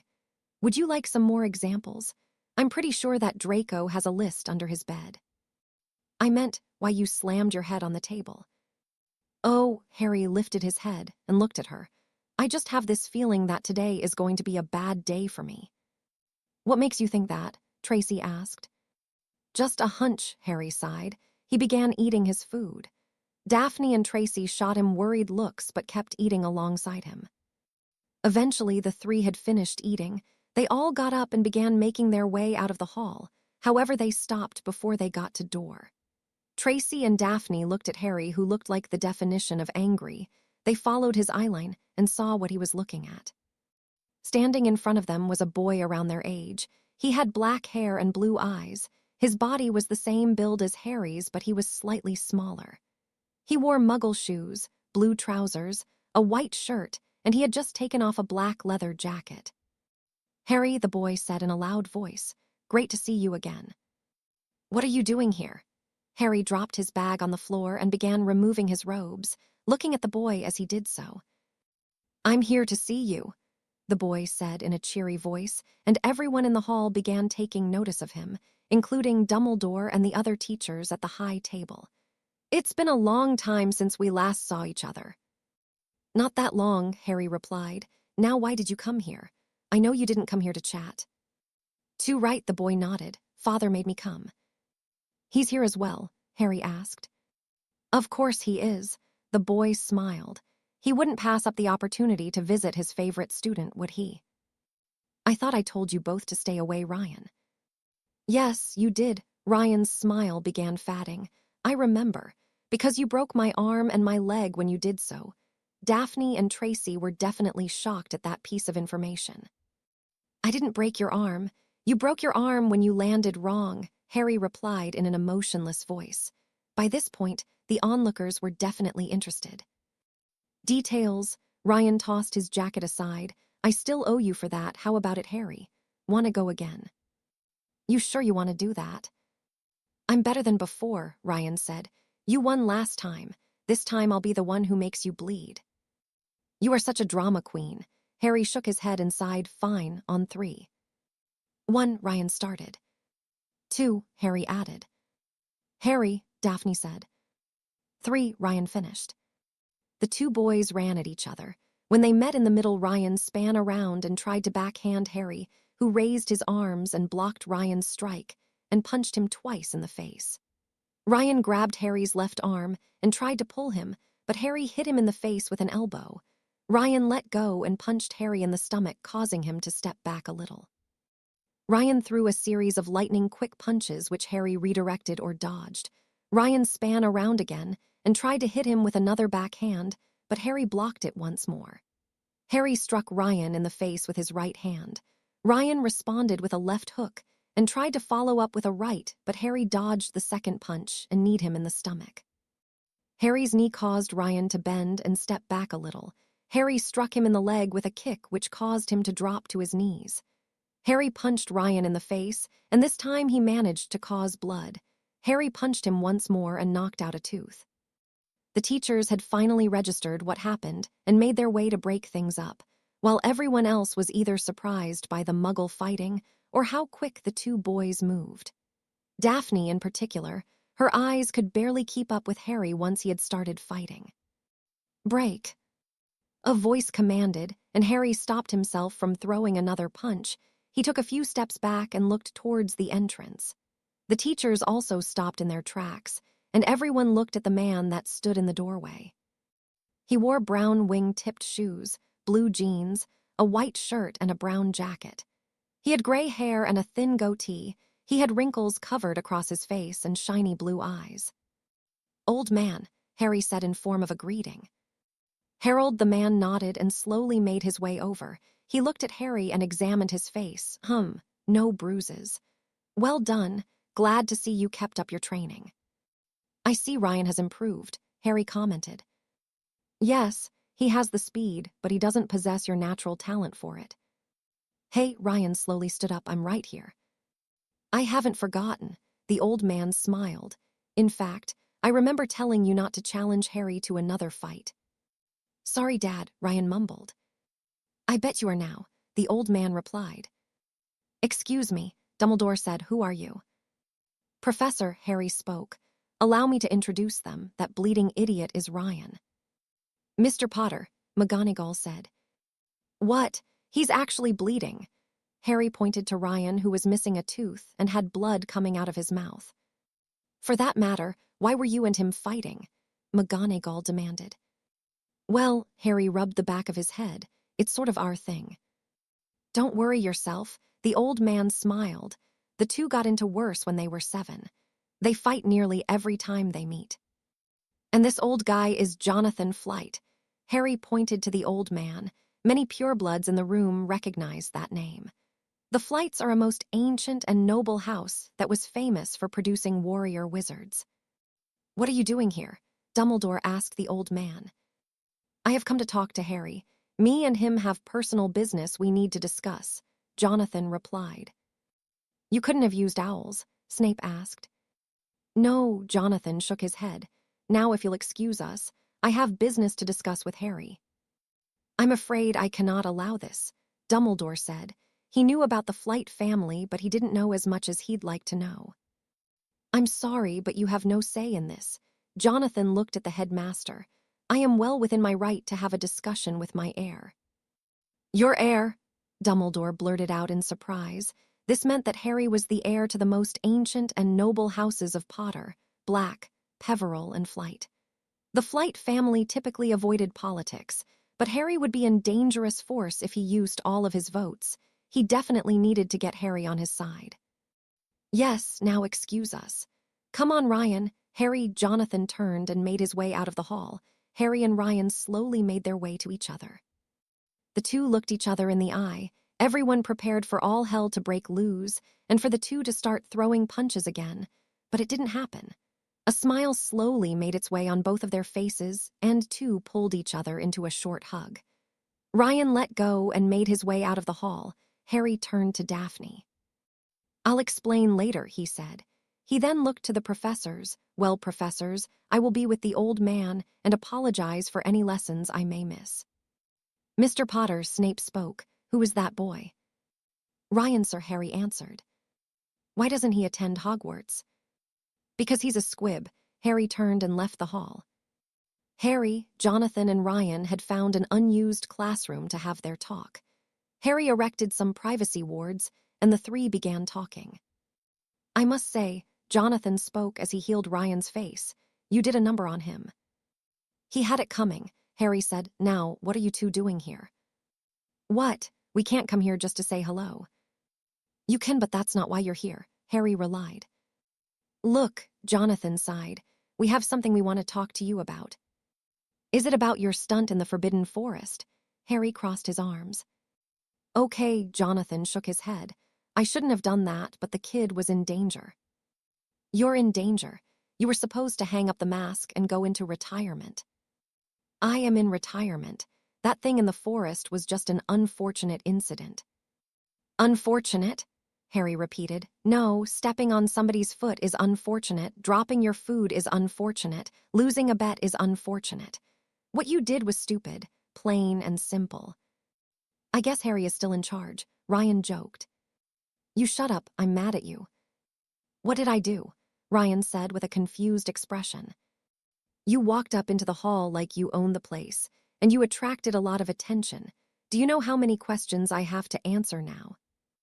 "Meh," Ryan shrugged. "It's not like I killed somebody. Besides, you haven't had a fight in ages. I was just doing you a favor."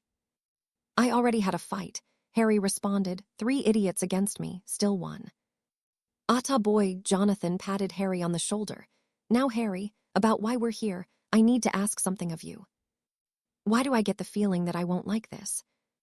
"Probably because you won't like this," Ryan answered. "Harry," Jonathan continued, "you know why I trained you. I think it's time." "No," Harry shook his head. "No, I tried it before and I am not doing that again." "Harry, come on," Jonathan spoke. "No," Harry refused. "You promised. You said I could have a normal life. Get Ryan to do it." "Me?" Ryan scoffed. "We both know that I'm nowhere near as good at this as you." "Why me?" Harry demanded. "Why couldn't you just find someone else?" "There is nobody else," Jonathan spoke in a sad voice. "You're the only one left, Harry. You may still be able to have a normal life, but it won't be any time soon. I don't have much time left, Harry, please." "Bloody hell," Harry wiped a tear off of his face. "How long do you have?" "We don't know," Ryan spoke. "Probably a few months." Jonathan leaned down and looked Harry in the eye. "I will go. We all will. You knew that this was coming. It's okay to be sad. What's not okay is to stop being happy. I want you to live your life. Live it with as much happiness as you can." Jonathan gently pulled Harry into a hug. The green-eyed boy tense but slowly returned with his own hug. "I'll miss you," Harry pulled away. You as well, Jonathan said softly. But just remember, despite how corny it is, I'll always be here. Jonathan placed his hand on Harry's chest, just above his heart. Thanks, John, but I don't know if I can do it. Harry spoke honestly. I don't know if I have it in me. Harry, you have the skills, Jonathan reassured him. You have the skill, the strength, and the determination. You're also the perfect person. You can't stop yourself, and we both know it. You can't stop yourself, no matter how much you want to. Jonathan stood up and placed a hand on Harry's shoulder. Goodbye, Harry said in a sad but resigned voice. I'll always be proud of you. Jonathan removed his hand, and he took his wand out and removed Harry's charms.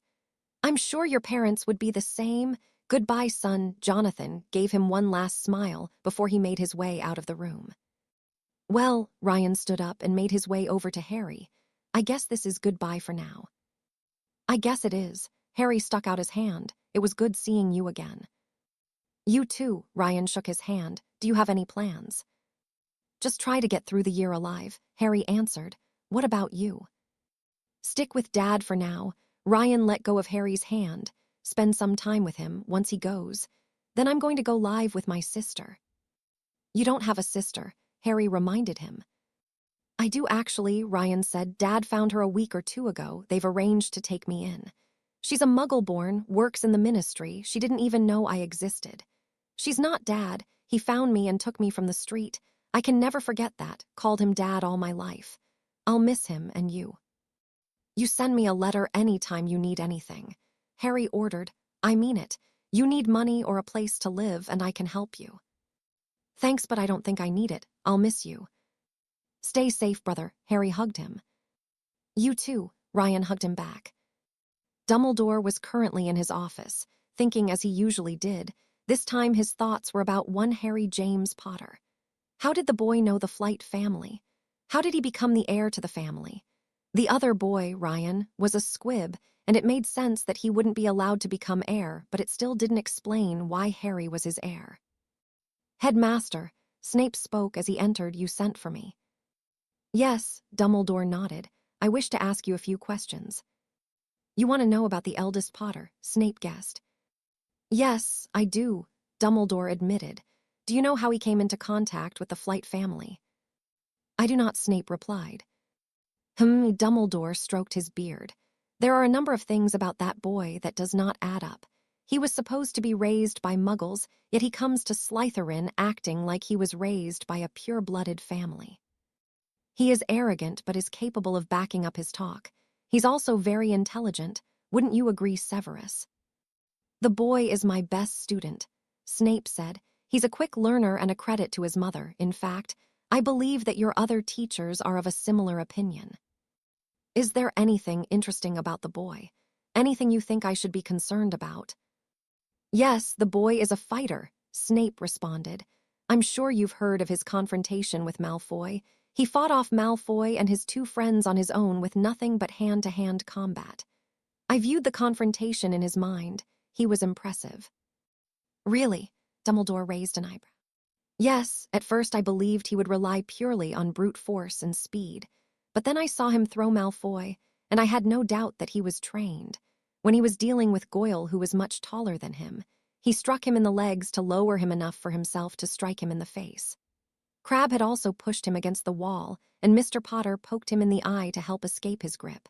He doesn't appear to mind fighting dirty. Plus there was that confrontation in the hall, Dumbledore added. The boy was definitely quick, Snape commented. His punches were as quick as spells, and it's further proof that he has been trained. He also stopped immediately when instructed to by Lord Flight. This leads me to believe that Flight is possibly the one responsible for teaching him. Yes, Dumbledore agreed. That does seem likely. The question is why Mr. Potter knows the Flights. Yes, but that is not the only thing about the boy that might interest you, Snape said, adding the fact that he sounded like a gossiping woman right now. What else should I know? Dumbledore prompted. I believe that Mr. Potter knows legilimency and occlumency. At such a young age? Dumbledore asked. He should not be able to perform legilimency at his age, but his occlumency barriers are clearly not sufficient enough to keep you out. Actually, Albus, Snape drawled, he is. Severus, Dumbledore frowned. Mere moments ago you were claiming to have read his mind. Yes, I did read his mind, Snape said. When I viewed the conversation, he felt something was off, so I left his mind as quick as possible. Then I felt someone trying to probe my mind. As Mr. Potter was the only one present in the room, it had to be him. I blocked his probe, and when he tried to leave, I sent one more to see what he was thinking, but the second time he blocked me. It sounds like Mr. Potter let you see that memory by lowering his shields, Dumbledore theorized. But that doesn't make too much sense. Shields can be lowered in an instant, but bringing them back up can take time. Yes, shields of his level would take a minimum of 10 minutes to bring back up to half strength. Albus, his shields were just as good as mine. That is worrying. Dumbledore steepled his hands together. Mr. Potter is a mystery. Yes, a mystery, Snape agreed, but he is much more better than the other Potter brat. Severus, Dumbledore warned. Albus, Severus continued. If we must place all our hopes on a Potter brat, then why not at least choose the more competent one? The boy is consistent in class, he is smart, and he could be great with the right training, while your golden brat does nothing but cause trouble. Severus, I have my reasons, Dumbledore said with finality in his voice. Severus sighed. He knew better than to argue with Dumbledore about the youngest Potter. It was like arguing with a wall, albeit a slightly more annoying one. What of this mystery man? Snape changed the topic, the one who attacked Quirrell. Snape had doubts about Quirrell, doubts he repeatedly told Dumbledore, who shot him down each time. Ah, there has been new news, Dumbledore said as he popped another lemon drop into his mouth. Some of our old friends have been kind enough to dig up some information about him. And, Snape prompted, he is too old to be a Hogwarts student, assuming it is the same person. The Order have discovered what we would call a vigilante. During the last war, he took out many Death Eaters on his own. Those he fought were mostly injured and left for the Ministry, but he has taken a few lives as well. However, he also has a history with Muggles. Muggles? Snape asked curiously. Yes, there have been many reports of a yellow-eyed man in many Muggle cases. Dumbledore took another lemon drop. This yellow-eyed man has stopped muggings, crimes, and various other things. The interesting thing is that these reports are at least 40 years old. So, the person is likely to be a Muggle-born, Snape deduced. And if we assume he started his activities at the age, if 20 then, he is likely to be 60+ in age. Which leads to the next 3 questions. What was he doing in Hogwarts? Why did he try to attack Quirrell, and is it the same person? Before Snape could answer, a knock was heard.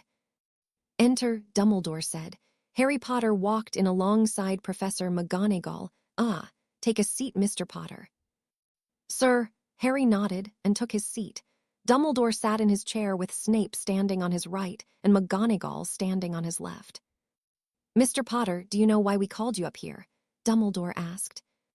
I'm going to hazard a guess, and assume it's because of the over-enthusiastic greeting between me and the Flight family. Over-enthusiastic, McGonagall repeated with disbelief etched into her face.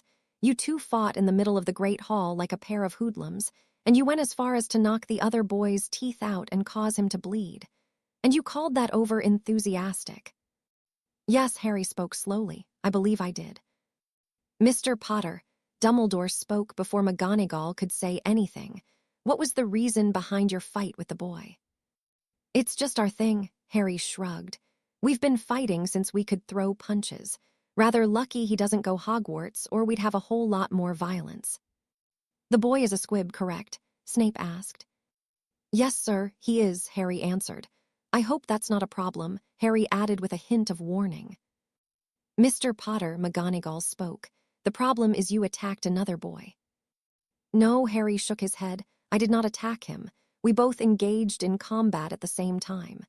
I don't know why, to be honest. He hasn't beaten me in years, but he keeps coming back for more. Got to admire his dedication, but I digress. I apologize, and I assure you that I will not fight him again, especially seeing as he left. Dumbledore took that moment to try and look into Harry's eyes, and he was defiantly surprised when Snape was right. Harry did have good occlumency shields. Dumbledore quickly pulled out and hoped that Harry had not noticed him. "Mr. Potter," Dumbledore spoke, "I apologize, but actions like that cannot go unpunished. 20 points from Slytherin, and you are to serve a week's detention with Professor Snape." "You are dismissed, Mr. Potter," Snape said. "Thank you, sir." Harry stood up. "I had best be going. I'm no mind reader." Harry glanced at Dumbledore, who shifted slightly as he understood the message. "But I can imagine that people will want to talk to me about what happened. Goodbye." Harry turned and left. "That boy," McGonagall huffed. "I can't figure him out." "You're not the only one, Minerva," Dumbledore said. "You're not the only one." Chapter 11, End of First Year. "All right, Daphne," Harry said to Daphne in the common room. He had placed a few privacy charms so they could speak without being heard or bothered. The boy's name was Ryan. "Okay, now tell me why the two of you started trading punches in the Great Hall," Daphne replied. "Me and him used to spar a lot," Harry answered, "and admittedly they got out of hand. But we really do care for each other. I don't care that he's a squib. He was my best friend before I came to Hogwarts." "Before you came to Hogwarts?" Daphne asked. "Yes, you're my best friend now." "Oh no, flattery will not get you out of this, Potter," Daphne said, even though she looked very amused. "What happened after?" "We talked. It turns out that Lord Flight is a bit sick, and he doesn't have that long to live. He just wanted to talk to me." "Oh, I'm sorry," Daphne said in a sympathetic voice. "It's fine," Harry reassured her. "He's been sick for a while, and we were all prepared for him to go eventually. But good news, Ryan found some long-lost family. Apparently he has a sister who is willing to take him in." "That's nice. What would have happened if he didn't get taken in by her?" "Either he gets taken in by someone else or he lives on the streets." Harry removed the privacy charms. "Look, Daph, I've had a bit of a long day. Can we drop it for now?" Before Daphne could say anything, Draco Malfoy swaggered over. "Potter," he drawled, "it's a shame to see that you have nothing better to do than brawl with squibs like a common muggle. Would you like me to brawl with you instead?" Harry threatened. "Last time didn't work out so good for you, and you had the apes with you then." "You don't scare me," Malfoy sneered. "I'm a great wizard. You're nothing but a filthy half-blood who has nothing better to do than play with squibs." "Tell me, Malfoy," Harry spoke slowly, "would you prefer me to break your bones magically or the muggle way?" "Shut it, Malfoy," Daphne interrupted before Draco could say anything. "Harry's twice the man you are." "No, he's not," Draco disagreed. "Yes, he is," Daphne argued. "You can't go anywhere without Crabbe and Goyle. While Harry fought 3 of you single-handedly, and he fought that squib. In fact, if that squib was here, then I would bet that he'd be able to knock you to the ground before you'd be able to fire off a spell." "Listen, Greengrass." "Listen, Malfoy," Harry said, "just shut the hell up." "Who do you think you are?" Draco demanded. "What kind of stupid question is that? I am who I am, and I am who I was, and I am who I will always be." "That's no answer." "What other answer is there?" Harry asked with a roll of his eyes. "Harry Potter," Draco answered. "If you know the answer, then why are you asking me?" Harry questioned the now red boy, who just growled and stormed off. "You enjoyed that, didn't you?" Daphne smiled at Harry. "What can I say? Irritating Malfoy gives me life." The next day, Harry ate dinner with Daphne at the Slytherin table when Adrian Potter, Hermione Granger, and Ronald Weasley walked up to them. "Yes," Harry sighed and looked at them. "What was that about?" "Yesterday, you fought with that squib," Adrian said. "He has a name," Harry pointed out. "You still shouldn't have been fighting," Hermione admonished. "Yes, Mother," Harry said mockingly. "Hey, don't talk to her like that," Ron ordered. "I'd prefer not to talk to her at all, but you lot are still here." "Harry, be nice," Daphne said, though her smile ruined her reprimand. She then turned to the Golden Trio. "As for you 3, it doesn't matter why he was fighting. It's none of your business, so he doesn't really have to tell you, plus the teachers took care of it already. Besides, you didn't complain when Harry was saving you 3 from Malfoy and his goons." "Seriously, where did you learn to fight like that?" Adrian asked. "I had a few different teachers." Harry parroted his answer from the last time they asked. Now, is that it? Because I'd like to finish my breakfast. The yellow-eyed man, Adrian said. You know who he is, don't you? I know what I know, and I don't know what I don't, Harry replied. What? The trio were confused. That's his way of saying maybe, Daphne explained. Oh, Ron said, well, tell us who he is. Who said I know who he is? Harry asked. Please, Hermione scoffed. You clearly know, so tell us. Daphne, Harry turned to Daphne. What lesson do we have first? Potions, Daphne answered. I'm finished. Do you want to go now?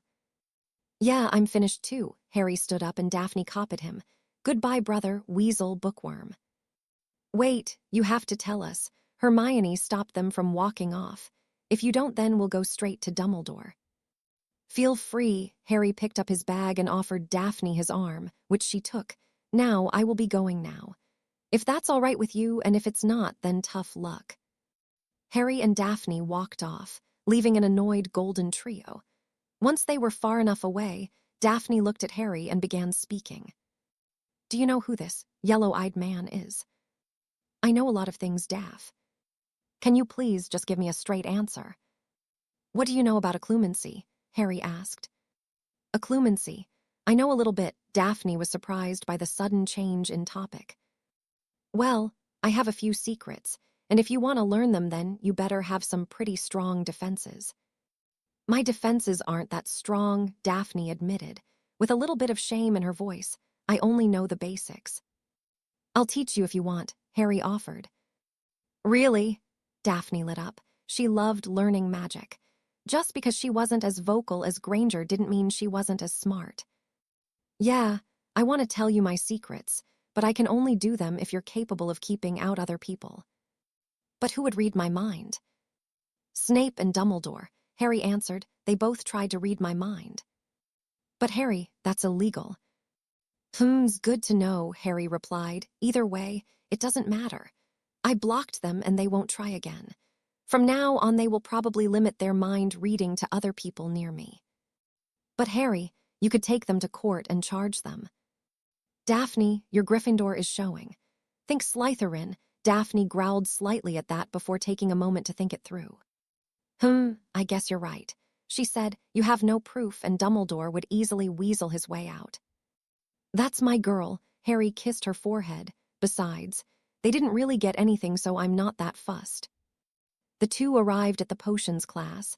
They waited outside as the rest of the students came to the class. Soon Professor Snape arrived and let everyone in. Daphne and Harry worked together while Tracy worked with Neville. Time's up, Snape said at the end of the lesson as he went around and examined the potions. Miss Greengrass, you and Mr. Potter have made another excellent potion. 20 points to Slytherin. He then moved on to Granger's. He looked at it but didn't say anything and moved on, much to the annoyance of the girl. Snape incoming, Ron whispered to Adrian. Potter, Weasley, Snape looked at the potion. You were supposed to spin it anti-clockwise 5 times, not 3. The herbs were supposed to be put in separately. Are you incapable of following instructions, or do you just not understand them? 20 points from Gryffindor. Snape walked off as the boys cursed him under their breath.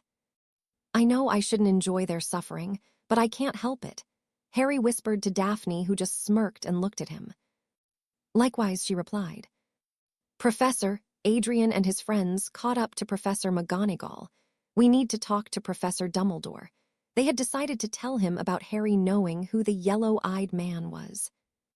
Professor Dumbledore is not here, McGonagall replied. But we need to see him, Adrian insisted. Mr. Potter, I can assure you that of the many things I am capable of, talking to people who aren't physically capable of talking back is not one of them. If you need to talk to Dumbledore, then you will have to wait until he gets back. But Professor, we need to talk to him about the Philosopher's Stone. How did you know about that? McGonagall's eyes narrowed. We think Snape's trying to steal it, Ron replied. Yeah, Adrian nodded. Come on, Professor, we need to talk to him before that git steals it. That's enough, McGonagall responded. 10 points from Gryffindor from disrespecting a professor. The stone is perfectly protected. Now you three will return to the common room before I give you all a detention." The trio reluctantly left. "All right," Adrian said. "We got to go down the trap door tonight." "But you heard McGonagall," Hermione objected. "Please," Adrian snorted. "We have to stop Snape. He probably knows how to get past the traps. We'll stop him, then Dumbledore will reward us, might even let us keep the stone." "Awesome," Ron clapped his hands together. "We'll be heroes and rich." With that, any hope Hermione had of convincing them otherwise had gone down in flames. Later at night, the trio had made their way down the trapdoor. They had barely avoided getting eaten by the giant three-headed dog that Hagrid had given Dumbledore to guard the stone.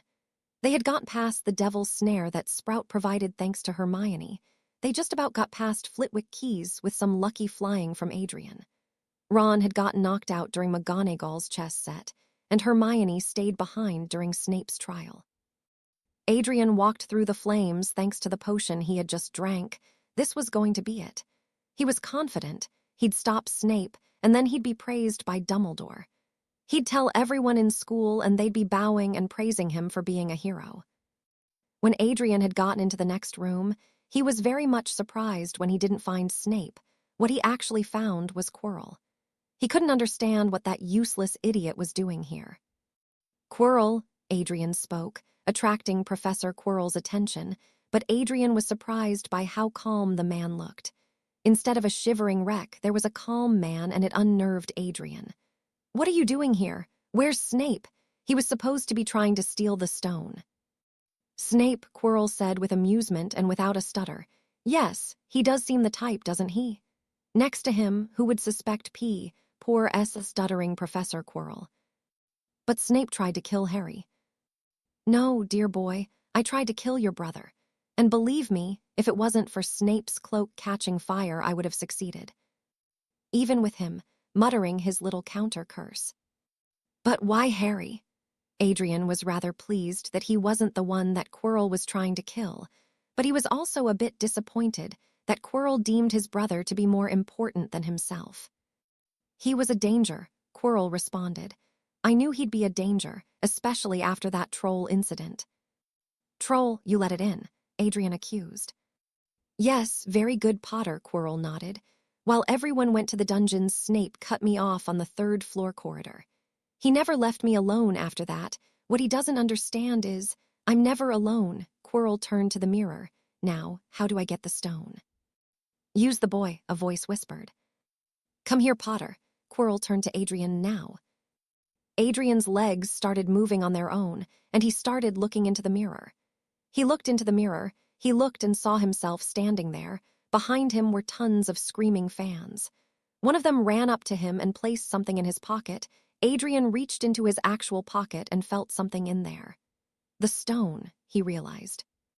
"Well," Quirrell snapped, "tell me, what do you see?" My family," Adrian lied. He had just realized that he hadn't thought about his parents in a long time. If he survived today, then he would probably go and visit them. "He lies," the voice from earlier said. "Tell the truth," Quirrell shouted. "What do you see?" "Let me speak to him," spoke the voice. "Master, you're not strong enough," Quirrell replied. "I have strength for this," the voice responded. Adrian began taking a few steps back as Quirrell began undoing his turban. Adrian had just gotten back to the stairs when the turban had come off and revealed a face on the back of Quirrell's head. "Adrian Potter," said the face. "Vive Voldemort." Adrian froze. It can't be you." "See what has become of me?" Voldemort asked. "A mere parasite, forced to live off of others. Unicorn blood may sustain me. But I will need more to return to my body, namely that stone in your pocket." Adrian gasped. He had no idea how Voldemort knew about it. "That thing in the forest, it was you," Adrian deduced.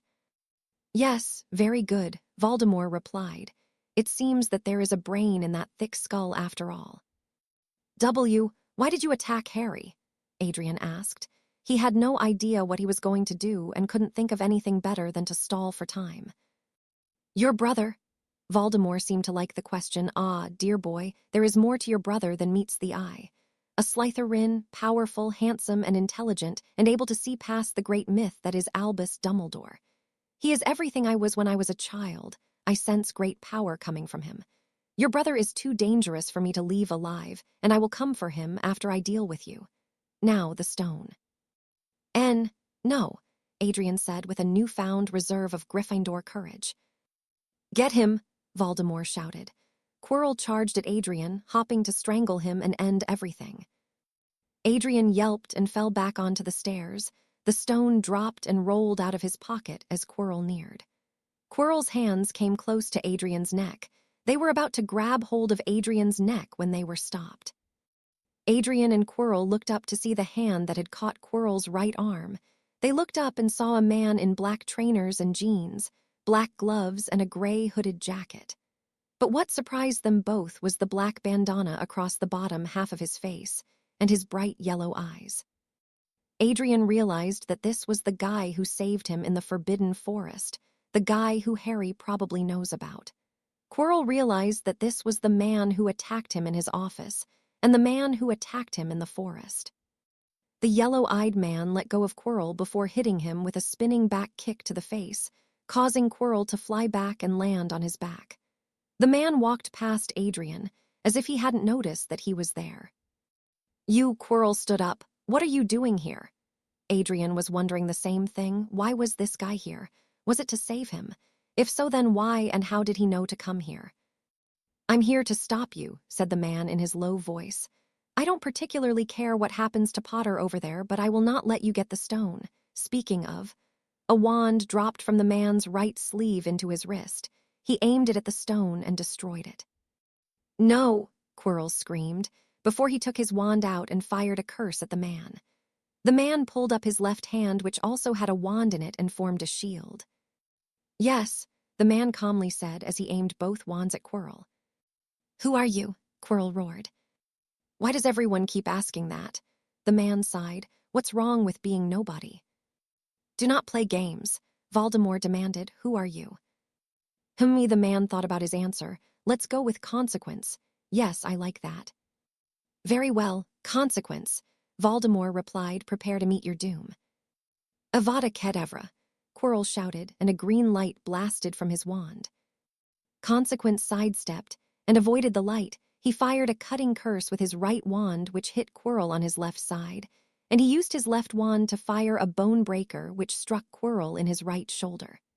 Consequence quickly fired a banishing spell, which caused Quirrell to fly backwards and crash into the mirror behind him. Quirrell landed in shards of glass which pierced his hands. It took some struggle to get to his feet. Quirrell realized that he wasn't likely to win. He was bleeding from his left side and had his right shoulder broken. He couldn't even hold his wand now thanks to the glass stuck in his hand. "You," a voice said.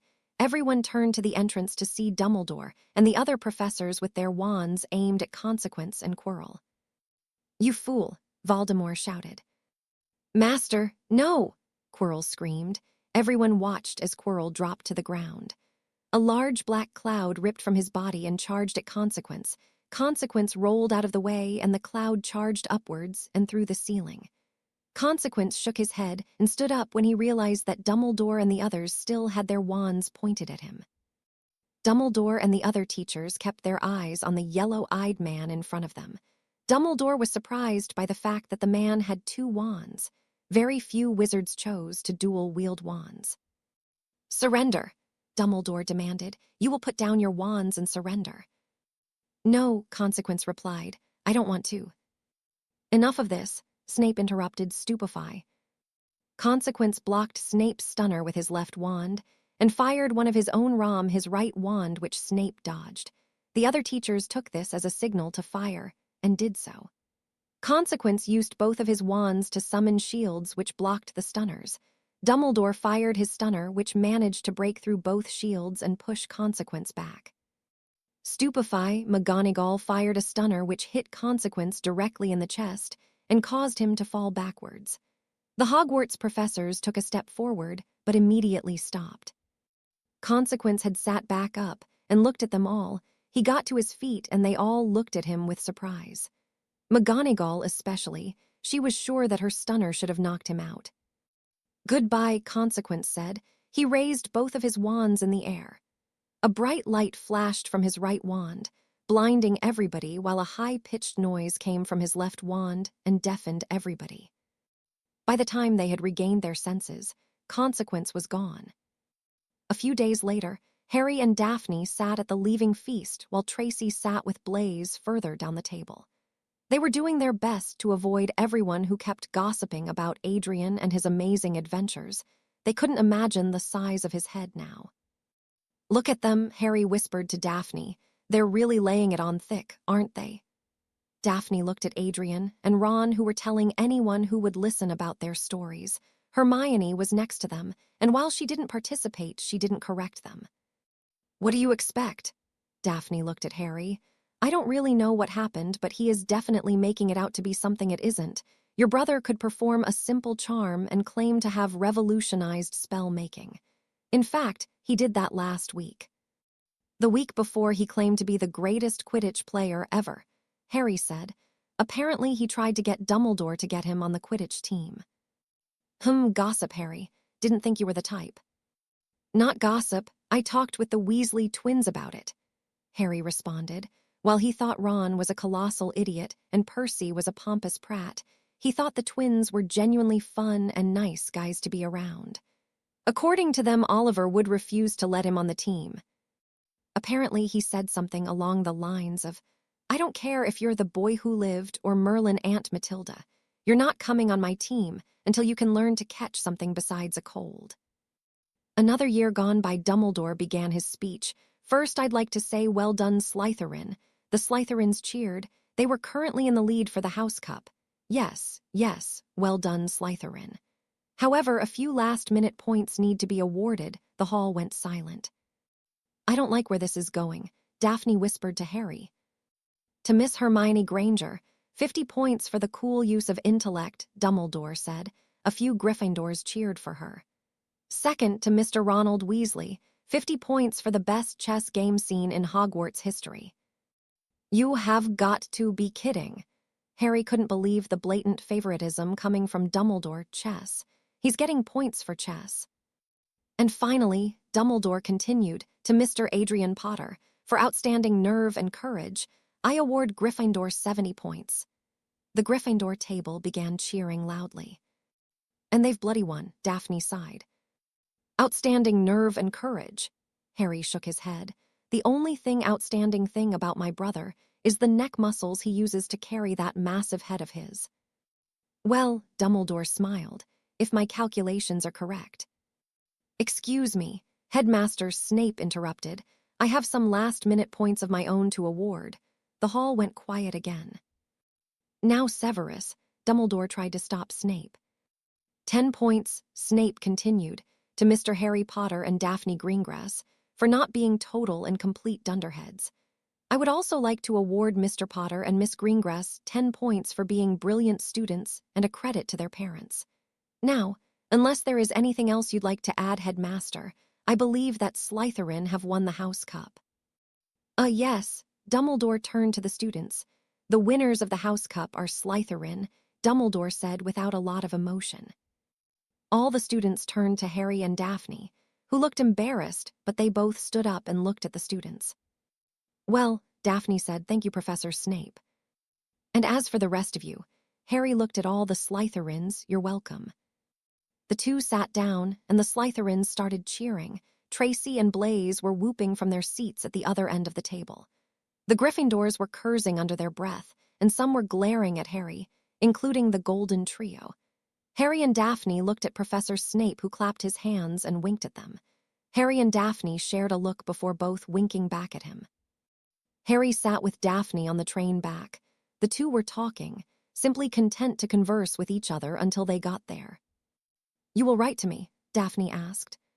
"Sure," Harry replied. "Although I don't know when I'll be able to do it. I will probably send you a letter about a day or two after I get back. You have any plans for the summer?" "Not really," Daphne admitted. "Mum and Dad might have some plans, but I don't. I'll probably be spending a lot of time with Astoria." "Your sister, right?" "Yes," Daphne nodded. "She's starting Hogwarts next year. What about you?" "I've already started Hogwarts," Harry joked. "You're an idiot," Daphne replied. "Now come on, do you have any plans for the holidays?" I might be going to Paris, Harry responded, so the owls might take some time to deliver the letters. What are you going to do in Paris? Daphne asked. Eat, sleep, sightsee. Harry shrugged, might learn a bit of French while I'm there. Have you learned any French yet? Little bit. Okay, let's hear some. Fine, Harry replied. Vous avez quelque chose sur le nez? What does that mean? Daphne asked curiously. You have something on your nose. Harry lifted his hand and rubbed Daphne's nose. There, it's gone. Thank you, Daphne thanked him. What else do you know? Genie size paw. What does that mean? I don't know, Harry replied. I'll check later. Okay, you could probably teach me a bit when you get back. The first thing I have to do is learn every curse word I can learn in French. Why? Daphne raised an eyebrow. When learning a language, it is common courtesy to learn the swear words first, Harry said in a voice that made it sound like it was obvious knowledge. Once they had gotten off the train, Harry said goodbye to Daphne, who kissed him on the cheek, then ran to meet her parents. Harry had walked off in the opposite direction.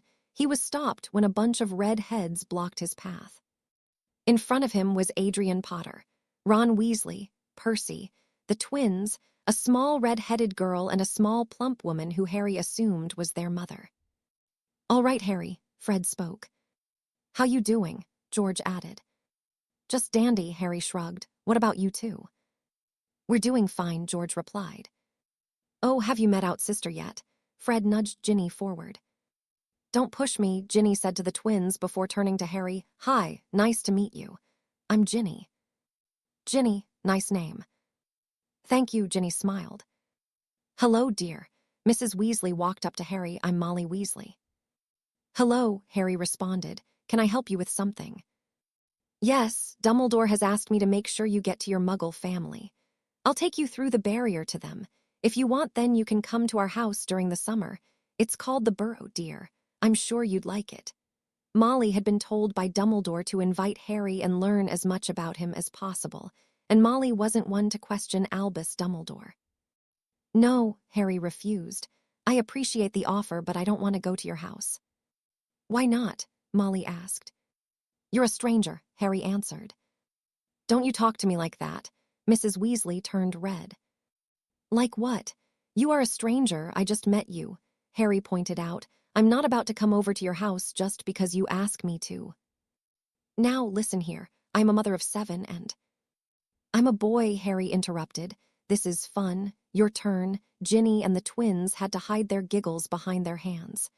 Perhaps we should play another time, but I am not coming to your house. I don't know you and frankly, I don't like you. I will not have such attitude, Mrs. Weasley roared. Then don't. Nobody is telling you to keep it, Harry responded.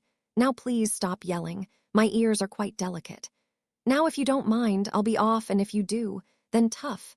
Harry walked past Mrs. Weasley and got a few steps before a hand grabbed him by the shoulder and spun him around. Listen here, Mrs. Weasley growled. You will not talk to me like that, young man. You will follow me through that barrier and you will show respect to your elders. That includes me. Well, you do fit into the old category. Harry pushed her hand off of his shoulder. Now, don't touch me again. You can't tell me what to do. You're right, I can't, but the Aurors can. If you touch me again, then I will lodge a complaint with the DMLE. Mrs. Weasley stepped back in shock. Why? You wouldn't, she turned even more red. Her face clashed against her own hair. Let's talk about what you've done so far, Harry said. You're trying to force me to come with you. I'm no expert, but I'm pretty sure that's kidnapping. Let's see. You're shouting at me. That may or may not file under harassment. I'm not sure about that, but I'm sure that you're causing a public disturbance. You've also touched me without permission, and I'm feeling very threatened by your presence. Again, I'm no law expert. I'd have to ask my lawyer, but I'm pretty sure that you don't want that. Hey, Ron walked up to Harry. Don't threaten my mum. That wasn't a threat, it was a warning. Harry responded. Raise your voice at me again, and I will rip your throat box out. Ron took a step back and unconsciously rubbed his neck. That was a threat. See the difference? Harry turned, not waiting for an answer, and walked off. He didn't need to look back to know that at least 2 people were glaring at him. He activated his portkey and left. He left thinking about the differences between warnings and threats and wondering if he got it right. Ah well, he'd double-check later. Chapter 12, start of second year. Daphne was eating breakfast with her family. Sitting opposite her was Astoria Greengrass, Daphne's little sister. She was blonde like Daphne and had blue eyes as well, but she was definitely a lot more energetic and excitable than Daphne. On Daphne's left sat her mother, Roxanne Greengrass. She also had blonde hair and blue eyes and looked a lot like a supermodel. She was definitely where Daphne and Astoria got their good looks from. On Daphne's right was her father.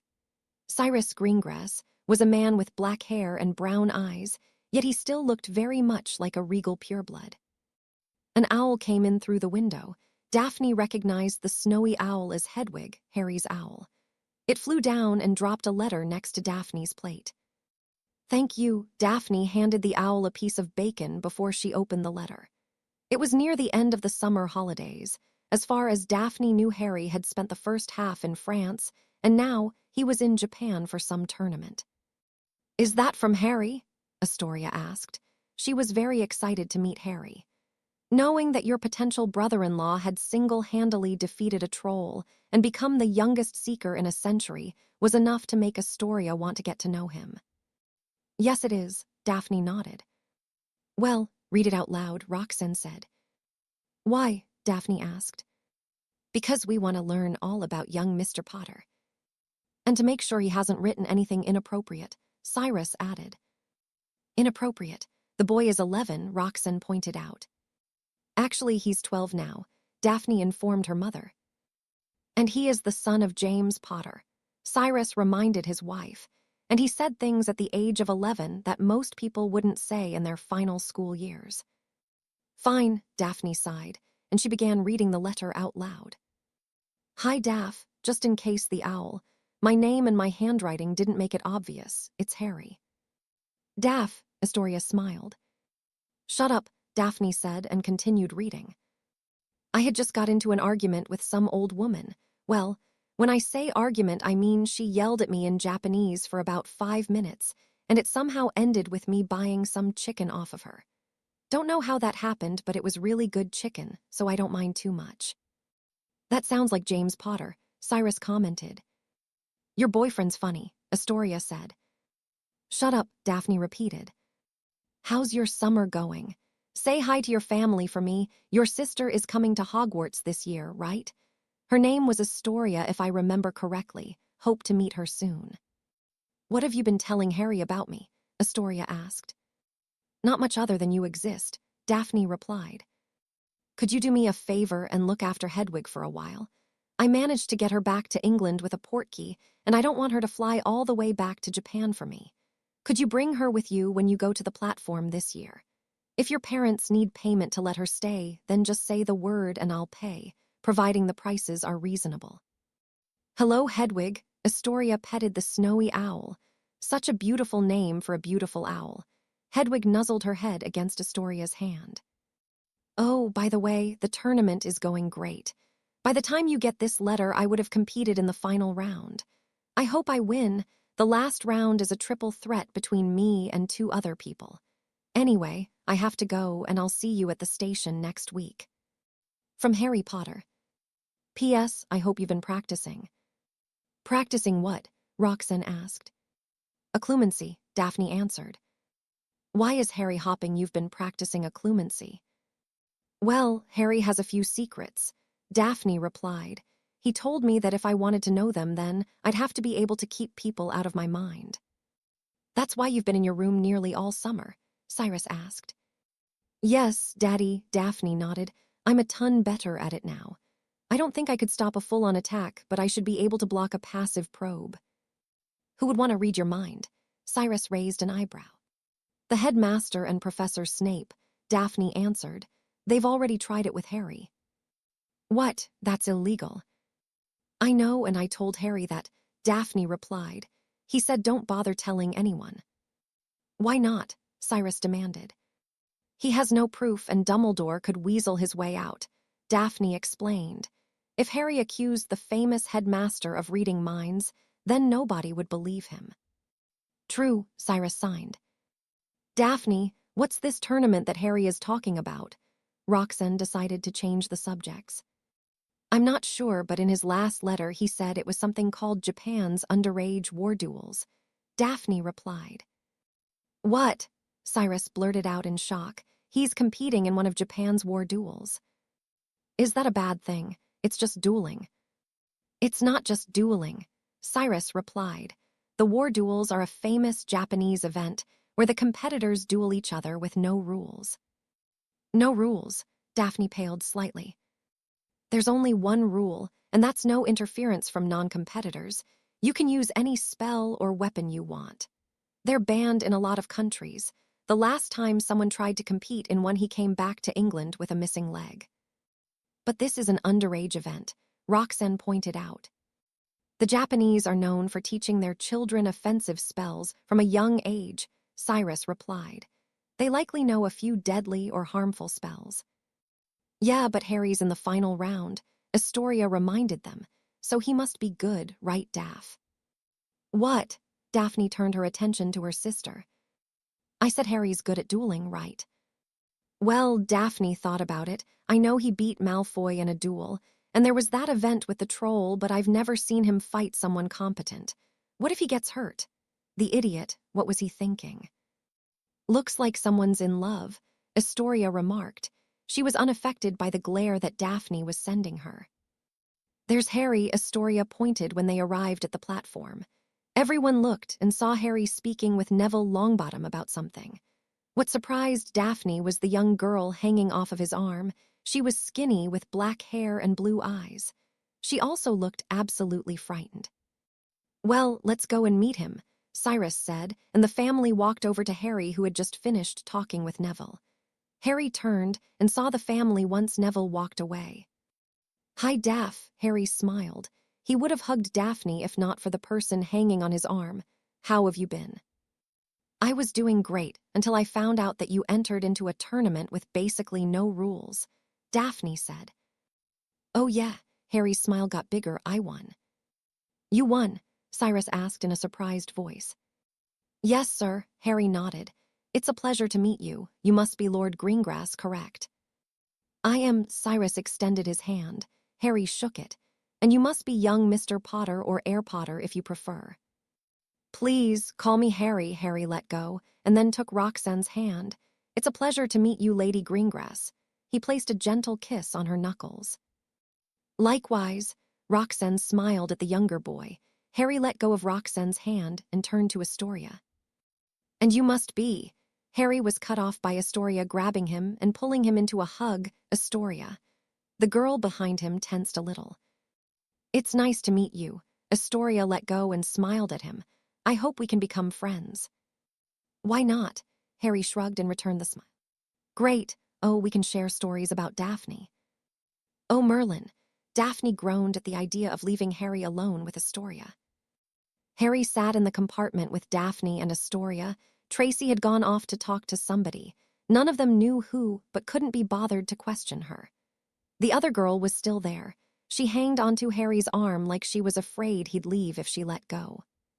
So, you planning to be in Slytherin? Harry asked. What happens if I say no? Astoria asked. Then I congratulate you for not having to deal with the idiots in the house, Harry replied, although the other houses have their own share of idiots. I think I'll probably be in either Slytherin or Ravenclaw. Astoria said, Isn't your brother in Gryffindor? Yes, he is, Harry replied. Daphne said he was a real jerk. Astoria responded. Well, that's nicer than some of the things we said about him last year. I wonder who is more annoying, Draco or your brother, Daphne said. That's a tough one. Harry leaned his head back and started thinking about the answer. I would have to say Draco on the basis that we have to deal with him more, and that I have to somewhat tolerate my brother on the basis that he's my brother. Oh yeah, sorry I haven't asked yet, but who are you? Astoria asked the girl who had decided to bury herself into Harry's shoulder. It's all right, Harry reassured the girl in a soft voice. That's Daphne and Astoria. I told you about them, remember? They're fine. I'm Rose, she said in a shaky voice. Her full name is Rose Flight, Harry explained. It's a pleasure to meet you. Astoria extended her hand, but Rose leaned back slightly. She doesn't like physical contact, Harry said softly. She's Lord Flight's daughter, Daphne asked. Adopted daughter, Harry corrected. He looked after her, but he died, so I'm looking after her now.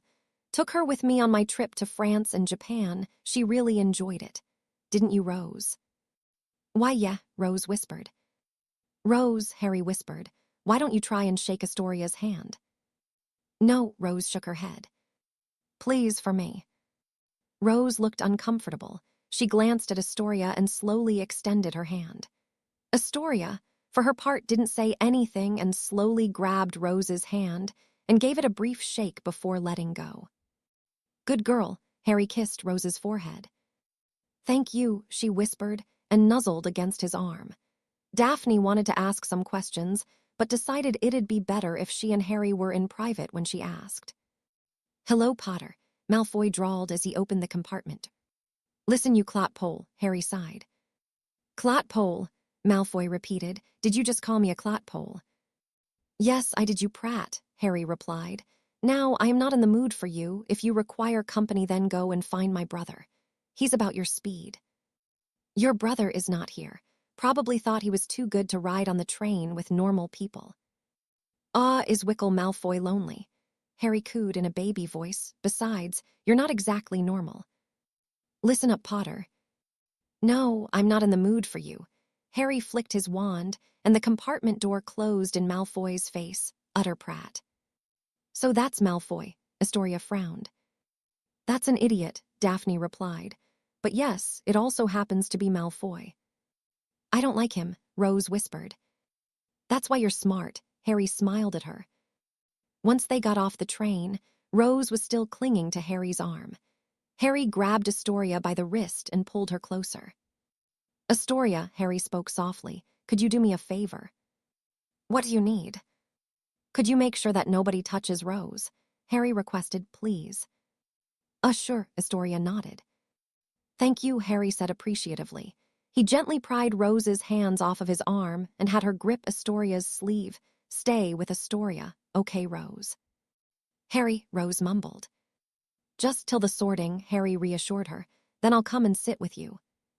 But what if I get into a different house? Rose whispered. Then I'll still come and sit with you, Harry replied. I don't care what house you're in, I'm here for you. Just trust me, stay with Astoria until you get sorted, okay? Okay, Harry, Rose said weakly. I love you, Rose. Harry kissed her on the forehead. Love you too, Rose mumbled. All right, goodbye for now.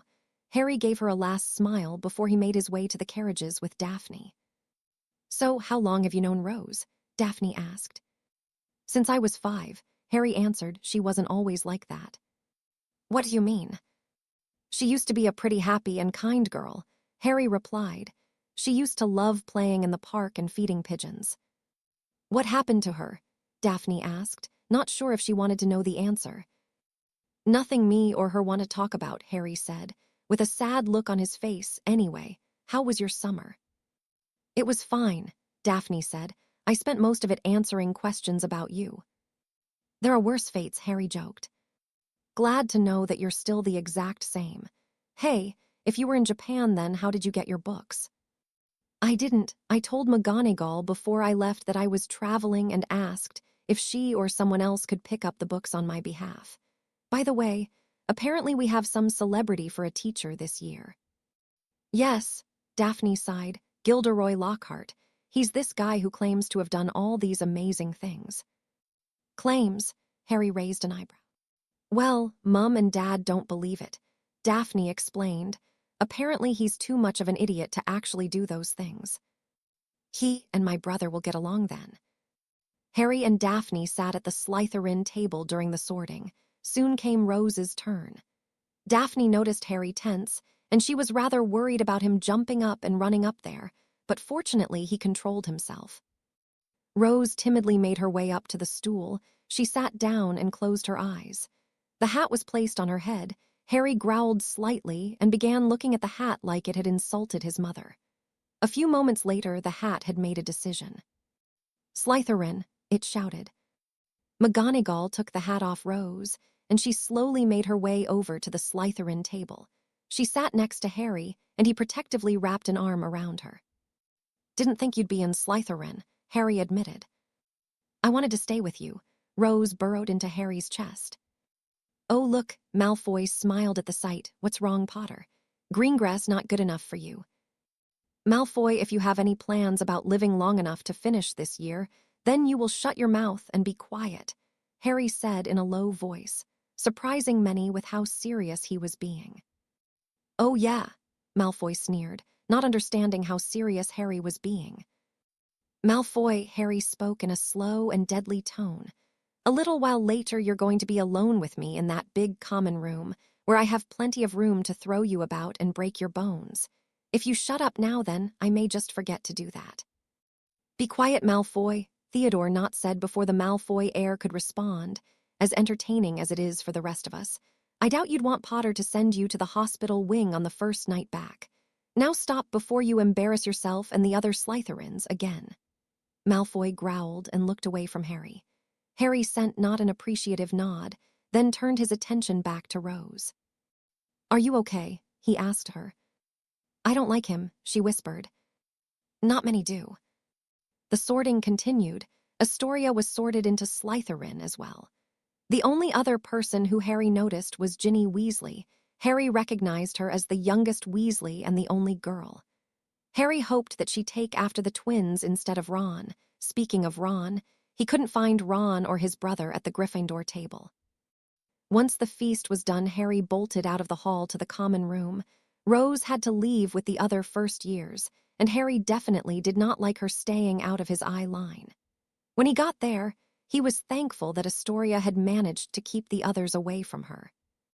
"Thanks for looking after her," Harry said to Astoria when he entered the common room. "No problem," Astoria smiled. "You okay?" Harry asked Rose. The girl pulled him into a hug and leaned her head on his shoulder. "I'm sorry, Harry," she sniffed. "Don't be sorry," Harry said. "You've done nothing wrong." "What's the matter with you, Potter?" Draco had entered the common room along with the other Slytherins. "Malfoy, my ability to tolerate idiots is running a little thin." Harry let go of Rose and glared at the blonde boy, "as is my temper." "Trying to act tough for your little girlfriend there." Malfoy glanced at Rose, who had chosen to hide behind Harry. "Leave her alone, Malfoy." Astoria jumped in to defend Rose. "I'd recommend listening to her." Daphne appeared at Harry's side. "And I'd recommend listening to her." Harry let out a little smile, but still glared at the boy in front of him. "Or what?" Malfoy challenged. "Or you'll be visiting the hospital wing," Harry replied. "If you truly wish to spend more time there, then just say the word." "Oh, I'm so scared," Malfoy said mockingly. "Have you forgotten that he's beaten you in both a magical duel and a muggle fight?" Tracy said. "And he had actually put you in the hospital wing before." "Who asked you, half-blood?" Malfoy sneered at her. "Unlike you, Malfoy, she's wanted here," Harry defended Tracy. "I'm wanted here." "No, we just can't get rid of you," Harry replied. "Believe me, if we could, then we would." "You can't talk to me like that, Potter." "Comment dois G vous parler." Vous, stupid, incompetent gaspillage doxygene. "What was that?" "It was French," Harry answered. "I figure if you don't like me talking to you like that, then I should probably try a different approach." "Did you insult me in French?" Malfoy demanded. "Yes, I can also insult you in German if you want." "Don't you dare." "Du siehst aus wie ein idiotischer Verhet." "What does that even mean?" "Don't ask me. I'm not a translator," Harry shrugged. "Now, as much as I like embarrassing you, I have more important things to do. Now off you go, Malfoy." "You can't." "Shoo," Harry waved his hand. "Go on, shoo." "You can't." "Shoo," Harry repeated. "I'm not a..." "Shoo," Harry interrupted again. "I'm not a..." "Shoo, shoo, go on, shoo." "I'm not..." "Shoo." "I'm..." "Shoo." "You can't..." "Shoo." "Stop that," Malfoy snapped. "Hey, Malfoy," Harry said. "What?" "Shoo." Malfoy growled and stormed away. muttering curses under his breath as he did so. The other Slytherins had gotten used to the Potter and Malfoy confrontations and didn't bat an eye when this one had started. Idiot, Tracy shook her head. Oh, do you guys know what happened to the Gryffindor Potter and Weasley? What happened? Astoria asked. According to the rumors, he flew into school on a flying car and crashed into the Whomping Willow. As in the giant tree outside that likes to hit things, Daphne asked. The very same. How am I related to him? An exasperated Harry asked. Chapter 13, Lockhart, Quidditch, and the Cat. Daphne wasn't exactly jealous of all the attention that Harry was giving Rose when they first met. Well, she was, but she wouldn't ever admit it. She wasn't jealous in the boyfriend type of way, more because Rose was taking up time that Harry would be spending with her. Though she understood why, she could tell that Harry saw Rose like a younger sister.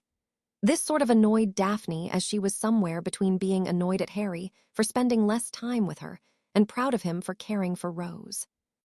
Rose had apparently been moved up to second year early. According to Harry, there was a lot of arguing and effort involved, but Rose had managed to take her end-of-year tests early and was moved up to second year. This told Daphne that despite her shyness, she was very smart. Daphne actually had forgotten about her jealousy because she was starting to like Rose and had also become very protective of the girl. As had Tracy and Astoria, they couldn't help but want to protect the fragile girl. Especially from Malfoy, though they realized that they were sort of protecting Malfoy from Harry, as Harry always looked close to blowing his fuse when Malfoy mentioned Rose.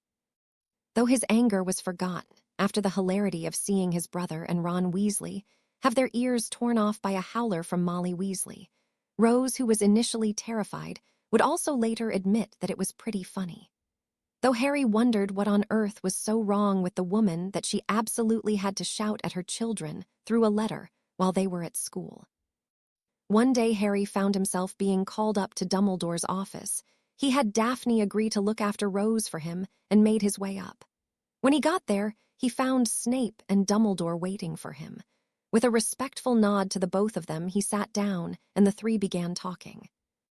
Professors, Harry spoke first. What may I do for the two of you? Good morning, Harry, Dumbledore greeted. I'd like to start off by congratulating you on your victory in the Japanese war duels. Thank you, Harry replied. I must say it was a surprise to hear you won. I was informed of your victory recently by a friend of mine whose son happened to compete in the tournament. According to him, you were very impressive. Again, thank you, Harry replied, waiting for the old man to hurry up and get to the point. I am curious, Harry, about who has trained you, Harry, Dumbledore replied. Was it Lord Flight? I've had multiple teachers, Harry responded, but yes, he was one of them. What has he taught you? Dumbledore asked. Spells, hand-to-hand combat, Harry answered. Would you like to be more specific? Not really, Harry shrugged. Why not? Because giving vague answers with little information is entertaining. Harry did his best to hide a smile at Dumbledore's reaction to his statement. Snape had enjoyed it so much that he actually smirked. He rather enjoyed Albus getting a taste of his own medicine. Mr. Potter, forgive an old man for his curiosity, Dumbledore said, but I was hopping to know where you have been living all of these years. It appears to me that you do not live with the Dursleys. The Dursleys? A confused Harry asked. Oh, you mean Aunt Petunia and Uncle Vernon? Yes, your muggle uncle and aunt, the Dursleys. Oh, well, I haven't lived with those pigs for years, Harry replied. Thank goodness for that, because I'd likely have killed them by now. Unless they killed me first, it's a coin flip, really. Now, Mr. Potter, they are your family. They are also fat and sweaty. Your aunt is your mother's sister. She's also a harpy that looks like a giraffe. I have no idea how she and my mum are related. I assume they are adopted because if my mother was half as brilliant as people say she is, then there is no way that she is related to her, Harry argued. I don't want anything to do with them, and they don't want anything to do with me. My boy, you need to be more forgiving, Dumbledore admonished. No, I figured out a loophole. Can't forgive if you don't care enough to acknowledge their existence. Harry smirked. Now, is that all, sir? Actually, I was hoping you would tell me where you live. Why? Harry asked. My boy, I'd like to ensure you're safe, Dumbledore replied. Where does Lavender Brown live? Harry asked. What do you mean? Where does she live? Harry repeated. I believe she lives in the Muggle world. Yeah, but where in the Muggle world? Harry asked. London, Surrey, Scotland, Newcastle, Cornwall, or does she live in an entirely different country? I must confess, I do not know, but why are you asking me this? Because I don't understand why you want to know where I live, but don't ask the other students, Harry explained.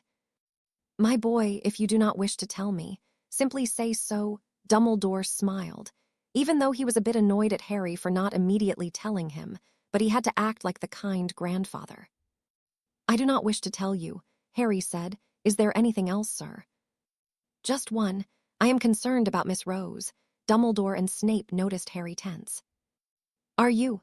Harry asked with a forced calmness. Yes, the professors have noticed that she seems very frightened, and the two of you are very attached to each other. Rose has been through some bad things, Harry said slowly. She doesn't trust people. Except for you, Dumbledore noted. Well, maybe because I'm the only one willing to do whatever it takes to protect her.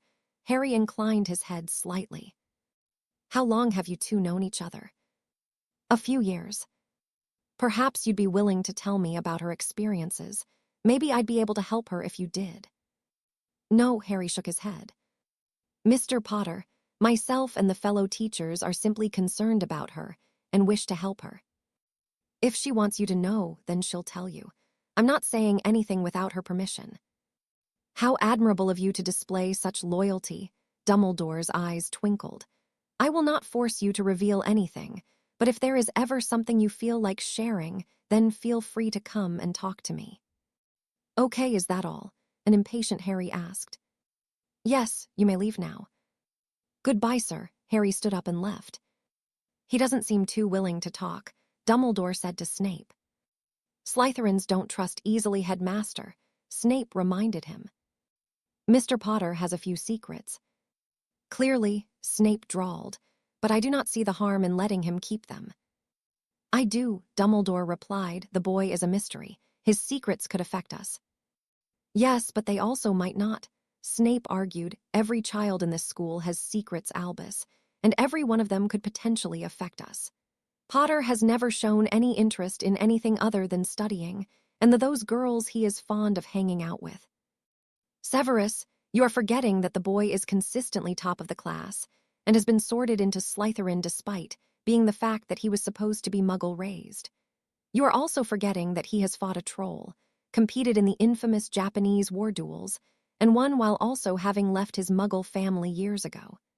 He has also somehow come into contact with the mysterious Flight family and is the heir to Potter, Black, Peverell, and Flight.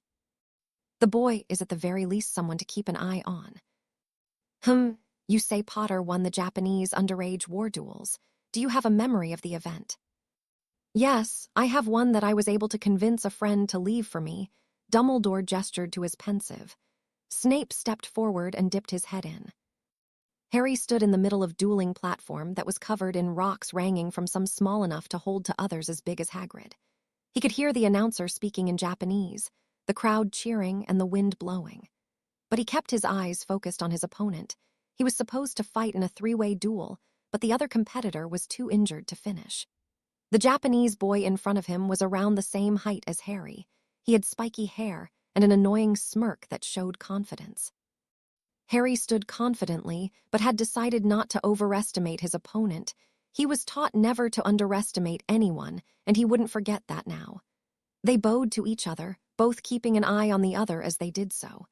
They took their dueling stances, their wands in their right hands, and waited for the cue to start.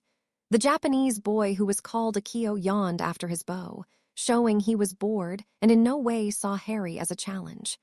The referee counted down and the fight began. Crucio! The Japanese boy fired the first spell. Harry rolled out of the way and fired a stunner at the boy who had just used an unforgivable curse. It was allowed in the tournament, but that didn't mean that a lot of people were willing to use one. The Japanese boy put up a shield before firing his own stunner at Harry. Harry placed his back against the rock behind him and kicked his feet up into the air. The stunner hit the rock in the exact place where Harry's lower back would have been. Harry's feet came back down to the ground and he pushed off the rock and began firing a series of flame spells, which the Japanese boy barely managed to dodge and block. The Japanese boy rolled to avoid a body bind and swung his arm to fire a cutting curse aimed at Harry's neck. Harry ran forwards and ducked the spell. He tackled the Japanese boy down to the floor and managed to get a punch in before the boy punched him back and pushed him off. The two were laid on the ground looking at each other, daring the other to attack first. Simultaneously, both boys kipped up to their feet. The Japanese boy tried to strike Harry in the face with a side kick, which he avoided by leaning back and pushing the leg away. Harry kicked the boy in the leg and followed with a left jab to his face. The Japanese boy growled and tried to hit Harry with another cutting curse. Harry ducked again, but this time the boy followed up with an elbow to the face and a punch from his free hand. Harry took a few steps back. He put up a shield and blocked the Japanese boy's next spell before he returned fire. Harry started by placing a sticking charm on the boy's shoes to keep him trapped in his position. He followed up with a cutting curse that struck the boy in the arm. He then hit him with a spell that caused him to literally fly out of his shoes as he flew backwards and landed on his back. The boy immediately rolled up and fired another spell. Harry ran and took cover behind a big rock. Harry had begun thinking of a plan when something struck him in the stomach. Before he could try and work out what it was, a white ball bounced off a nearby rock and struck him in the face. Harry yelped out in surprise and looked over the rock. He saw the Japanese boy raise his wand, and another white ball popped out of it. The boy swung his arm and the ball went flying. It bounced off a rock and then bounced off another one before it came rocketing towards Harry. Harry ducked and the ball hit the rock just above his head. Harry ran out of the rock and towards the boy. "Lumis Maxima," Harry yelled, and a bright light burst from Harry's wand and blinded the boy. Harry jumped into a side flip and kicked the boy in the chest, causing him to fall backwards. The boy rolled to his feet, but Harry followed with a disarming spell that caused his opponent's wand to fly out of his hand and for him to land on his back. Harry followed up with a body bind and a stunner, and the match was over. "Impressive," Snape admitted once he left the pensive. "Very impressive," Dumbledore stroked his beard. "Mr. Potter is an enigma and one that could prove harmful. We need to keep an eye on him to make sure he does not cause any problems." "Headmaster, while the boy is indeed talented and full of potential, I doubt that he is a problem for us." "Perhaps, perhaps not. But I've always thought it better to reduce risks, and right now, Mr. Potter is one of them." Harry found himself sitting in defense class with Rose and Daphne at his side. Lockhart entered, and this was the first time Harry had seen the man up close. Harry thought that the man was a bit too clean and happy for someone who has apparently been constantly fighting dark creatures and wizards. "I don't like him," Rose whispered into Harry's ear. "I don't think I do either," Harry whispered back. "But someone does." Daphne gestured to Hermione Granger, who was swooning at the very sight of him. "Let me introduce you to your new defense against the dark arts teacher. Me." Lockhart started. "Gilderoy Lockhart, Order of Merlin, 3rd class. Honorary member of the Dark Force Defense League and 5-time winner of Witch Weekly's Most Charming Smile Award." Lockhart flashed his bright teeth at the class. "Oh, good God," Harry sighed. "But I don't talk about that," Lockhart continued. "I didn't get rid of the Banded Banshee by smiling at her." He took a moment to laugh at his own joke, even though nobody laughed. "I see you've all brought a complete set of my books. Well done. I thought we'd start today with a little quiz, nothing to worry about. Just to see how well you've read them and how well you've taken them in." "Look at this," Daphne said, once Lockhart had handed over the test papers and moved far enough away to not hear her. "It's all about him. The first question is actually asking about his favorite color," Harry said slowly with disbelief in his voice, "and I thought my brother was vain." "You have 30 minutes, Lockhart said from the front of the classroom. "Begin." "Tut, tut," Lockhart looked through the finished test results. "Hardly any of you remembered that my favorite color is lilac. But Miss Hermione Granger knew that my secret ambition is to rid the world of evil and market my own range of hair care products. Good." He winked at her. She looked ready to faint. "Who the hell actually says, 'Tut, tut'?" Harry asked Daphne, who couldn't seem to think of an answer. Now, Lockhart continued, be warned. It's my job to arm you against the foulest creatures known to wizard kind. You may find yourself facing your worst fears in this room. Know only that no harm can befall you whilst I am here. I must ask you not to scream. It might provoke them. Lockhart dramatically lifted a cloth off a cage, revealing a cage full of pixies. Cornish pixies, Seamus Finnegan laughed. Freshly caught Cornish pixies, Lockhart corrected. Laugh if you will, Mr. Finnegan, but pixies can be devilishly tricky little blighters. Let's see what you make of them. Lockhart opened the cage, allowing the pixies to fly out. All of a sudden, the classroom was in chaos. The pixies flew around and began damaging everything. They ripped books, pulled hair, threw whatever they could. Neville ended up dangling from a chandelier after the pixies painfully dragged him up by his ears. Many of the class began running out of the classroom. Lockhart tried to stop the pixies, but one of them snatched his wand. Lockhart ran but stopped at the doorway. Could you all round them up, please? He said before he bolted out. Get off me. Adrian punched one pixies off of him. Now what are we supposed to do? Ron asked as he slapped one away with a book. Hermione had had enough of the pixies. She stood up and removed her wand and aimed it in the air. A spell was on the tip of her tongue when the pixies all stopped moving. They froze in midair, floating around the room. The three looked around, wondering what happened. Thanks, Harry, Neville's voice brought them out of their thoughts. They turned to see Neville on the ground, shaking Harry's hand, while Daphne and Rose stood behind him. It's no problem, mate, Harry smiled. Come on, guys, let's go. Wait a minute, Hermione said as the group began making its way out. What about the pixies? What about them? Harry asked. You have to help us put them away. Do I? Harry looked at Daphne, who adopted a thoughtful pose. I'm pretty sure you don't, Daphne said after pretending to think about it. Well, you heard the lady. Harry turned to the group. I stopped them. That's my contribution. You want to put them back, then do it yourselves. Harry left the room with Daphne and Rose following him. Neville wasn't quite sure if he should stay and help, but decided to go with Harry. I hate him, Hermione growled. I know, can't believe I'm related to that prat, Adrian said. Neither can I, Ron replied. The next day, Harry found himself and the Slytherin team walking towards the Quidditch pitch. Draco had tried to bribe his way in with new brooms. Marcus Flint, the captain, had accepted the brooms as they were technically gifts, but told Draco that he'd still have to try out and prove he was better. Draco couldn't take the brooms back as they were gifts, and to do so would make him hated among the Slytherins, but Flint didn't care. Flint just wanted to win. In his eyes, Harry was a great seeker, and that was all he cared about. He'd only have Draco on the team if he could prove he was better. On the way there, they were stopped by the Gryffindor team and the Golden Trio. The two captains began arguing over who could use the pitch, until Flint pulled out a note he had gotten from Professor Snape. I am giving the Slytherin team permission to use the field. Flint read out, owing to the need to confirm who will play as the team's seeker. But I thought Harry was the seeker, Adrian said. I am, but Draco wants to try and replace me, Harry explained. Look at those, Ron pointed at the brooms. Those are Nimbus 2001s. Where did you get those? And they all were apart from Harry, who still had his Nimbus 2000. Strangely enough, he didn't get a new broom from Draco. A gift from Draco's father, Flint answered. You see, Weaselby, Malfoy sneered, unlike some. My father can afford the best. At least no one on the Gryffindor team had to buy their way in, Hermione retorted. They got in on pure talent. Malfoy turned red for a second. Nobody asked you, you filthy little mud. Careful, Malfoy. Harry warned. You finish that word, and you won't make it to the tryout because you'll be too busy bleeding. Don't threaten me, Potter. Or what?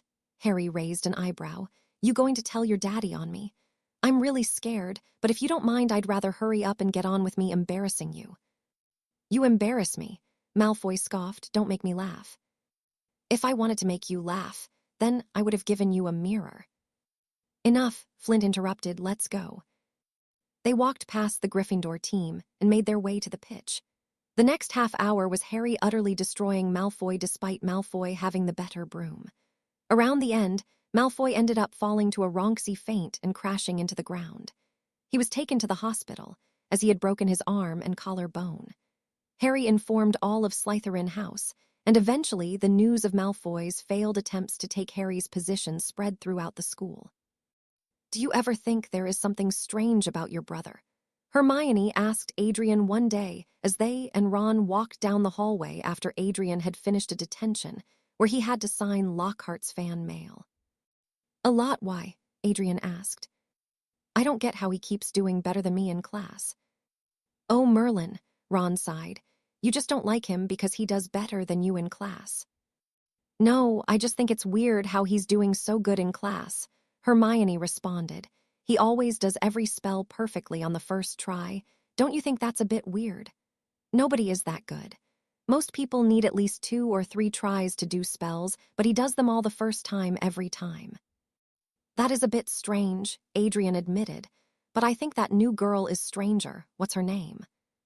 "What, Rose?" "You mean that girl that keeps on holding Harry's arm?" Ron asked. "Yeah, she's frightened of everything," Adrian nodded. "Have you ever seen her not looking scared of something?" "What's wrong with that?" Hermione asked. "She keeps clinging on to Harry like he's a teddy bear," Adrian argued. "What's wrong with her?" "Adrian, you shouldn't judge her like that," Hermione admonished. "It's weird, Hermione, and so is she," Adrian continued. "He's right," Ron agreed. "She's really weird. She's like a 5-year-old. Even Ginny stopped being so clingy once she was 8.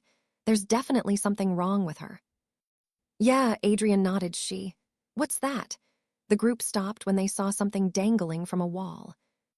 "It's Filch's cat," Hermione realized. Adrian moved forward to examine the cat. He also examined the wall which had the words, "The Chamber of Secrets has been opened. Enemies of the air beware," written in blood. A noise brought Adrian out of thoughts, and he turned to see many students arriving on the scene and looking at him. Malfoy wasn't there, because he was still in the hospital wing, but Harry and his friends were there. "Harry," Rose whispered. "I know, Rose," Harry whispered back. "I know." Chapter 14, Dueling Club, Polyjuice. Rumors about the heir of Slytherin spread around the school. Everyone could hear Malfoy boasting about how all the Muggleborns were going to be dealt with. The Muggle-born students had begun going to places in groups, never leaving each other alone.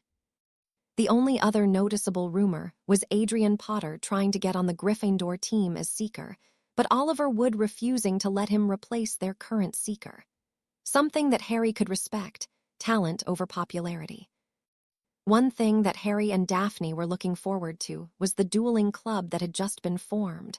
Rose accompanied them, but it was clear that she wasn't anywhere near as enthusiastic as the two. They entered the dueling room.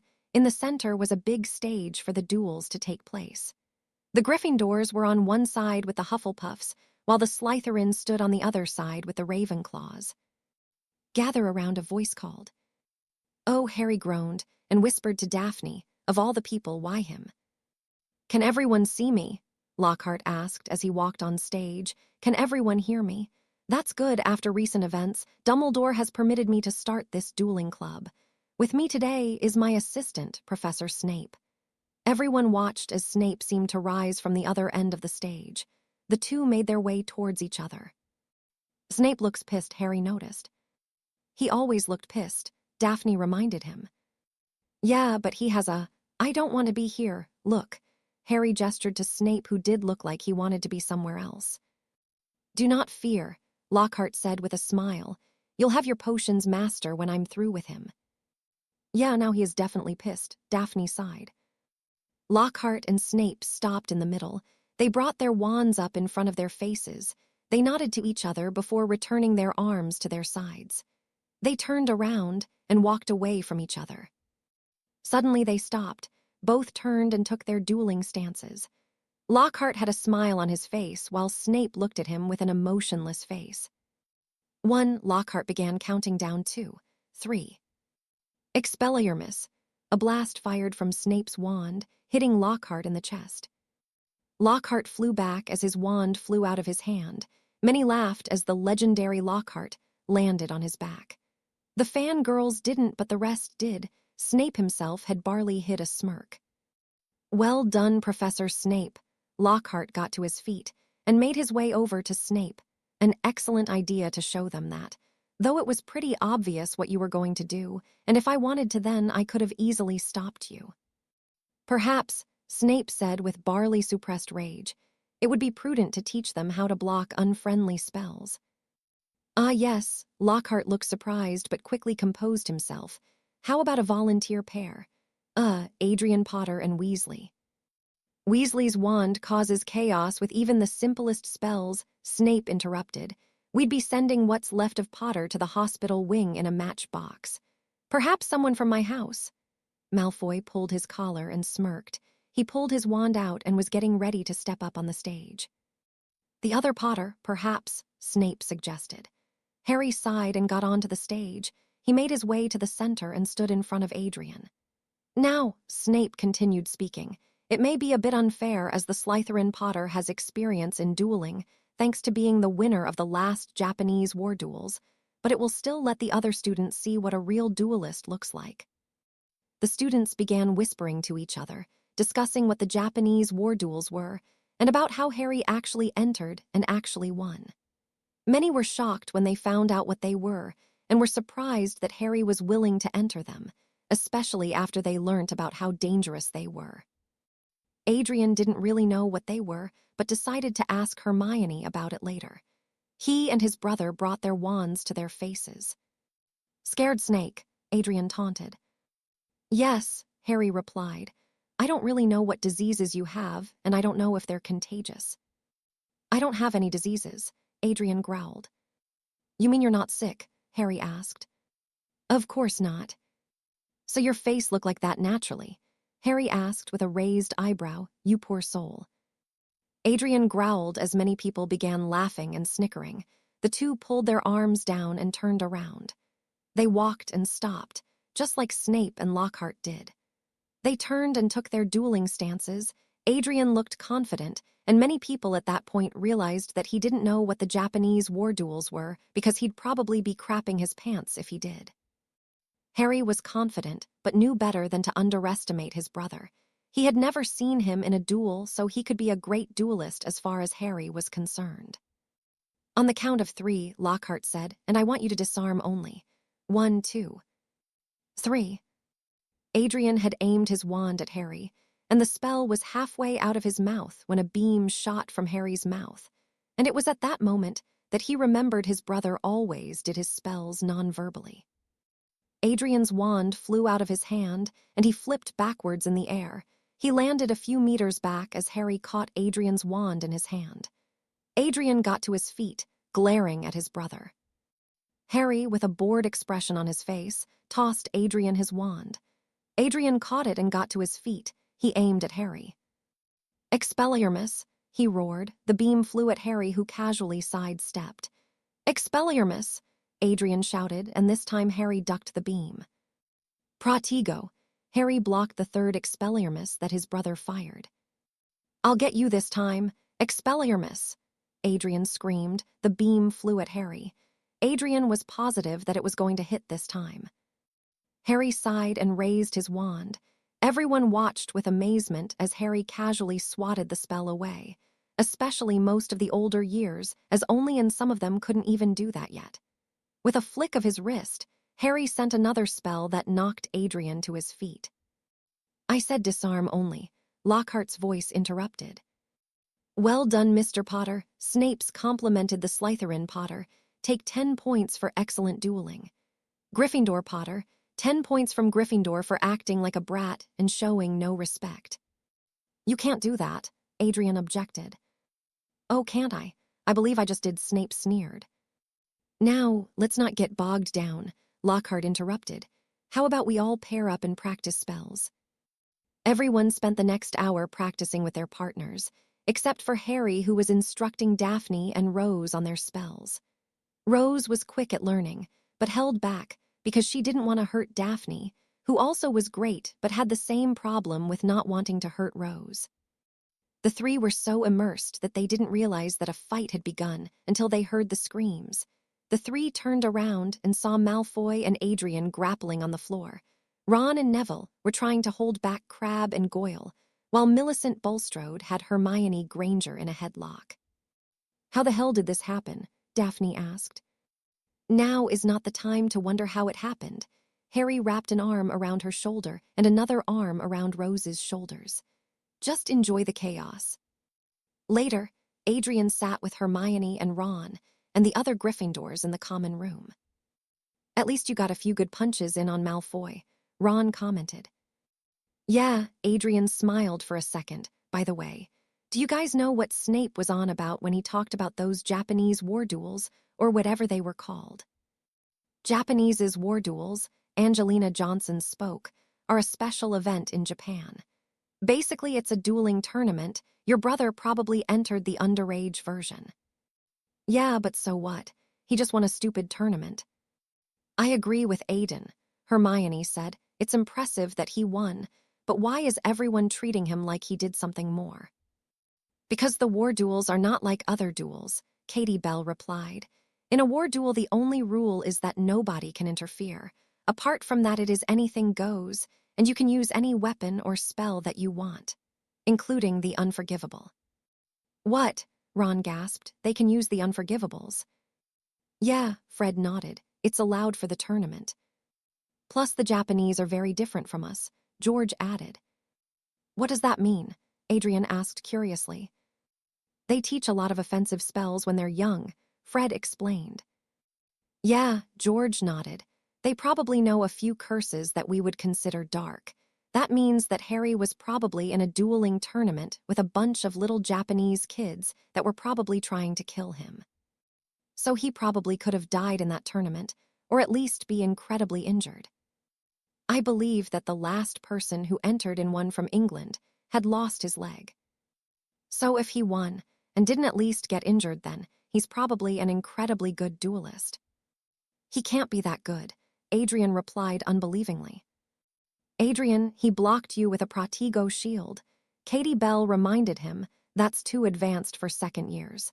"Plus, he swatted your spell away." "I can't even do that," Angelina Johnson pointed out. "Oi, Oliver, can you do that?" "No," Oliver Wood shook his head.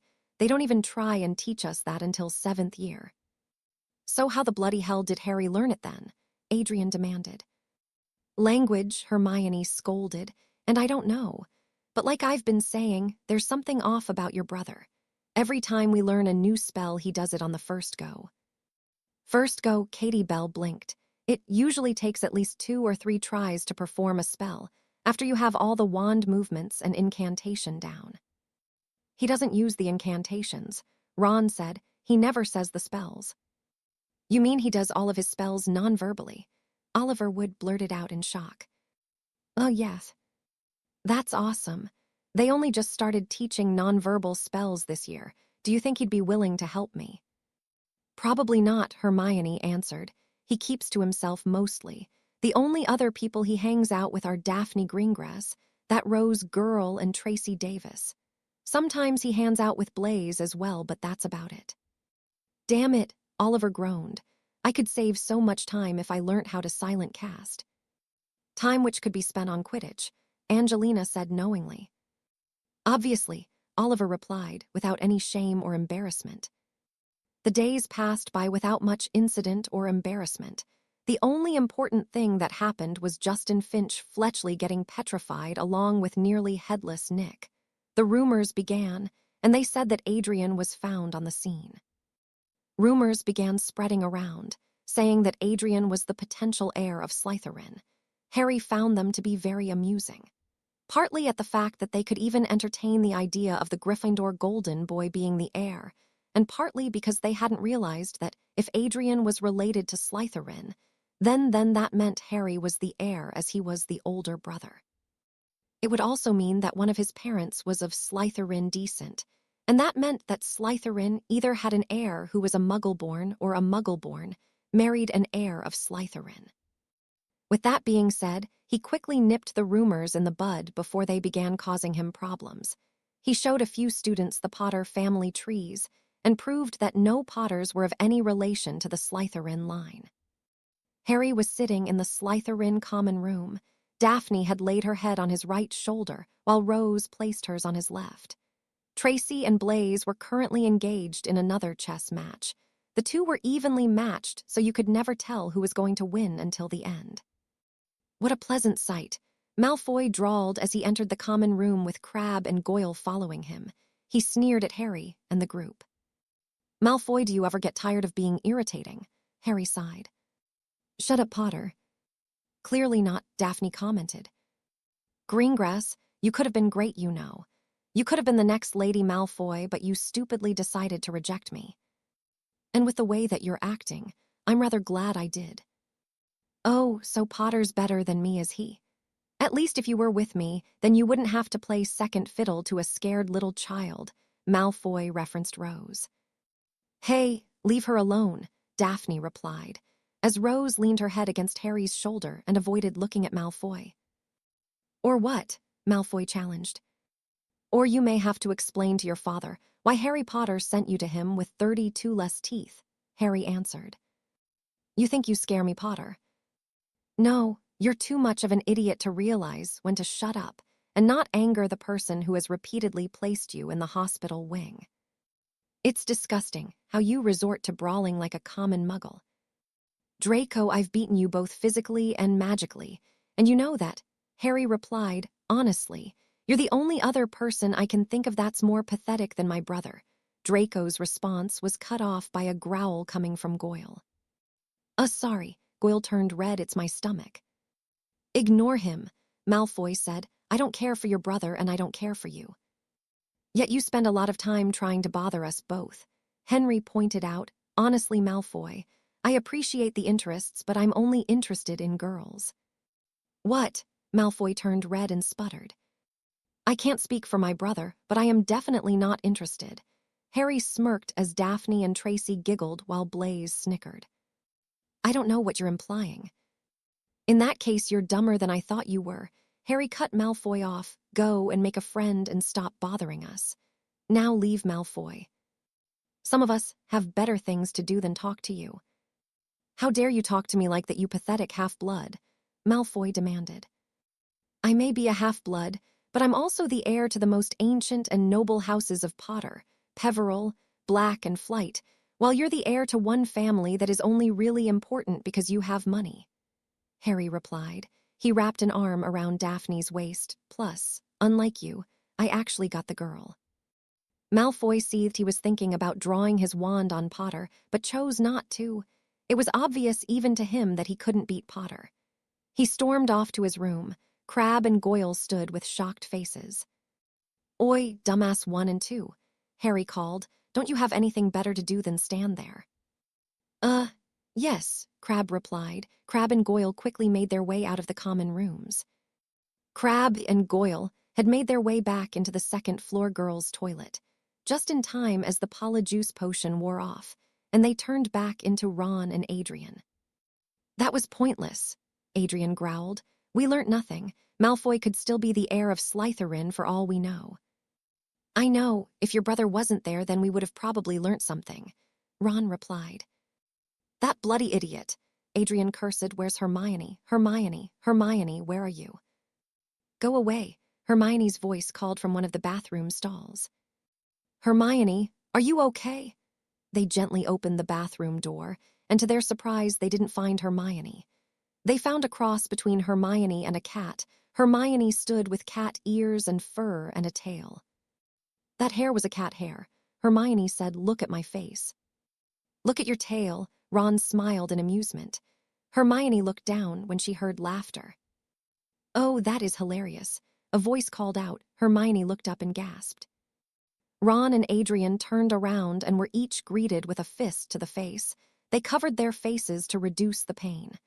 Harry grabbed Ron by the collar and sleeve. He threw him to the side. Adrian pulled his wand out and aimed it at Harry. Harry grabbed Aiden's wrist and elbow. He aimed Aiden's wand at Hermione. The disarming spell flew from Aiden's wand and struck Hermione's hand, ripping her wand out of her hand. Harry redirected Aiden's wand and fired a stunner at Ron, which knocked him unconscious. Harry slapped Adrian's wand out of his hand and pushed him back into the wall. Harry pulled his own wand out and aimed it at Aiden. "Stay still, little brother," Harry commanded, as he put his foot over Hermione's wand to prevent her from trying to snatch it. "Otherwise, I may just have to hurt you." "What are you doing?" Adrian demanded. "What are you doing?" "Sneaking into the Slytherin common room," Harry replied, and Adrian paled. "Oh, yes, I know it was you, and look over there." Harry gestured with his head to the sink where cups and potions ingredients remained. "Next time you may want to get rid of the evidence as soon as possible." "That's Polyjuice potion, isn't it? Wouldn't Snape love to hear how you have been sneaking in with Polyjuice?" "I would assume that the cat over there is the one who made it. She's the smartest of you three, but that's not really a compliment. Now, I want to know why you sneaked in." "Why should I tell you?" "You'll tell me, or you'll tell Snape, and the rest of the Slytherins, your choice." "Fine," Adrian growled. "We snuck in because we were trying to find out if Malfoy was the heir of Slytherin." "Malfoy," Harry laughed. "Malfoy. You're not serious, are you? Malfoy, you're stupider than you look if you think Malfoy is the heir." "He could be. He hates Muggleborns," Adrian argued. "So do a lot of wizards," Harry counteracted. "Oh, come on. Everyone in the school knows how he's boasting about the Muggleborns getting killed." "Yes, but that's because he's a prat," Harry responded. "Now tell me, if you were the heir of Slytherin, then would you be boasting about it when people are getting petrified?" "No, you'd be quiet and let the other idiots draw attention to themselves." "That's what Malfoy is, an attention-seeking idiot. If he knew where the Chamber of Secrets was, then he'd be bragging to everyone about it.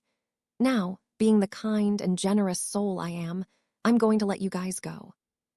"You are?" a surprised Adrian asked. "Yes," Harry used his wand and cast a healing charm on Aiden and Ron's face.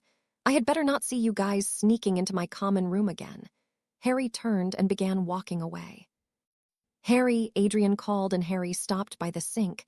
"How did you know it was us? How did you know we were disguised as Crabbe and Goyle?" "I have my ways," Harry said mysteriously. "Goodbye, brother." With that, Harry left. The next day, Adrian and Ron made their way to breakfast on their own, as Hermione was in the hospital wing, thanks to her transformation into a Catwoman. They had barely entered when Snape stormed up to them with McGonagall following behind.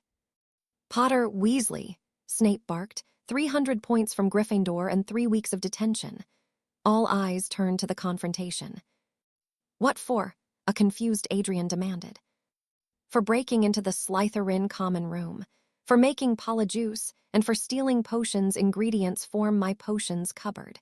You should be thankful, you ungrateful brat. The headmaster is the only reason you're not expelled." "You snitch," Adrian accused Harry, who was sitting at the Slytherin table. All eyes in the hall turned to Harry.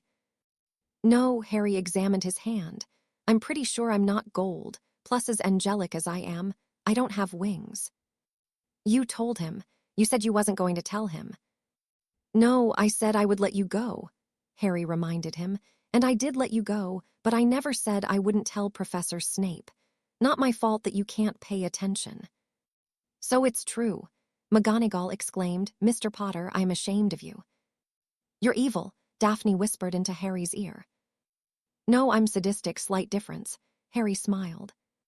Ginny Weasley groaned and woke up. She had been blacking out recently. She knew it was because of that cursed diary, but whenever she tried to tell anyone, she found herself physically incapable of doing so. She tried to stop, but she couldn't. She felt like such a fool for trusting Tom. She had to stop this. She would wake up and get rid of the diary. As she sat up, she realized that she was still in the Chamber of Secrets. She normally woke up in her bed. She didn't know why she was till here. "No," a voice growled. Ginny turned around and her jaw dropped at the sight in front of her. The giant Salazar Slytherin statue where the basilisk usually came out of was damaged. There was blood on the nose of the statue, which was cracked and looked close to falling off. The right eye was also smashed in, but that's not what really drew Ginny's attention. No, it was definitely not the statue. It was 2 other things that drew her attention. The first would be the dead 70-foot basilisk that was laid on the floor, lifeless and open-mouthed, exposing those rows of sharp teeth. Fortunately, its eyes wouldn't be capable of killing them as they looked burnt. It was a horrific sight that made Ginny want to throw up. It was at that moment when she remembered the other thing that drew her attention. By a nearby snake statue, a man was on his knees with both fists on the floor. There were cracks on the floor, underneath the fists of the man. The man raised his head, revealing a green-scaled face and a wide jaw full of long, white, and extremely sharp teeth. Chapter 15, Bad First Meetings, telling Daphne Ginny. Ginny jumped back in horror as she saw the man in front of her. He was wearing black trainers, trousers, and gloves, and a gray hoodie that had fallen off to reveal some dirty blonde hair. There was a black bandana that was dropped on the floor, but Ginny didn't pay as much attention to that as the person's face. His skin was made up of green scales, his jaw was big, and he had 2 rows of sharp and pointy white teeth. The smallest tooth was at least double the size of a usual tooth. The man's eyes were closed shut. Ginny was afraid to move. Are you okay?" she asked nervously. "Ah!" The man screamed in pain and brought his hands up to his face. Ginny jumped back in surprise and to her feet.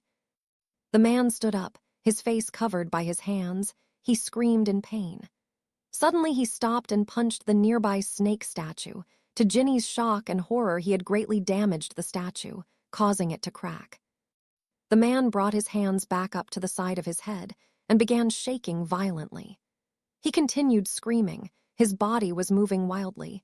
He slammed his head against the already damaged statue. The head of the statue broke off and fell down. The man stopped shaking and caught the statue, again to Ginny's shock and horror. He tossed it across the chamber, and it landed behind the basilisk body. The man turned around and pressed his hands against the side of his head, his back to Ginny, who was too terrified to run. The man took a few steps forwards, groaning and screaming. Lightning began dancing around his legs and up his body, but it didn't appear to be bothering the man. The man threw his arms out, his head back, and screamed to the high heavens. The fingertips of his gloves were pierced by the sharp, long nails that came from the man's hands. He roared in anger and pain. He began making noises that could be described as a combination of pain and laughter. He laughed, and moved wildly. His feet and legs were still, but the rest of his body wasn't. His screams echoed as his whole upper body shook violently. It was unnerving to hear the man laugh under the experience of such obvious pain. He brought his arms up and slammed his fists into the ground, causing it to crack from the force and power of the man's fist. The man let out one last primal scream. He stopped shaking and moving, and the lightning dispersed from his body. His jaw became smaller, his teeth shrank down and returned to normal teeth, and his skin was no longer green or scaly. Ginny gasped before covering her mouth. The man's head twitched towards her slightly, showing that he had heard her. The man let out a deep sigh. He slowly got to his feet. Who are you?" Ginny asked fearfully. Consequence answered in his low voice, not looking at her. "Are you all right?" "Yes, it wasn't me." Ginny trembled. "It was the diary. It made me do it. I didn't want to do it. I tried to tell someone, and I couldn't. I tried. The diary wouldn't let me." "I believe you," Consequence replied. "Don't worry about the diary. I've destroyed it." "Really?" Ginny asked hopefully. "Yeah, listen up, kid," Consequence replied. "Can you still speak Parsletownge?" Let me try," Ginny responded. "Am I speaking Parsletownge now?" "No, and that's good," Consequence replied. Did you kill it?" Ginny spoke quietly, gesturing to the dead body. "I believe that's what you call it when you permanently stop something from breathing," Consequence dryly replied. "I'm going to get you out of here, but I have to say sorry about stunning you." "Stunning me?" Ginny asked before her world went black. Ginny had woken up outside of the headmaster's office, where she was found by Professor McGonagall. She was taken to Dumbledore, and she told him everything about the diary and the scaled man. Ginny's parents had been called in, and Ginny had to suffer through her mother screaming and yelling for 5 minutes nonstop. She gave Dumbledore a pensive memory of the man she had saw. Everyone looked at the memory in shock and horror at the strength of the man who caught and tossed the head of a statue that was bigger than him, the lightning that came from his body, the green-scaled skin, the sharp teeth, and the superb strength.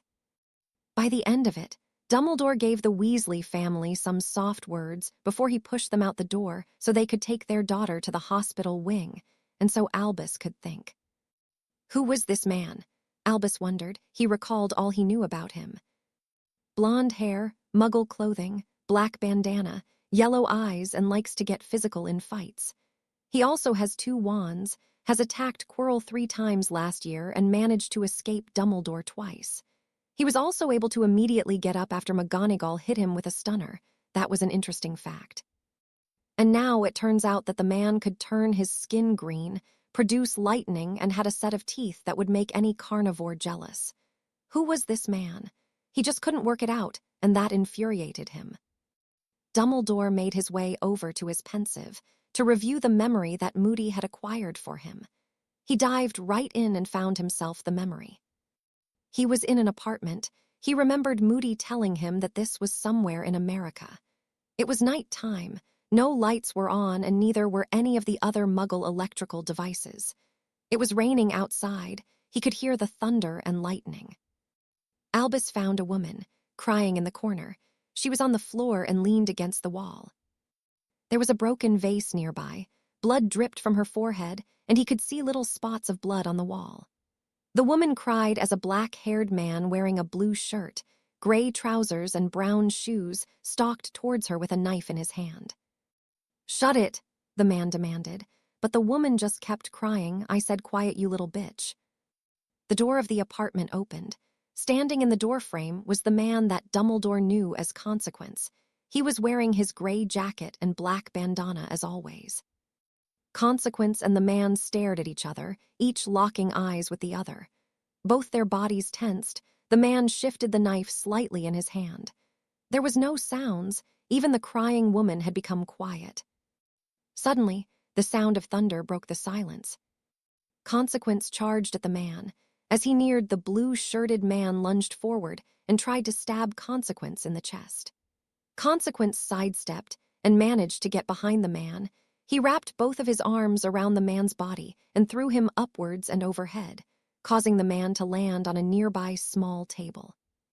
The table crumbled under the weight. The man quickly got back up to his feet and ignored the pain.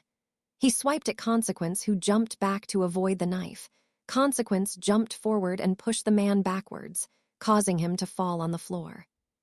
The man quickly rolled back to his feet. He jabbed the knife forward. Consequence sidestepped. He grabbed the man by the arm and head and tossed him against a nearby wall. The man's head bounced off of it. Consequence took a step forward. The man quickly spun around and tried to slice him. The blade just barely nicked Consequence's shoulder. Consequence jumped back before the man could do any more damage. The man changed the position of the knife, so the tip of the knife was facing downwards. He raised his arm up and tried to jam it in Consequence's face. Consequence sidestepped and placed his hands on top of the man's hands and redirected the knife into the man's leg. The man let out a scream of pain as the blade entered his leg, while the woman gasped. Consequence struck the man in the face before hitting him with a kick to the chest that caused him to move backwards. The man landed nearby a window. The man struggled to get to his feet. Suddenly, he opened a nearby drawer and pulled out a gun. Consequence flicked his wrist, and a thin brown needle-like object shot out from his wrist and struck the gun out of the man's hand. Consequence charged forwards and tackled the man through the window, into the harsh rain of the outside. Dumbledore and the woman made their way over to the window and looked outside. They saw the blue-shirted man lying on his back. The knife still in his leg, he looked hurt but still alive. However, Consequence was no longer there. Dumbledore exited the memory. He let out a deep breath and went to his desk and sat in his chair. He sighed and rubbed his eyes. It seemed that Consequence always had a trick or two up his sleeve. The man was a mystery, and there was nothing Dumbledore hated more than a mystery. That memory was taken from last summer. He'd have to start inquiring about who went where last summer. Adrian had went to the Weasleys for a lot of it, Most of the other students went home. Dumbledore knew that Harry Potter went to Japan for that tournament he entered. Whilst on the subject of Harry Potter, Dumbledore was very worried as he had no idea what to do with the boy. He was top of his classes, charming and incredibly powerful. He reminded Dumbledore a lot of a younger Tom Riddle. The key difference in Dumbledore's opinion was Harry's relationship with the Greengrass girl. The two of them were clearly taking over Slytherin. Daphne benefited from Harry's power, but was very noticeable without it.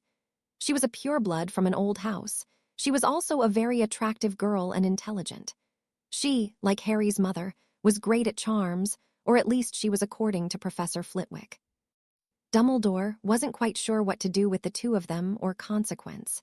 His job would be so much easier if he could just shove the three in a box and push them off a cliff. For now, he would look into all the blonde students in his school. A week or so later, Harry found himself walking down a hallway with Daphne and Rose. They had just rounded a corner when they accidentally bumped into someone, causing her books to fall on the floor. "Oh, sorry," Harry apologized to the blonde girl in front of him. "It's all right," she said. She was about to kneel down and pick up the books, but then she stopped. She stopped and looked at Harry. "Hello," she waved. Hello," Harry responded. "It's nice to meet you, Six," the girl smiled. "But there's only 3 of us," Daphne pointed out. "No, there's not," the girl said confidently. She looked at Harry. "Say hi to your friends for me." "What?" a surprised Harry asked, tensing slightly. "Your friends, the flappy one, the bird one, and the third one," she replied. "What are you on about?" Daphne asked. Before she could get a response, Harry grabbed the girl by the neck and slammed her against a nearby wall.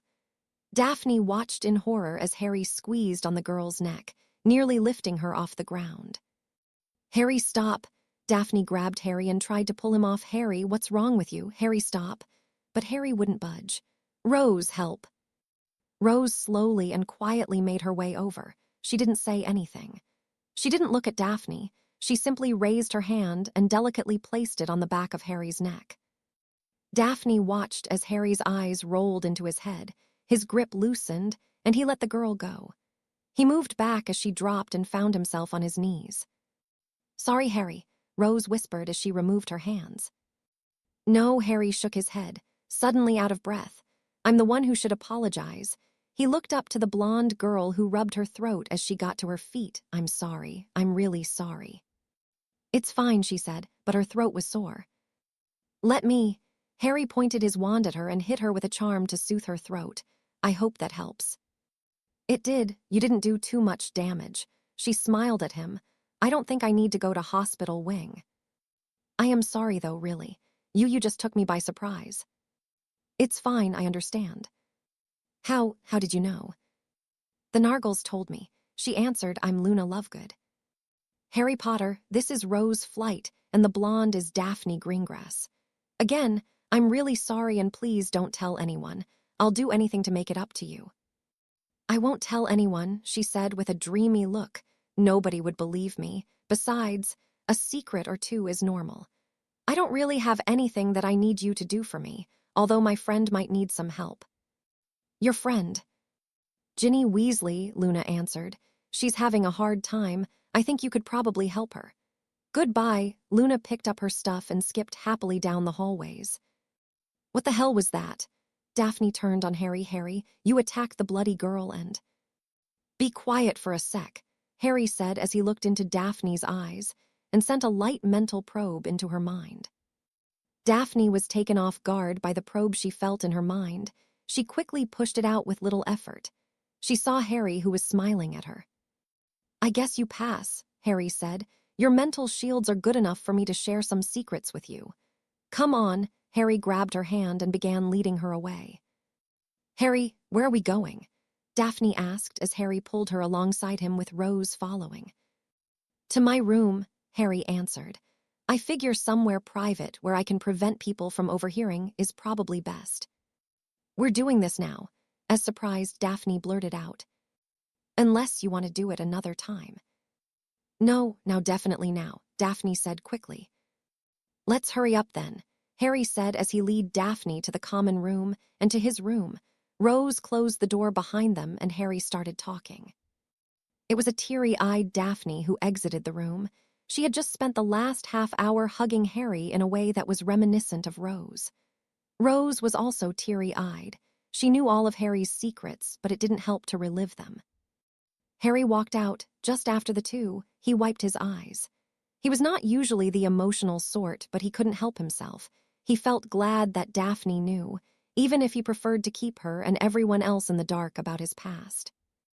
Daphne was absolutely shocked and appalled at the mess that was Harry Potter's life. She was amazed by what he had gone through, and her respect for the boy had gone through the roof. To her, the amazing part was the fact that he wasn't a moody and brooding arsehole who wanted to become the next Dark Lord. Nobody could have blamed him if he did. The secrets she learned about Rose as well, it made things all the more clear now. That poor girl had suffered, not in the same way as Harry, but she had suffered a lot. Daphne suddenly felt a bit spoilt next to the two of them.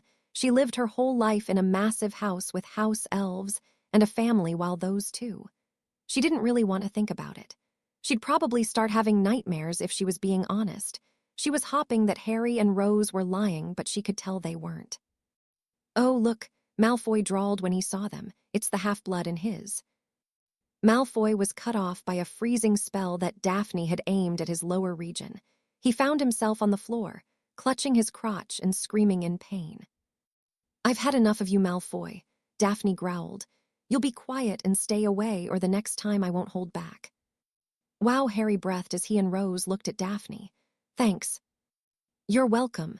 Daphne turned to the two. "After all you've said, I'm with you all the way." Ginny found herself sitting by the lake. She was alone and rather thankful for that fact. She didn't really want to talk with anyone. Rumors spread about what happened, and suddenly everyone was blaming her for the Chamber of Secrets incident. Ginny had tried to explain that she couldn't stop writing, even when she wanted to. She also tried to explain how she didn't do it on purpose or even willingly, but nobody listened to her. Most avoided or glared at her. The worst was her brother's friends. Hermione Granger, the bookworm, looked at her like something she could study. At least when she wasn't telling her off for what happened, like she was an expert on dark artifacts. Ron and Adrian took to either ignoring her or treating her like she was evil. Hey, a voice brought her out of her thoughts. She looked up to see someone sit next to her. She looked at the person. He was a Slytherin that put her on guard. "I'm Harry Potter." "Harry Potter, as in Adrian's brother?" Ginny asked. "Apparently," Harry shrugged, "though I like to think I took all the good genes from our parents and Adrian's just the leftovers. Are you by any chance Ginny Weasley?" "What's it to you?" she said defensively, preparing to take her wand out of her pocket. "I ran into your friend Luna a little while ago," Harry said, "and I sort of hurt her." "What?" Ginny blurted out in surprise. "Yeah, well then I apologized because I didn't mean for it to happen, and I just sort of lost control at the time. I asked her if there was anything I could do to make up for hurting her. She mentioned that you were having a bad time and that I could probably help you." "Well, I don't need your help." "Sure you don't," Harry said sarcastically. "What's that supposed to mean?" Ginny demanded. "It means you do need my help," Harry replied. "How do you figure that?" "You're miserable," Harry replied. "Any idiot with a pair of functioning eyes can tell. Nobody talks to you, nobody wants to hang out with you, and everyone's treating you like you're the next Dark Lady. Kind of funny when you think about it." "Funny? How is it funny?" "That an entire school thinks that the smallest and youngest child of a family that's been light for centuries is willing to immediately kill people with Slytherin's monster, then not get expelled after getting caught. Wizards and witches really don't think things through. I can guess that you told Dumbledore what happened." "Yeah," Ginny nodded. "Yet he's told no one," Harry pointed out. "It would take him all of 30 seconds to go in front of the school and say, 'Hey, Ginny Weasley is not a dark witch, she was simply. Actually, I don't know what you were you blackmailed, mind-controlled, drugged, possessed?'" Ginny stiffened a little. Possessed then. Being possessed is never fun." "How the hell would you know what being possessed is like?" Ginny shouted. "Because I've been possessed before," Harry calmly replied. "Temporarily like yourself.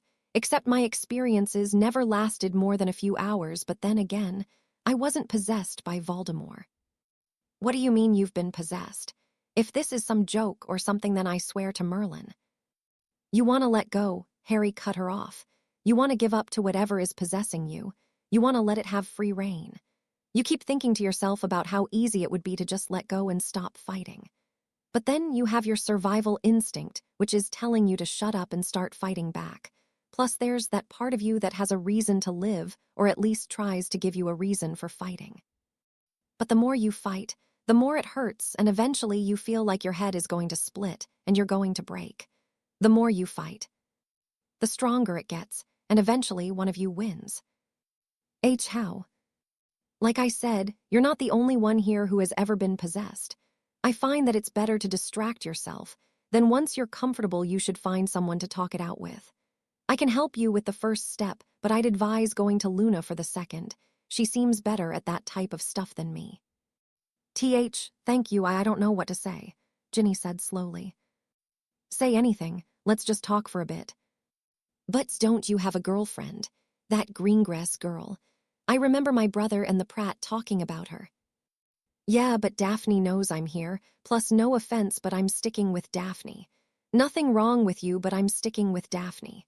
By the way, did you call my brother a Pratt? I thought that you Gryffindors worshipped the ground that the bloody sod walked on. Nah, Ginny shook her head. To be fair, we've all gotten a bit bored of his "I'm the boy who lived" thing. Do you know that he comes over to our house all the time? When I was little, I was so excited to meet the boy who lived. But then he turned out to be a real jerk, so I decided to avoid him as much as possible. An intelligence Griff, Harry exclaimed dramatically. Won't wonders ever cease? The two talked for a while. Eventually, they made their way back to the castle. Ginny didn't feel totally better, but she'd be lying if she said her mood hadn't improved a little bit. Chapter 16, Lockhart, end of second year. Harry was glad that Ginny seemed to be doing better. She had made friends with Astoria after Harry had introduced the two. Harry decided to leave the two alone, not because he didn't care, more because he was highly unqualified to deal with emotional people. He could deal with Rose and Daphne, but he knew them. He knew how they ticked. One he knew all his life, while he could be with the other one for the rest of it. Harry was making his way down a hallway when he found Luna, staring dreamily into space. She saw him approaching and gave him a small smile. "Hello, Harry Potter," she said. "It's nice to see you again." "Likewise," Harry responded. "Ginny seems to be doing a lot better if you're interested." "That's nice." Her smile got bigger. "How are you and your three friends doing?" "They're great. The first two are well behaved, but the newest member is still a bit wild," Harry answered. "By the way, I know how you figured it out. The Nargles told me." "Don't lie to me," Harry replied. "Nargles aren't common outside of Brazil, and they prefer to stick to Muggles. They wouldn't stick around in a place as magical as Hogwarts." "Fine," Luna sighed. "I didn't ask the Nargles." "Mostly because they're not there," Harry responded. "You can do it as well, can't you?" "Yes, not in the same way as you, but for as long as I can remember. How about you?" "Same. Now we have a problem." "Do we?" "Yes, you know things about me that I don't want anyone else knowing. For all I know, you could tell anyone at any moment." "I won't," Luna said. "Nobody would believe me." Harry considered this true. "But I'd like to make you an offer. You don't tell anyone about my secrets, and I won't reveal any of yours. Deal?" Harry held out his hand. "Deal," the pale girl shook his hand. "It was nice meeting you, Harry Potter." "You too," Harry nodded and walked away. Daphne made her way into Lockhart's classroom. Lockhart had called her up for some reason or the other. She left Rose with Astoria and Ginny, then she made her way over. She couldn't imagine what the idiot wanted with her. She still couldn't understand what Dumbledore was doing letting him teach. She, like Harry, was getting rather sick of the overgrown peacock. He claimed to do the most amazing things, yet barely did any actual spells. His last lesson had them reenacting scenes from his latest book. Good Merlin, she was going to waste in this school. She made her way into the classroom, where she found the idiot staring at himself in a mirror. He hadn't even noticed her come in. Daphne quickly realized that if she didn't make him aware then she would be standing there all day. "Professor," Daphne said. Lockhart span around and saw Daphne. "Ah, Miss Greengrass." He smiled those bright white teeth. Daphne was positive that he used magic to make them that bright. Or at least found someone competent enough to do it. "It's good to see you." "Oh, why am I here, Professor?" Daphne asked. "All will be explained. Please make your way into my office." He gestured to his office door. Something felt off, but Daphne made her way up the stairs and into his office. She went in and found Katie Bell, one of the Gryffindor chasers, waiting in the room. The two shared a look which was basically saying, "What are you doing here? And do you know what's going on?" Lockhart made his way into the room. He gestured to the two seats in front of the desk, and the girls sat in them. "Glad to see you both here, girls," Lockhart smiled and closed the door. Daphne heard the door lock itself. "Now, you two are here for a special reason. You are both brilliant in class, two of my best." "Thank you, sir." Katie blushed a little. "I just want to ask you both for a little demonstration." Lockhart replied. "Miss Bell, would you please demonstrate your disarming spell on Miss Greengrass? Miss Greengrass, please take your wand out." Okay." Katie turned to Daphne, who had reluctantly taken her wand out and held it so Katie could see. Katie fired her disarming spell, and the wand flew out of Daphne's hand into Katie's spare hand. "Brilliant." Lockhart made his way over to Katie. He took Daphne's wand out of Katie's hand. But then he surprised the girls by quickly snatching Katie's wand. Before Katie could protest, Rope sprung from the chair and tied her down. Daphne tried to get up, but it was too late. The ropes had caught her as well. "Hey, let us go," Daphne demanded. "Professor, what are you doing?" Katie screamed. "Shush," Lockhart said, still smiling. He gently threw their wands off to the side. "The room is soundproof, so don't bother screaming. Now I think I've been a good teacher, and I'd like to be rewarded. I haven't had sex in months." "What?" Daphne was no expert, but she knew enough to know what sex was. "But you're a teacher," Katie shouted. "You can't do this." Yes, I can," Lockhart replied. "After all, memory charms are delightful things. They leave me free to have my fun and leave you unable to complain. After all, you can't complain about something you don't remember." "Hold on a sec." Daphne put up a brave face, although she was inwardly shitting herself. As of the moment, she couldn't think of anything better to do than stall for time. "You said memory charms. Have you been using them on everyone else?" "That's right, my dear." Lockhart's eyes twinkled. "Unfortunately, I haven't had time to get more done than a bit of touching, but still." "Your accomplishments," Daphne shouted as realization hit her in your books. "You never did any of them, did you? You're useless at magic." "I don't know about useless. I am incredibly good at memory charms." Lockhart tapped Daphne's chair with his wand. The chair changed shape, and Daphne now found herself lying down and facing upwards. The chair had transformed into some legs holding a wooden board which Daphne was tied to. "I love these chairs. Got them from France." Lockhart lifted the board and Daphne up and slowly carried her to his desk. He gently placed her on the desk. His smile grew wider as he stepped back and looked at her. He placed a hand on the side of her face. He gently let it slide down her face and to her neck. Daphne was beyond terrified. Tears dripped from her face. She tried looking away, but that didn't stop him from doing what he was doing. His hand slowly moved down from her neck to her shoulder. "Hey," Katie screamed, "leave her alone."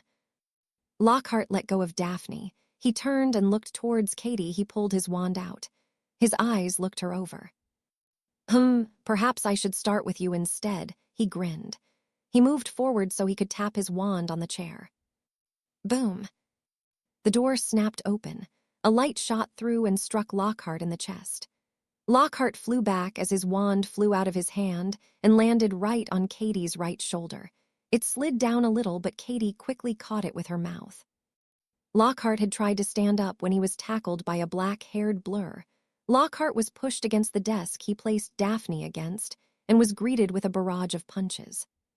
Katie spat the wand into her right hand. She used the unlocking charm to free herself.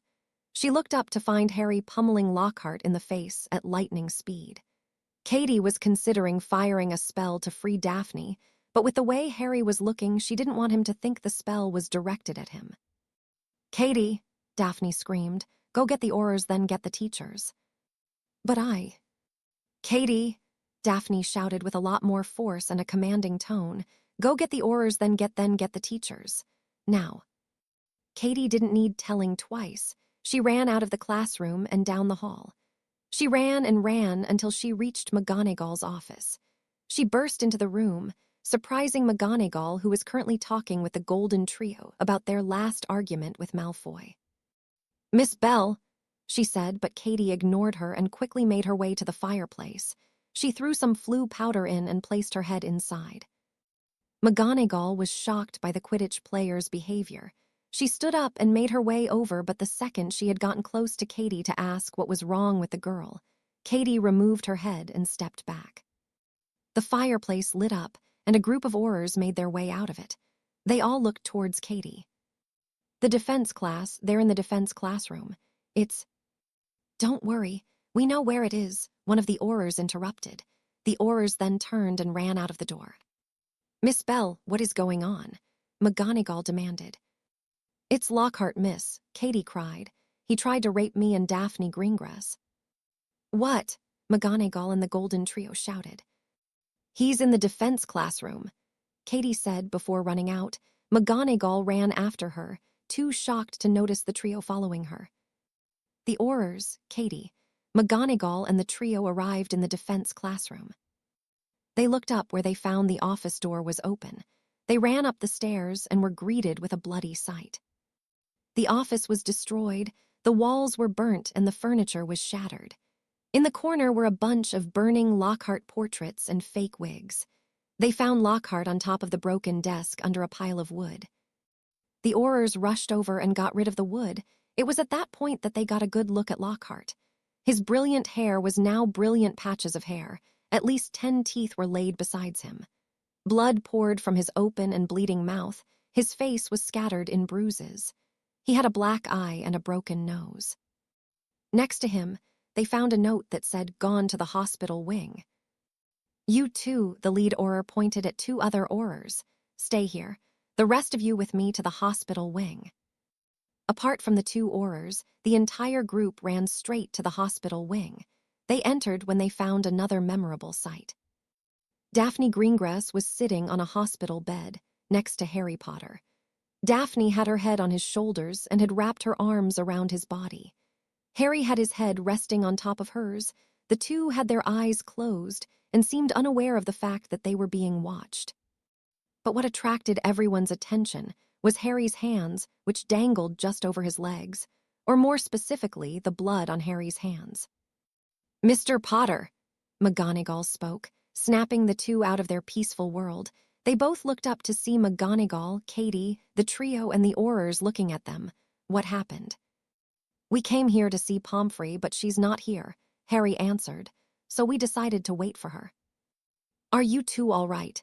the concerned professor asked. "He didn't hurt you in any way." "No, but we figured it's better to be safe," Harry replied quietly. "Harry," Katie ran up to him and wrapped her arms around him. "Thank you, thank you, thank you." She kissed him on the forehead. "How did you know we were in danger?" "Just sort of sensed it, I guess," Harry shrugged. "Mr. Potter," the lead Auror stepped up. "If you are feeling up to it, then I'd like to ask you and these 2 ladies some questions." "Fine," Harry sighed. "Let's get it over with." Throughout the whole questioning, Daphne remained quiet, only speaking when spoken to.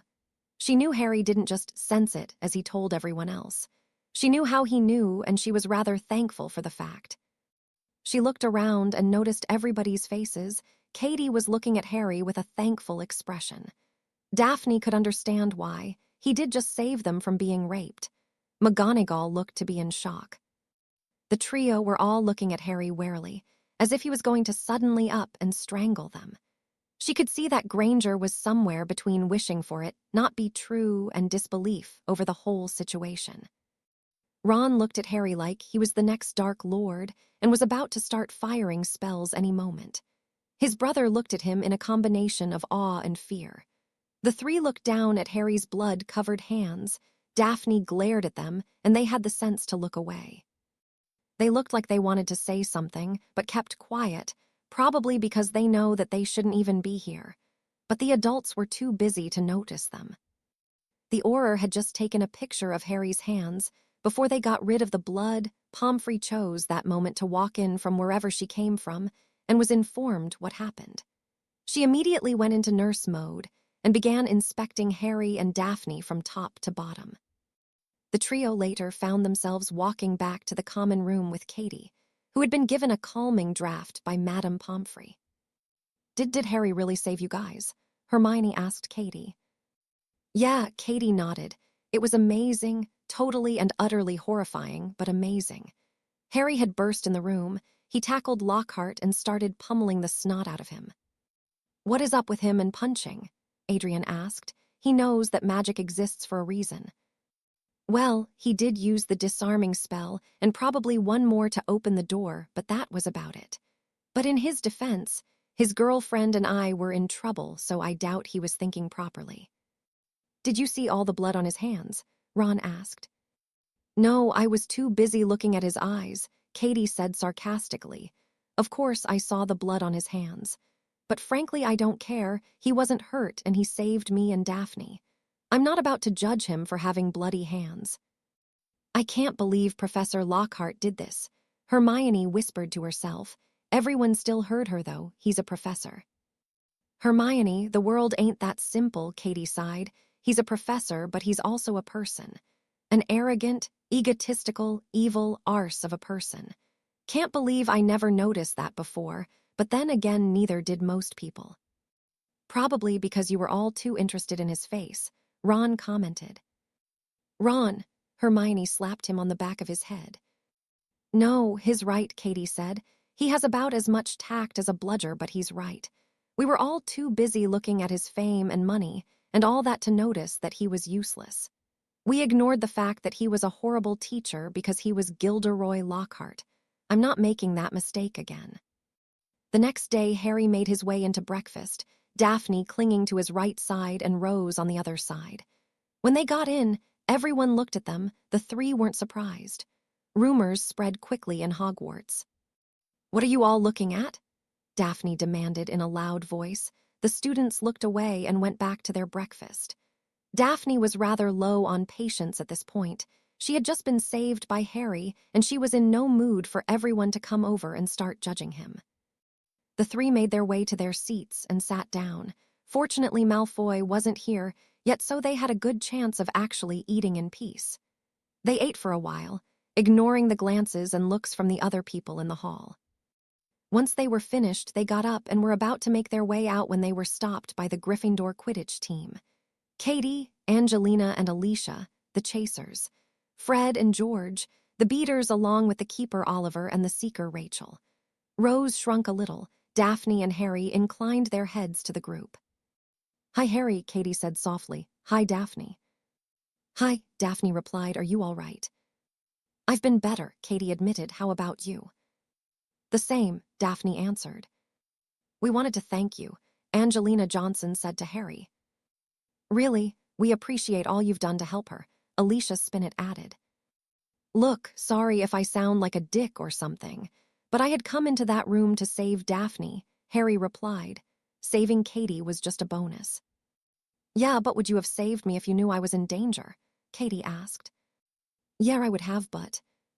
Well, I don't see what the problem is. Fred interrupted. Do you, George? No, I'm fairly certain I don't see a problem either. George replied. You wanted to save your girl. The lovely Miss Greengrass. You ended up saving her. And our friend. Our team is our family, Oliver Wood said, and you saved one of us. We're really thankful. It was nothing, Harry insisted. I did what anyone else would have done. Ha, sure thing, Rachel snorted. Harry, Daphne said, just take the bloody credit. Fine, Harry sighed and looked back to the Gryffindor team, knowing it was futile to argue. You're welcome, I guess. Ah, George put a hand over his chest before grinning at his twin group hug. He shouted. Rose jumped back out of the hug zone, as did Daphne, but Harry was not quick enough. Katie had grabbed him and pulled him into a hug. The other chasers joined in, followed by the twins and then Oliver. Okay, okay, Harry groaned. Let it out. Let it out then, for the love of Merlin, let me out. The group tightened the hug for a few more seconds, then let go. Thank you. You all hug like a bunch of steroid-infused pythons, but thank you. You love us, really, Fred winked. And I hate myself for it, Harry replied, still going to demolish you guys at the next Quidditch match. Unlikely, Oliver said. Incredibly likely. I'm on the team, Harry grinned. We've been practicing harder than ever, Oliver replied. You'll still lose. No, we won't. Oh, yeah. Harry raised an eyebrow. How about a bet then? What bet? Simple, Harry replied. If you win, I will tell the entire hall at dinner that you are the best keeper of all time, and I will help the twins prank Malfoy. Ooh, Fred and George said at the same time. And if we lose, Oliver asked. You will proclaim me to be the best seeker of all time, and then the twins will help me prank Malfoy. What? Is this all just so you could prank Malfoy? Rachel asked. Causing Malfoy's suffering gives me life, Harry said by way of an answer. As if he was summoned, Malfoy walked into the hall. Potter, Malfoy drawled. Coming up to the group, I see you have nothing better to do than chat with a bunch of Gryffindors. Malfoy, I like to chat with intelligent company. That's why I've never initiated a conversation with you. Shut it, Potter. You're a Slytherin and... I'm sure Harry can tell which house he is in, Daphne interrupted. And if I can't, then Malfoy could help with his obsessive need to point out the obvious, Harry commented, smirking at the reddening face of Malfoy. You shouldn't be talking to them. Malfoy pointed at the Gryffindor team. You shouldn't be allowed within a hearing distance of anyone with working ears, yet here you are, Harry replied. I'm getting rather bored of constantly dealing with you, Malfoy. If you are truly that desperate for company, then go and find my brother. He's about your speed. Your brother is an idiot, and you're just an arrogant idiot, Draco responded. You're calling me arrogant? Harry looked undeniably amused. Mr. Draco, I am a Malfoy. You should listen to me because I have a rich dad and more money than you, and a lot of hair gel. Malfoy is calling me arrogant. I'll admit that I am pretty arrogant, but you of all people shouldn't be calling me that. That's pretty much the pot calling the kettle black, Malfoy. What pot? What kettle? What are you on about? A confused Malfoy asked. Purebloods, Harry shook his head. Hey, I'm a pureblood and I've heard of that expression. Don't judge us all because Malfoy is an idiot, Daphne told him off. I'm sorry, dear. Harry kissed her on the side of the head. You're right. We shouldn't judge people by Malfoy. After all, if I was compared to Malfoy, then well. Harry trailed off. You think you're so funny, Potter, Malfoy growled. I think I'm brilliant. Harry wiped some imaginary dust off his shoulders. If I happen to be funny as well, then that's just a nice bonus. You can keep making your stupid jokes, but I know what you really are. You're just a half-blood who thinks he's better than his superiors. That's a lie, Harry replied. I'm a half-blood who has no superiors. Even if I did, you're not one of them. I would never obey a girl like you. I'm not a girl. Malfoy, you spend more time on your hair than Daphne does. Harry looked Malfoy up and down. Your nails look like they had hours spent on them. I can swear that you're wearing makeup, and you usually always need 2 boys to protect you. You're not much without Crabbe and Goyle, are you? Listen here, Potter. Thing is, though, those 2 are pretty much useless outside of a physical fight, as they have the brain power of my shoes and the magical ability of my shit. Is there another reason you like to keep them around, Malfoy? Because they're your friends. I doubt it. Your daddy probably had to pay them to be friends with you. Or perhaps you're just like the feeling of having 2 big boys looking after you. Shut it, Potter. Oh, am I hurting Eichel baby Malfoy's F-wheelings? Malfoy had had enough. He drew his wand out and aimed it at Harry.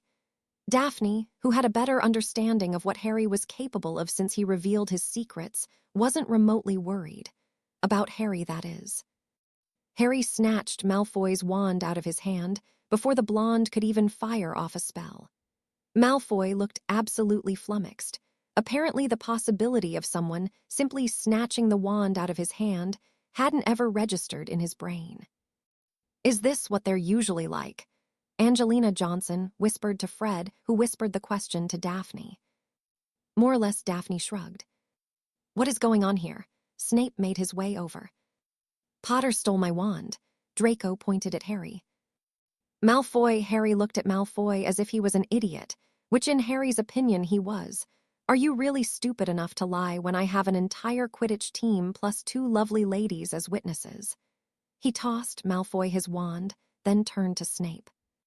You have something to say, Potter, Snape said. Yes, sir. Harry kept his tone respectful. The Quidditch team came to thank me for that incident yesterday. What incident? Malfoy interrupted, having not heard the rumor yet. Then Harry ignored Malfoy, something which infuriated the boy. Malfoy came over and started causing problems. He then drew his wand, and I simply snatched it out of his hand in an act of self-defense. He's a liar. Malfoy, unlike you, I can prove my statement with witnesses. The rest of you, Snape looked around the group before him, is what Mr. Potter says true? Why, yes, sir, Rose spoke quietly. Yes, sir, Daphne nodded. Yes, the Gryffindor Quidditch team chorused. Malfoy, Snape turned to Draco and grabbed him by the arm. Follow me. But can I have my breakfast first? Malfoy replied. No, Snape began, leading the boy away. I'm thirsty, Malfoy complained. Can I at least have a drink? You can have the draft of living death if you don't shut up, Snape snapped. The weeks went by in a rush. In the next Slytherin versus Gryffindor game, the Slytherins won by 10 points. Harry took great joy watching Oliver tell the entire hall that Harry was the best seeker ever. The twins then helped him prank Malfoy, which was how Malfoy found himself entering the dinner hall one day with red hair and a shirt that said, "The newest Weasley." Lockhart was taken to court. Harry had his proxies attend on his behalf while Katie attended with her parents. Dumbledore was also there, which was exactly why Harry didn't want to attend. The court wanted to give Lockhart the Dementor's kiss, but Dumbledore argued against that, saying that Lockhart should be given the chance to be redeemed. However, he clearly underestimated how popular he was as many people began openly shouting at him. Andromeda and Lady Longbottom gave him a verbal slashing worse than anything the elderly man had ever experienced. Needless to say, Dumbledore lost quite a few supporters that day. Lockhart didn't get the Dementor's kiss, but was sentenced to life in Azkaban, something people would argue was worse than the kiss. Soon it was time for everyone to go home. The trio were avoiding Harry, and he was okay with that.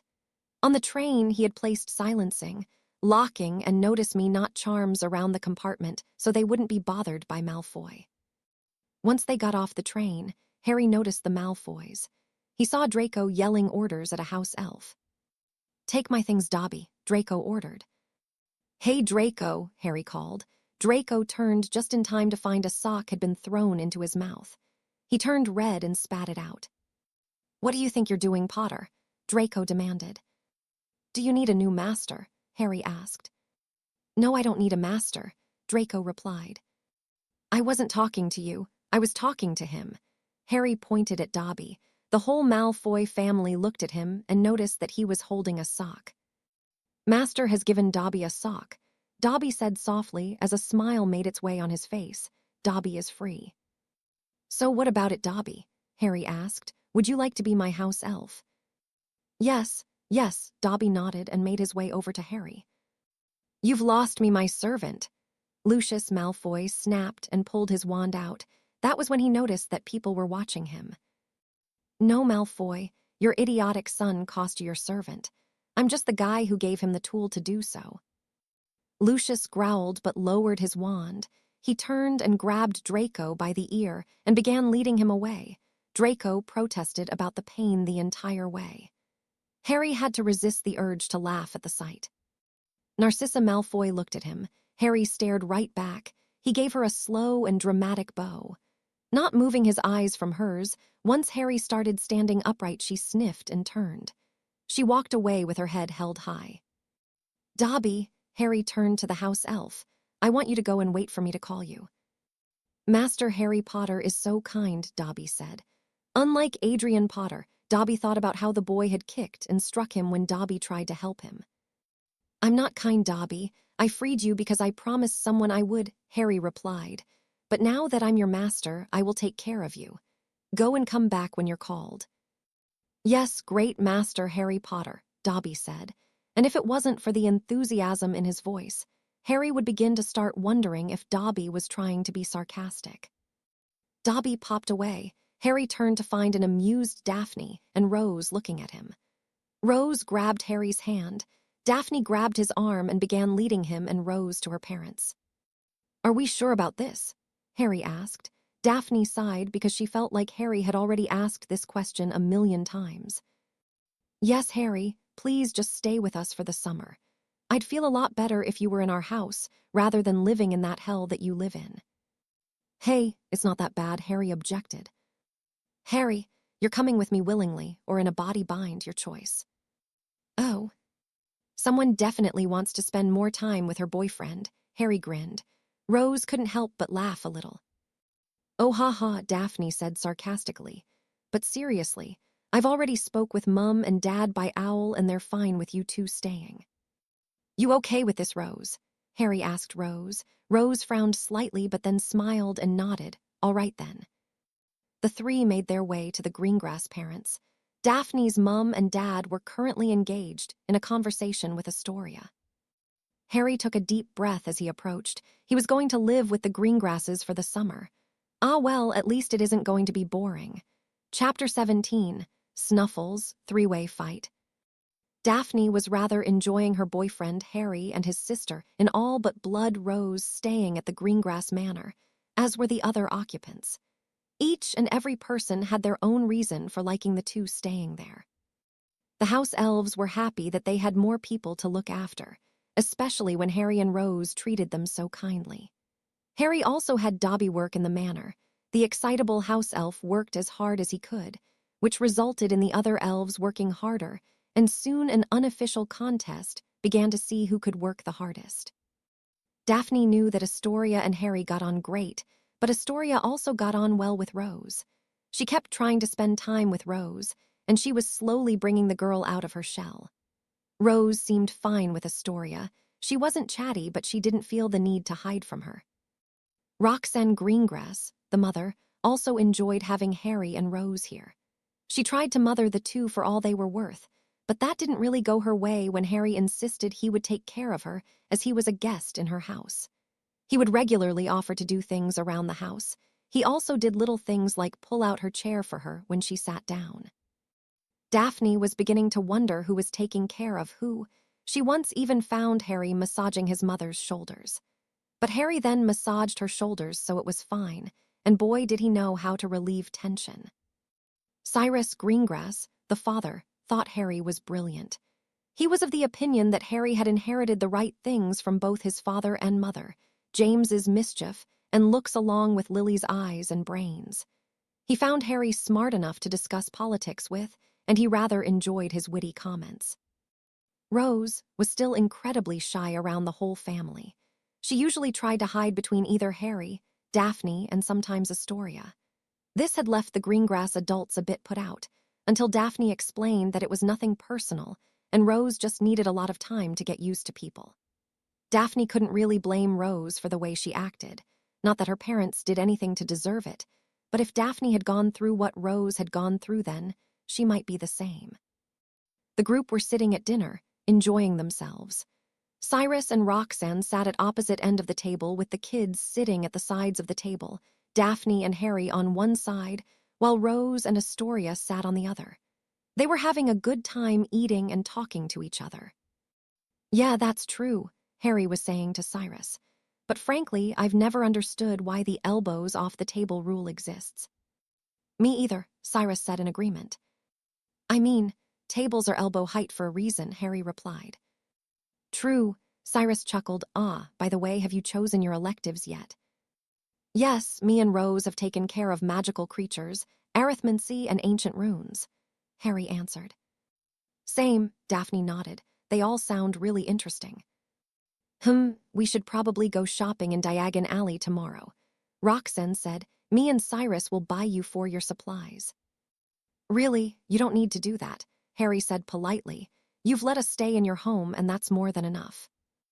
Nonsense, Roxanne waved him off. We've enjoyed having you here, and we insist. It's not charity. Consider it a gift from us for making our daughter happy. I've never seen her as happy as she is when she's with you. Mum, Daphne blushed. You might as well accept, Cyrus chuckled. My wife always gets what she wants. Believe me, I know. When you two are older, then Daphne's going to have you under her complete and total control. Fine, Harry chuckled. You can buy my supplies, but I buy anything else out of my own money. Deal, Cyrus nodded. Honestly, Harry, it's really no trouble, Roxanne said. I know, but I insist, Harry replied. Very well, Roxanne sighed. But if you ever need anything, then feel free to ask. I'll remember that. And then ignore it entirely, Daphne commented. Probably, Harry admitted. Oh, look, the mail, Astoria pointed up as an owl came in with a newspaper. It dropped the paper down on Cyrus's lap. What does it say, dear? Roxanne asked. Well, Cyrus paled as he read the paper. Sirius Black has escaped. Sirius Black has escaped? Harry asked. Yes, Cyrus nodded. He expected many things, but the news of Sirius escaping was not one of them. It was at this moment when something else he didn't expect happened. He looked up to the sound of Harry laughing. Harry was leaning back against his chair, laughing to the high heavens. Cyrus was at least glad to notice that Roxanne and Astoria were also confused, although he noted that Rose had a small smile on her face and Daphne was smirking at Harry. Excuse me, Harry laughed and left the dinner table. I'm going to deal with him. Daphne stood up. I'll be back in a bit. Daphne followed Harry up to the guest bedroom where he was staying alongside Rose. She entered the room when Harry grabbed her. He closed the door and pulled her in close. He kissed her strongly. She was incredibly surprised but didn't fight back. In fact, she rather enjoyed it. A few minutes later, Harry had let her go. He was grinning from ear to ear. You're happy, she noted. Of course I am. Harry's smile didn't dim at all. Padfoot rides again. The next day, the group were in Diagon Alley. They had just brought their supplies, and the adults had agreed to let the kids go off on their own for a while. Harry, Daphne, Astoria, and Rose went to the ice cream shop first. After that, they began walking around. They stopped for a while to view the Quidditch store where they saw the new Firebolt broomstick, which was currently the fastest broomstick in the world. They then continued walking. Where do you guys want to go next? Harry asked. I don't know, Daphne thought about it. What about you two? She asked Astoria and Rose. I'll go anywhere, Astoria shrugged. Same, Rose whispered. Let's go and look in the pet shop, Harry suggested. What for? Daphne asked. Let's just look around. If we like something, then we'll buy it, Harry replied. The group made their way into the pet store. They looked around and looked at the many animals. They didn't buy anything, but it was basically a free zoo for them. Daff, Harry said, holding a dog collar and a leash, look after Rose and Astoria. I'll be back in a sec. What are you doing? Daphne asked, wondering what he was doing. I'll explain later, Harry said, and made his way out of the shop. Daphne sighed and turned her attention back to her sister and Rose. The trio left the shop a couple of minutes later, where they found Harry standing next to a large black dog. The dog was probably a German shepherd, but looked a lot like a Grim in Daphne's opinion. It was wearing a blue collar and a leash that Harry was holding. Harry, Daphne said slowly, why have you stolen a dog? Stolen? You wound me, Harry said with a fake hurt face. This is my dog, always has been. Oh yeah, what's his name? Daphne asked just as realization hit her. Yeah, it's him, Harry nodded. I'm going to call him Snuffles. Snuffles? Daphne asked with surprise in her voice. Nobody would suspect Snuffles, Harry grinned. Daphne made her way over to the dog and knelt down next to it. You're him, aren't you? She whispered. The dog barked and nodded. Daphne smiled and ruffled the dog's head. It's nice to meet you, Mr. Padfoot. Harry has told me all about you. I'm Daphne Greengrass. My girlfriend and fiancé, Harry whispered. He's so cute. Astoria made her way over and started petting Snuffles. You said his name was Snuffles. Yeah, Harry nodded. He's coming with us to Hogwarts, Snuffles barked happily. Hello, Rose whispered shyly. Go on, Rose, Harry encouraged. He doesn't bite. Oh, okay, Rose nodded. She slowly walked up and gently patted Snuffles on the head. When Snuffles didn't react badly, she slowly began petting him more. It's nice to meet you. Oh God, what are you lot doing here? A voice said. The group turned to see the golden trio standing in front of them. Hermione Granger was standing, whilst holding a ginger cat that Harry had presumed crashed face first into a wall. Adrian Potter was standing and glaring at them. Next to him stood Ron Weasley. He was holding a rather pale-looking rat in his hand. Harry's eyes widened as he saw it. He couldn't believe he'd never seen it before, but then again he'd never seen Ron with his rat. He quickly composed himself. We're taking Sirius Black out for cookies and milk, Harry said sarcastically. What do you think we're doing in Diagon Alley? Don't talk to me like that, Adrian replied. You going to stop me? Harry challenged. We ain't in school, little brother. Dumbledore ain't around to protect you here. You may have your friends, but I doubt the bookworm or the red-headed waste disposal machine would be of much help. Hey, don't insult us, Hermione said. There's no reason to be so rude. There is a reason, and it's because I enjoy being rude, Harry responded. Harry, Daphne said, come on, let's just leave the Griffs alone. I'm not really in the mood to play with them. Yeah, why don't you go listen to the little snake, Ron spat. Watch yourself, Weasley, Harry warned. Physically and magically you have no chance against me. And in terms of intelligence you're basically unarmed, but my lady is right. We have better things to do than deal with you. Snuffles at that point had seen the rat that Ron was holding. He growled and tried to run towards it, but Harry kept a strong grip on the dog leash. He tugged Snuffles to bring his attention back to him. Down, boy, Harry said firmly. Snuffles continued growling. We'd best be on our way. Come on, guys. Harry lead the group and Snuffles away from Adrian and his friends. Patience, Harry whispered to Snuffles, not yet. Trust me, I have a plan. A week later, the Greengrass family found themselves in Japan, along with Rose, Harry, and Snuffles. Snuffles had to stay in his dog form the whole time he was staying with the Greengrasses, so to reduce the risk of him getting caught. Harry was competing in another war duel. Roxanne and Cyrus had tried talking him out of it, but he was insistent on competing. Everyone watched with amazement as Harry competed. His opponents would use any spell they could think of, including the Unforgivables. But Harry stuck with simple spells such as stunning, disarming, a couple of cutting hexes, and he added his martial arts skills to the fight as well. Soon it was time for the final round. Harry had entered the arena. It was just like last time with the same rock arena. Except this time Harry was facing two opponents in a three-way contest. His opponents were a Japanese boy who had dyed his hair red and a Japanese girl with black hair. Harry looked around at the audience in the stands, behind the protective shield. He saw the Greengrasses, Rose, and Snuffles giving him encouraging and prideful looks. He smiled. That was until he looked in the opposite direction and saw Dumbledore sitting in the crowds. Dumbledore smiled, but Harry had to put all his effort into not looking pissed. Harry realized that Dumbledore's interest in him had to have increased for the old goat to come and watch him. He sighed and decided to kick Dumbledore out of his mind for the moment and focus on the task in front of him. The match started and Harry's wand flicked to his hand. The match's first move was started by the Japanese girl who fired a cutting curse at Harry, aiming for his neck. Harry ducked, then sidestepped the stunning spell from the redhead. Harry fired his own stunning spell at the girl and shot another one at the redhead. The girl blocked it whilst the redhead ducked. The two then fired at Harry. Harry rolled out of the way and hid behind a nearby rock. Don't those idiots know this is a three-way fight? Harry growled. Apparently they had just realized that, as the two began firing at each other, everything from cutting curses to unforgivables. The girl seemed to be getting the upper hand. The boy was backing away under her heavy spell fire. The boy was forming a plan in his head as he dodged a bone breaker. He was going to blast one of the nearby rocks and have it strike her.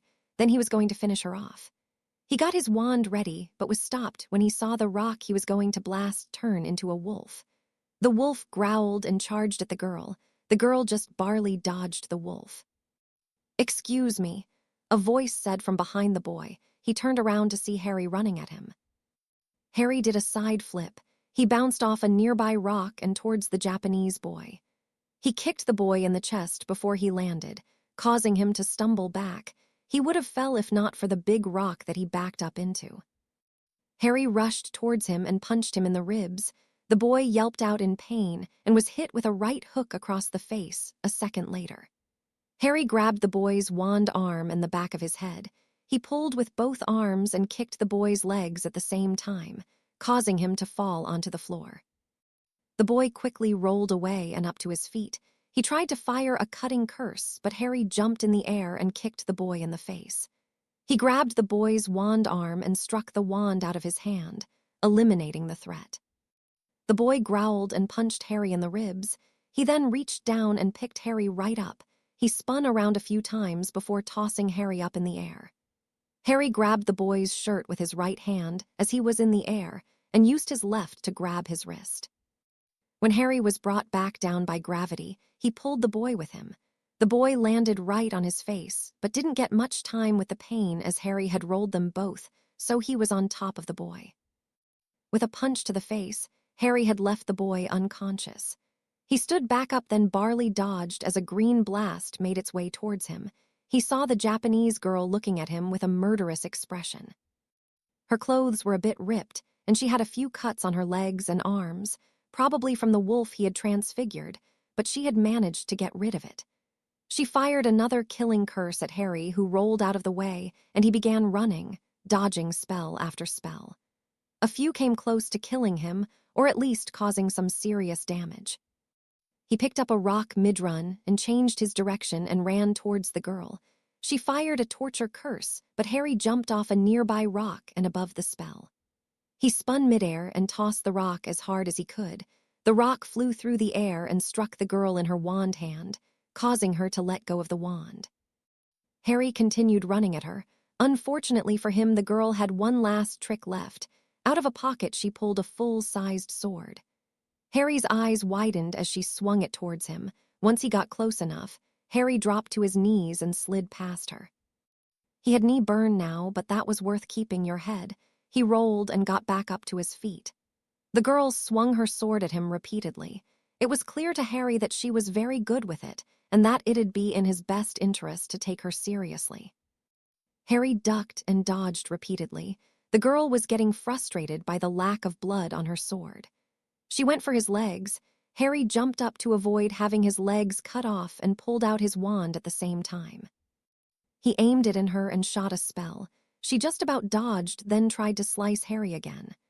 Harry rolled away to avoid being cut. He picked up a rock and tossed it at her face. The girl tried to block it but failed. The rock bounced off her nose, causing pain in her face and blood to drip from her nostrils. Harry sent a disarming spell at her, and the sword flew out of her hand. He followed up with a body-binding spell and a stunner. The girl's stiff body landed on the ground, just as the sword came back down from the air and landed right next to her head, narrowly avoiding impaling her skull. His two opponents were down and Harry had won. The shield came down and the audience began cheering. Harry smiled as his friends cheered wildly for him. He heard Snuffles barking as loud as possible. A little while later, Harry was leaving the arena with the Greengrass family. Daphne was holding his arm and smiling at him. Snuffles was at his side. Rose was holding his leash. "You were amazing," Astoria had said. "Yes, he was," Daphne said proudly and kissed him on the cheek. "Yes, I was," Harry grinned proudly. "Why did you hold back so much?" Daphne whispered into his ear. "Wanted it to last longer," Harry whispered back. "Harry, you were hit earlier," Roxanne said with a concerned voice, "and that red-headed boy did throw you up in the air. Plus there was that knee burn from when I slid to avoid getting my head cut off," Harry replied. The knee burn was healed quickly. The fall didn't do much damage because I rolled to reduce the damage. The punch didn't do much damage. Guy punched like a wimp. I would have thought that a Japanese boy would know a bit more about fighting, Cyrus said thoughtfully. Ahem. Nice to know that my future father-in-law is the slightest bit racist, Harry said. Wait, hang on a minute, Cyrus objected. I admit that was the slightest bit racist. Just the slightest bit, Harry agreed. Snuffles barked to show that he also agreed. Yes, it was. Roxanne slapped Cyrus across the head. I didn't mean it, Cyrus defended himself. Ah, Harry, a voice called from behind. The entire group stopped, and a collective sigh came from them all. They turned around to see the twinkling eye of Dumbledore as the old man came towards them. May I help you? Harry sighed. It's a pleasure to see you here. Dumbledore smiled, either unaware or purposefully ignoring everyone's reaction. Pleasure. Sure, let's call it that, Harry replied. Now what do you want? I wanted to congratulate you. Dumbledore continued smiling. It was an excellent match. Thank you. Now, if you don't mind, we'll be off because we have better things to do. Like what? Oh, I don't know, Harry said while pretending to be in thought. Going back to England, eating, having a shower or bath and snogging my girlfriend. Harry, an embarrassed Daphne exclaimed, my parents are here. I'm aware, Harry said dismissively. Don't talk about stuff like that in front of them. Oh, come on, it's not like they don't know we've been snogging. I'd have been surprised if you haven't been, Cyrus admitted. Me too, Roxanne agreed. Told you, Harry grinned at her before turning back to the old man. Is that all, sir? I did want to have a discussion with you, Dumbledore admitted. He had taken a guess about Harry entering the tournament again.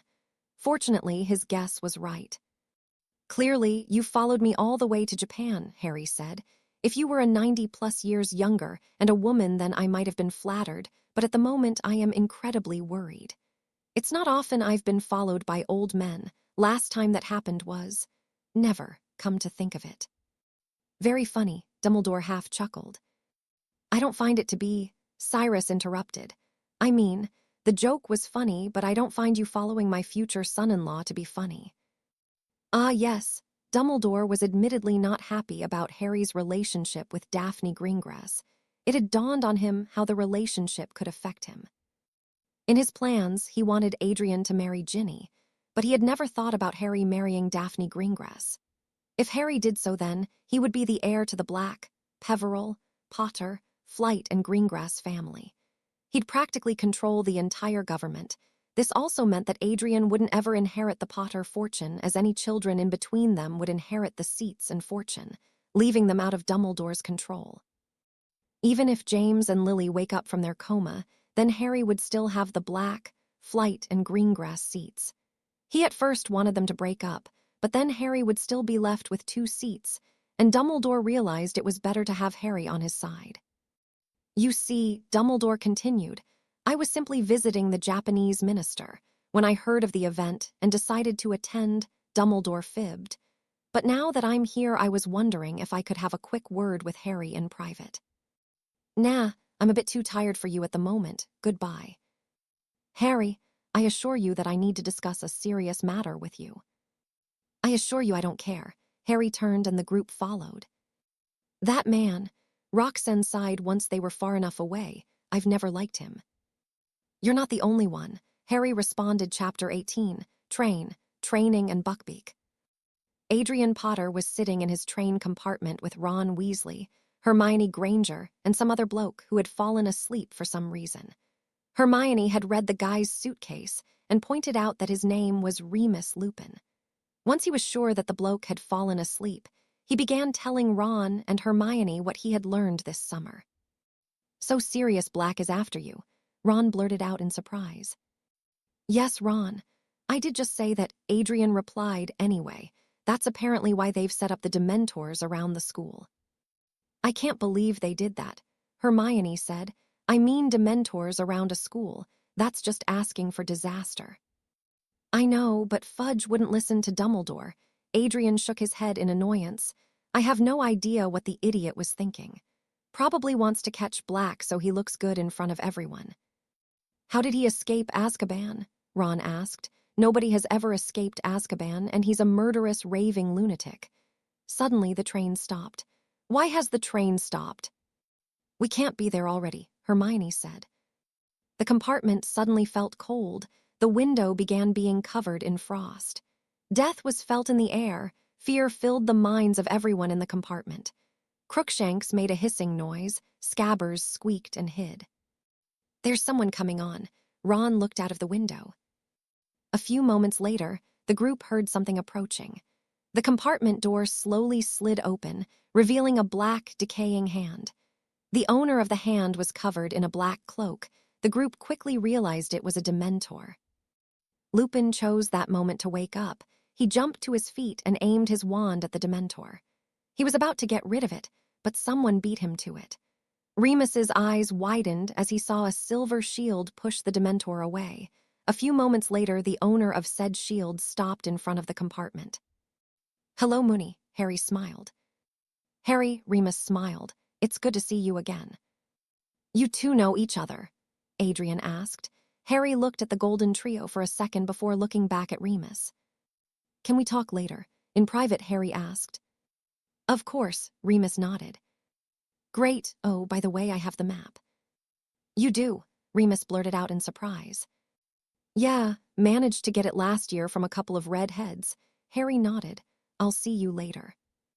Later at school, Harry found himself called up to the headmaster's office shortly after the sorting feast.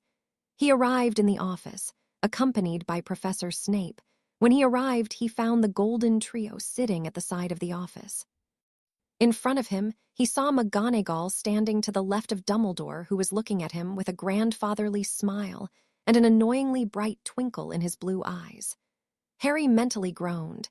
He just knew that he'd get a headache at the end of this. "Ah, Mr. Potter, please take a seat." Dumbledore gestured to the chair in front of the desk. Snape moved to stand on Dumbledore's right. Harry slowly sat on the chair. He looked around the office one more time before looking at Dumbledore. "How are you, Mr. Potter?" "I'm fine," Harry answered. "Yourself?" "I am also fine," Dumbledore smiled. "I would like to start off by congratulating you, once again, on another victory in the Japanese war duels." "You've competed in another one?" McGonagall blurted out in surprise. "Why do you wish to participate in those vicious games?" "Thrill seeker," Harry shrugged. "He's mad," Adrian whispered to Ron. "But not deaf," Harry pointed out, looking at the trio. "Mr. Potter," Dumbledore brought Harry's attention back to himself. "There are 3 different things I wish to discuss with you. The first being the Dementor attack. I am told that you were the one who drove them away." "I might have been," Harry replied. "A patroness at your age is an impressive accomplishment. Many Newt students are incapable of producing them," Dumbledore said. Harry couldn't help but notice Granger's annoyed face. "May I ask where you learnt to do a patroness?" "No, you may not," Harry answered. The golden trio dropped their jaws at Harry's refusal to answer Dumbledore. "Now what's the next thing you wanted to discuss?" "Sirius Black has escaped from Azkaban." "I'm aware," Harry replied. "Of course," Dumbledore inclined his head slightly. "With that being said, I believe it's best for you and your brother to not go to Hogsmeade. It's too dangerous for you to be there and—" "No," Harry interrupted. "I beg your pardon," Dumbledore asked slowly. "I said no. You're not my guardian, and therefore you have no right to ban me from Hogsmeade. I'm an emancipated student thanks to being the lord of the most ancient and noble House of Flight, and am legally my own guardian. If you wish to ban me from Hogsmeade, then I insist that you ban everyone, because I don't find it fair for you to just ban me." "Mr. Potter, please see reason," Dumbledore said. "Mr. Black is after." "Mr. Black is after someone, and that person is not me." Harry looked at his brother and winked at him before looking back to Dumbledore. "Even if he was, then you still can't ban me. I can take care of myself, and even if you do ban me, then I can pretty much just sneak out and go to Hogsmeade. Let's not waste time here, Dumbledore. What was the third thing you wanted to talk to me about?" "Very well, Mr. Potter," Dumbledore sighed and looked at Harry with that disappointed grandfather look. Unfortunately, it had no effect on him, so he just dropped it. "The third thing I wanted to talk about is training. I've seen you at the war duel, and I've heard rumors about you at school. It's clear that you're a fighter. I wish for you to train your brother." "What?" Adrian blurted out. What? Harry said slowly. I wish for you to train your brother, Dumbledore repeated. He was hoping that doing so would either let him learn more about Harry or help convince Harry to his side. It would also help Adrian, who really wasn't doing as well as Dumbledore would like. You want me to train him? Harry gestured to his brother. Dumbledore, you can't be serious, Adrian said with pleading eyes as he got to his feet. You actually want me to train with him? I believe he meant train under me, but I also agree in saying you can't be serious, Harry replied. Albus, I agree. McGonagall said her piece. It's clear to everyone that the two don't get along. I am also in agreement, Snape added. Slytherin Potter is a hardworking and excellent student and duelist. Gryffindor Potter is just an arrogant and talentless brat. It will never work. What he said, Harry pointed to Snape. It'll never work. Now. Dumbledore smiled at everyone. I'm sure that this will work if you boys simply put in the effort. But sir, Adrian was about to complain. Adrian, Dumbledore said, with Mr. Black out, you need to be trained and know how to defend yourself, he said with a hint of finality, signaling to Adrian that the conversation was very much over. Adrian slumped and sat down on his seat where Ron sympathetically placed a hand on his shoulder. I would have thought that a Gryffindor would have put up more of a fight, Harry commented, and Adrian glared at him. Now Mr. Potter, Dumbledore brought back Harry's attention before the two boys could start fighting. I would like you to teach your brother about dueling and hand-to-hand combat. You seem to be more than proficient in both. Thank you, but what makes you think I'm willing to train him? Harry asked. He is your brother, Dumbledore reminded him. I also don't like him, Harry pointed out, so why would I train him when I have so many better things to do? Mr. Potter.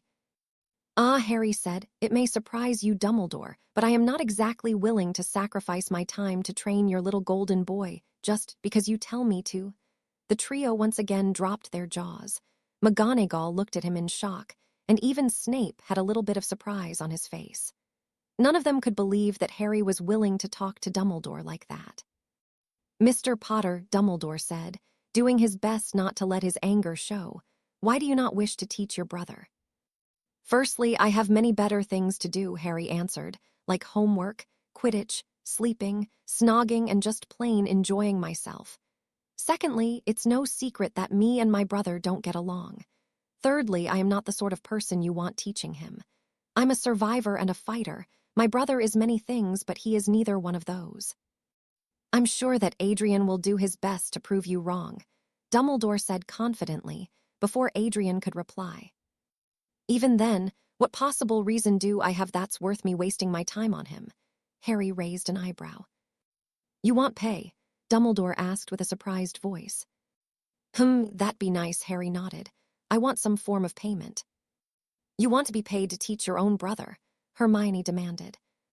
I want to be paid just to be in close proximity to him, Harry replied. After all, bin men are paid to handle trash. Mr. Potter, 10 points from Slytherin, McGonagall told him off. How cruel, Harry said dryly before turning back to Dumbledore. So, what do I get for teaching him?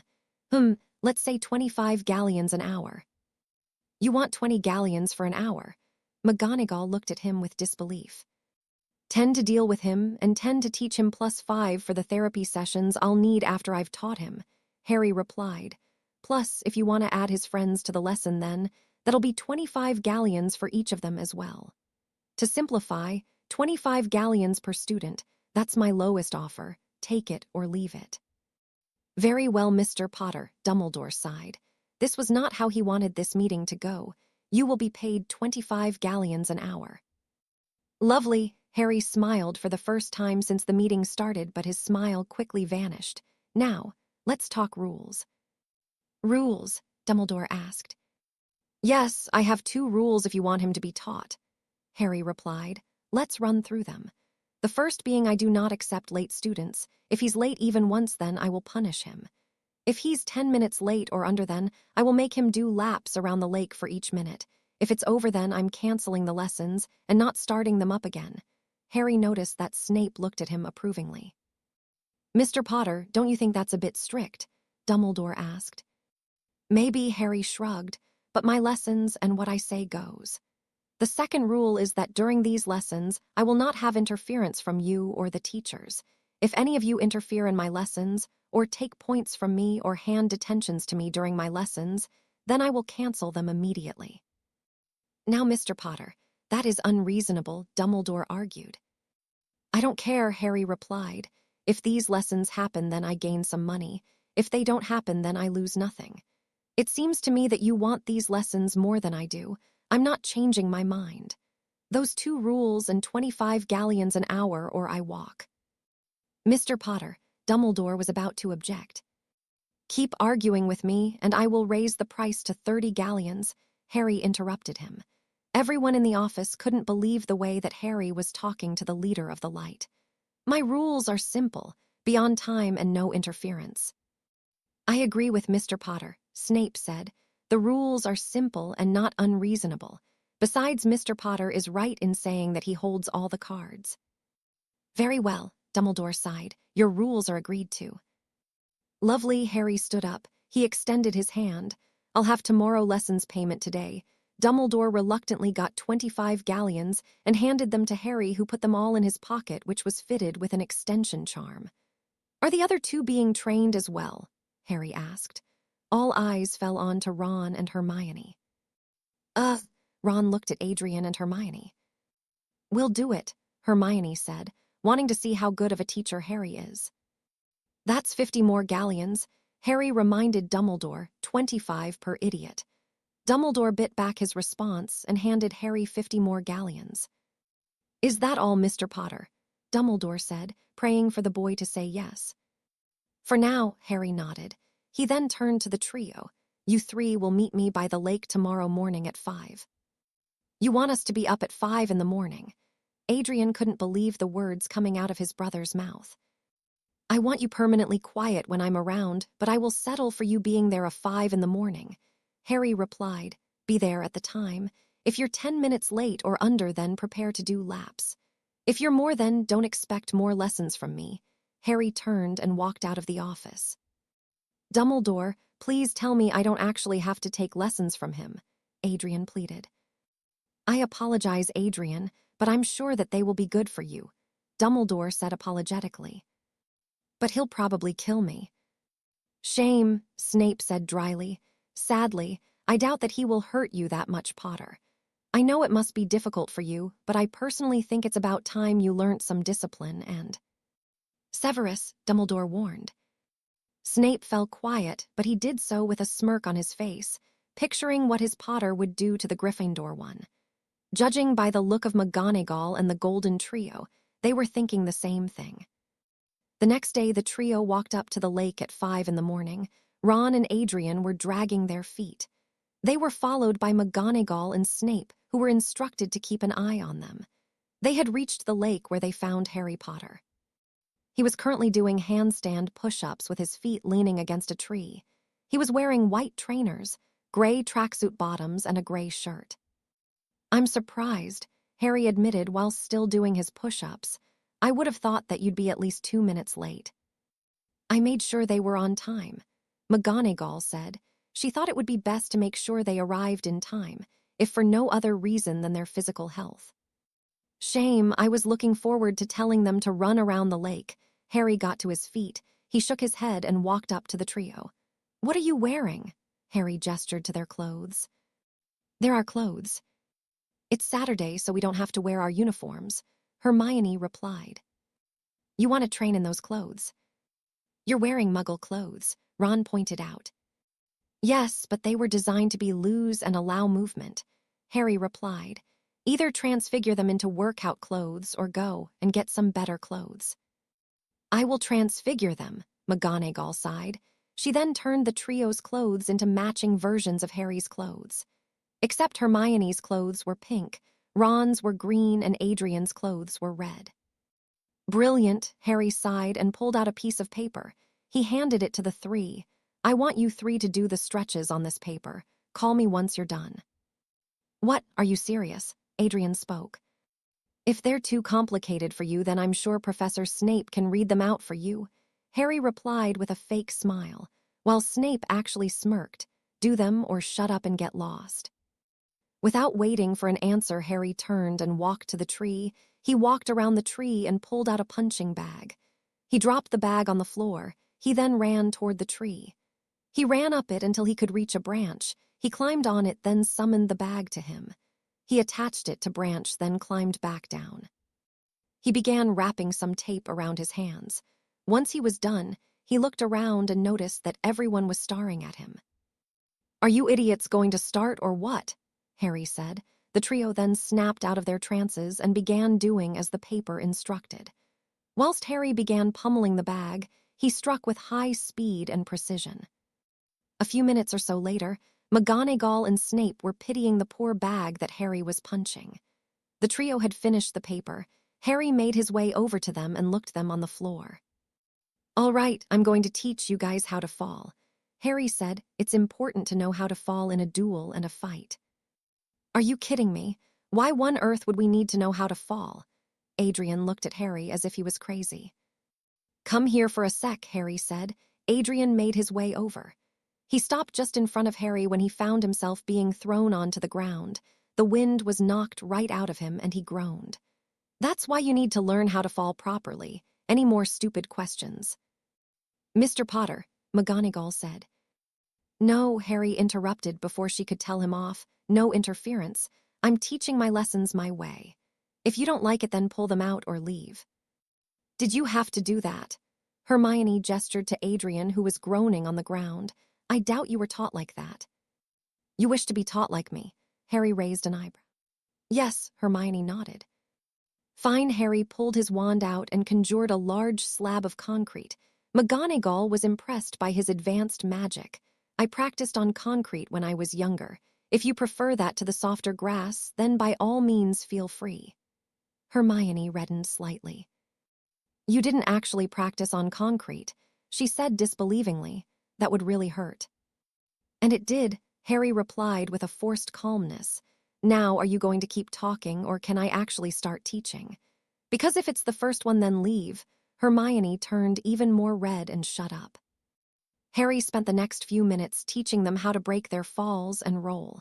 Once they were done, Harry gave them his opinion. "You were shit, but you weren't total shit," Harry said, "and that's about the closest to a compliment you maggots will get. I'm not going to bother teaching you hand-to-hand combat today. Let's see your dueling skills so I know what I'm working with." Harry pulled out his wand. "Get your wands out and get ready." The trio did as they were told. They took their wands out and got into their dueling stances. Harry put a hand up to stop them. "Stay still," Harry said as he began walking around them. "I want to see your stances." Harry carefully looked at each one of them, and they are horrible. "What?" Ron blurted out. "Quite Weasley," Harry said. "With the stance that you're going for, you need to have your body facing sideways to reduce your target area, unless you'd like me to be able to shoot you more easily. Would you like me to shoot you?" "No," Ron mumbled and did as he was told. Harry then moved on to Hermione. "Your stance is fine, but you've planted your feet too heavy on the ground," Harry said. "What does that mean?" Hermione blurted out. "It means you'll be slower and more likely for me to kill you when we duel." "Wait, you're going to actually try and kill me?" "I will if you keep raising your voice like that." Harry moved on to Adrian. "As for you, you've got both problems your friends have. Face your body sideways and be light on your feet." "Fine," Adrian said and did as he was told. "Oh, one more thing," Harry said. "Don't spread your legs so wide unless you'd like my foot to come in between them." Adrian blushed and brought his legs closer together. Harry moved away from the trio to create some distance. "All right, what now?" Adrian asked. "I want you three to try and disarm me," Harry said. "Disarming? We learnt that in second year," Ron replied. "You were also supposed to learn table manner when you were a child," Harry replied. "If you haven't remembered that, then I'm not putting much hope in you remembering how to disarm. Now, we start on 3. Get ready, 1. The trio prepared 2, 3. The 3 simultaneously fired disarming spells at Harry. Harry ducked and dodged them and ran towards the 3 of them. They were surprised by the sudden change. They aimed their wands at Harry, prepared to fire again. Harry grabbed Hermione's hand and aimed it at the other two. A spell shot from her wand and struck Adrian, who landed on Ron, and both of their wands flew out of their hands. Harry then kicked Hermione's legs out, and she fell to the floor, losing her wand as well. "What was that?" Adrian demanded. "You three are slow," Harry said. "You need to learn to think more quickly. I could have killed you all easily. You need to work on your speed and precision." "You're too fast," Ron objected. "Am I?" Harry's arm shot up in the air and fired 2 stunners at McGonagall. Shock was on her face for a brief moment, but she quickly raised her wand and blocked the first one and dodged the second one. "Mr. Potter, what are you doing?"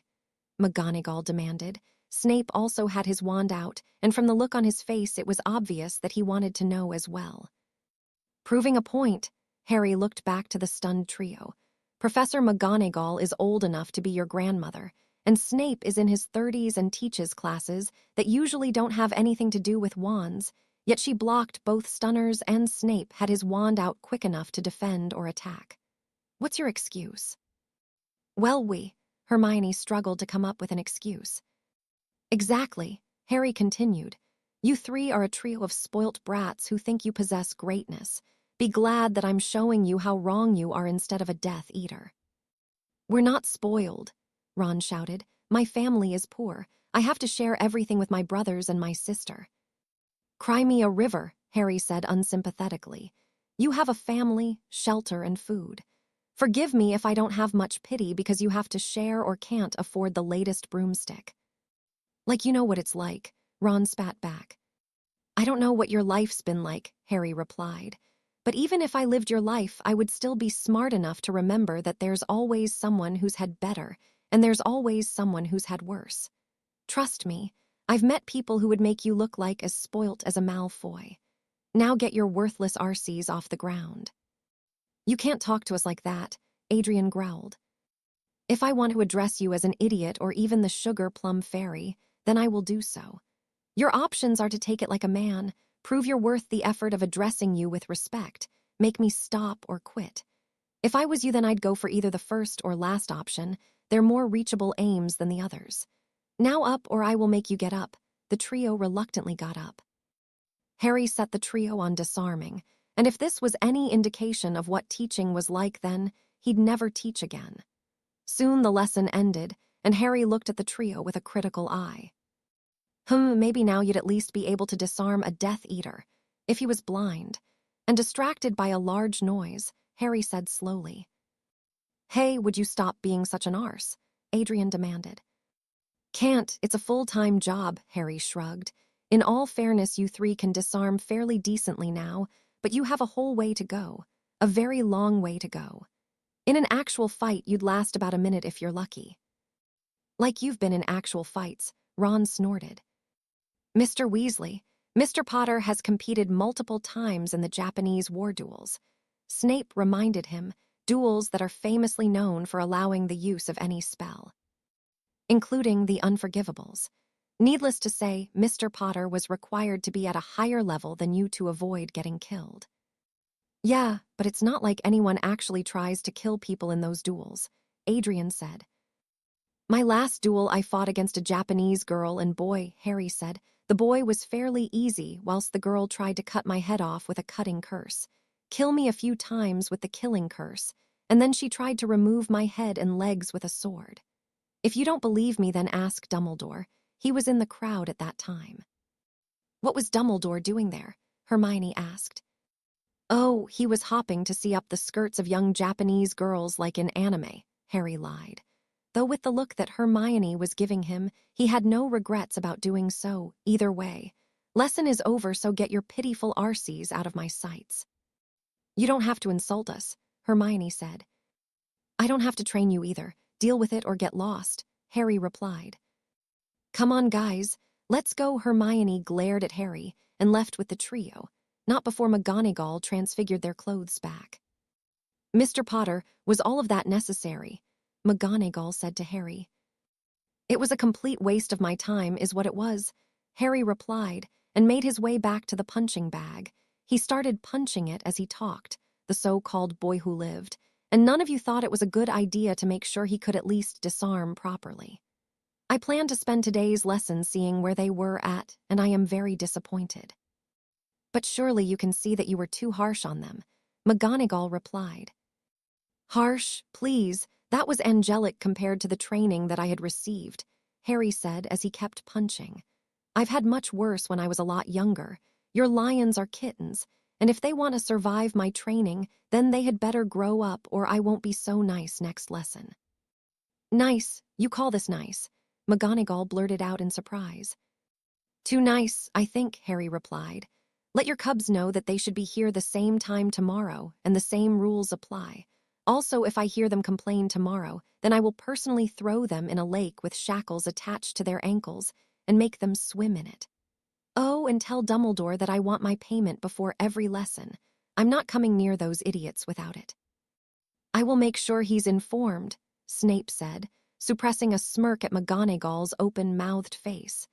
He then led his colleague away from Harry. Once they were far enough away, they began talking. Severus, McGonagall said, you must agree with me when I say that those lessons should be stopped. Yes, I do. I need to protect Mr. Potter's sanity, and teaching your brats won't help him. My brats, McGonagall repeated. You make it sound like it was their fault. I think it is, Snape replied calmly. Miss Granger is a girl who believes she's a magical prodigy because she can memorize a few books.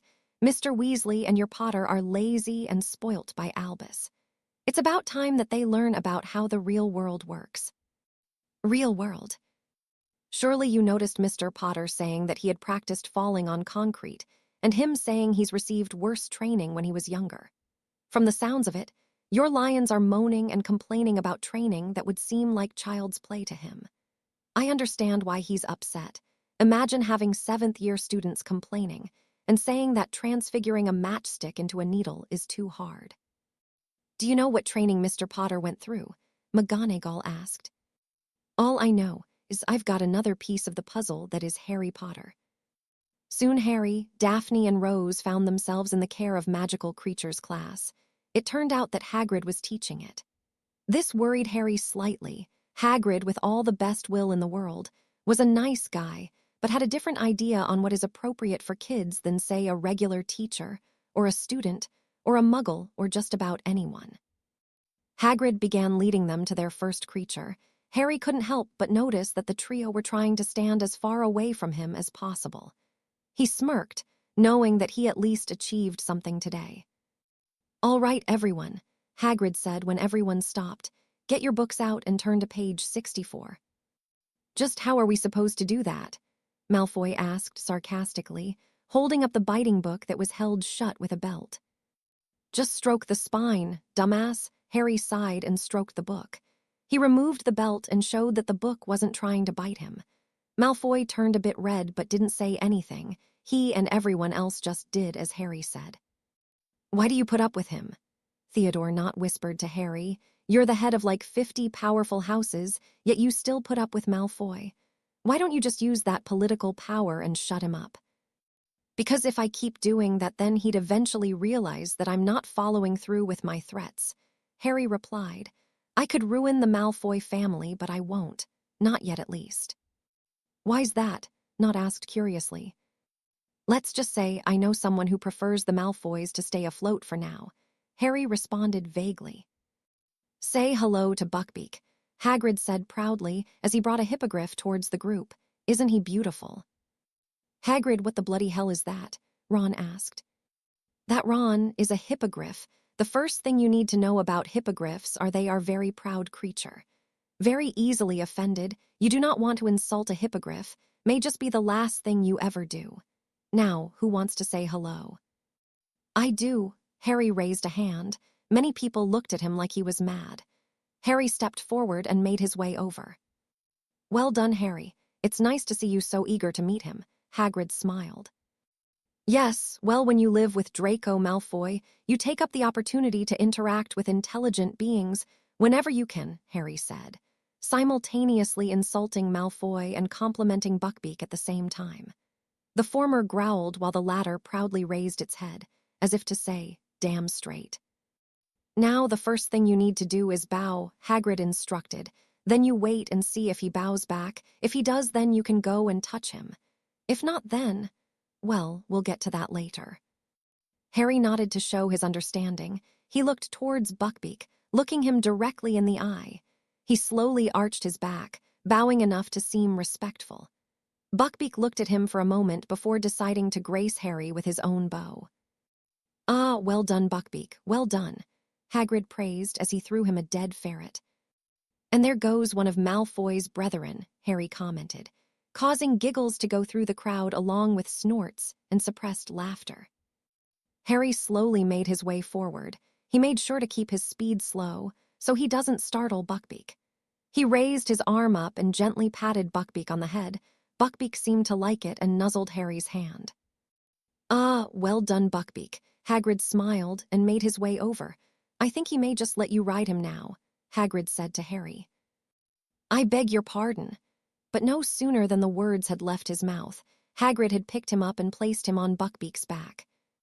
Buckbeak ran and lifted up into the air. Buckbeak treated Harry with a beautiful tour around the Hogwarts sky. He even flew above the lake. Harry couldn't begin to describe the joy he felt in the air. It was why he originally joined the Quidditch team. He didn't care much for the game, but flying was where he felt free. Soon Buckbeak flew back and landed right where he originally stood. A few people cheered as Hagrid picked Harry up and put him on the ground. Harry looked around and saw Daphne smiling at him. So was Rose, but it was at that point that Harry noticed that Theodore Nott was smiling at Rose. "Yeah, you're not dangerous at all, are you?" Malfoy walked right up to Buckbeak. "You great ugly brute." "Malfoy, no," Hagrid said, but before he could do anything, Buckbeak was on his hind legs and was about to strike Malfoy. Harry acted quickly and put up a shield. It blocked Buckbeak's strike. Buckbeak moved back, but then Harry quickly stepped in front of him before he could charge again. "Buckbeak, no," Harry said as a commanding voice. "There's a list of people that want to kill him, and you will wait your damn turn. Hagrid, if you'd please help." Right. Come on, Buckbeak," Hagrid said and began leading Buckbeak away from Malfoy. "Why'd you save me?" Malfoy asked with surprise in his voice. "Save you?" Harry turned to Malfoy. "No, I saved Hagrid and Buckbeak. Knowing you would have got hurt, then you would have ran to Daddy just like every time you do when anyone says anything mean to you, then you would have told him what happened. And of course, Daddy would have to indulge his spoilt little princess." "Don't talk to me like that." "I'm sorry. Should I call you an idiot instead?" Harry got right in Malfoy's face. "I'm no expert, but if a man as big and strong as Hagrid says something is dangerous, and not to insult, the last thing anyone with brain cells would do is walk right up insult it. Even Weasley was able to figure that out." "Hey," Ron shouted. "The next time you want to risk bodily harm or death, then just say the word and I'll personally help you," Harry threatened Malfoy. He then walked past the boy, shoving him in the shoulder as he did so. "All right, babe." Daphne hugged him as he approached. "Just another day with another idiot," Harry sighed. He then whispered into Daphne's ear, "By the way, Snuffles is close to having his moment. It'll happen tomorrow." "Hope it goes well," she whispered back before letting go. "So not." Harry walked up to the boy. "We need to have a discussion about where those eyes were looking."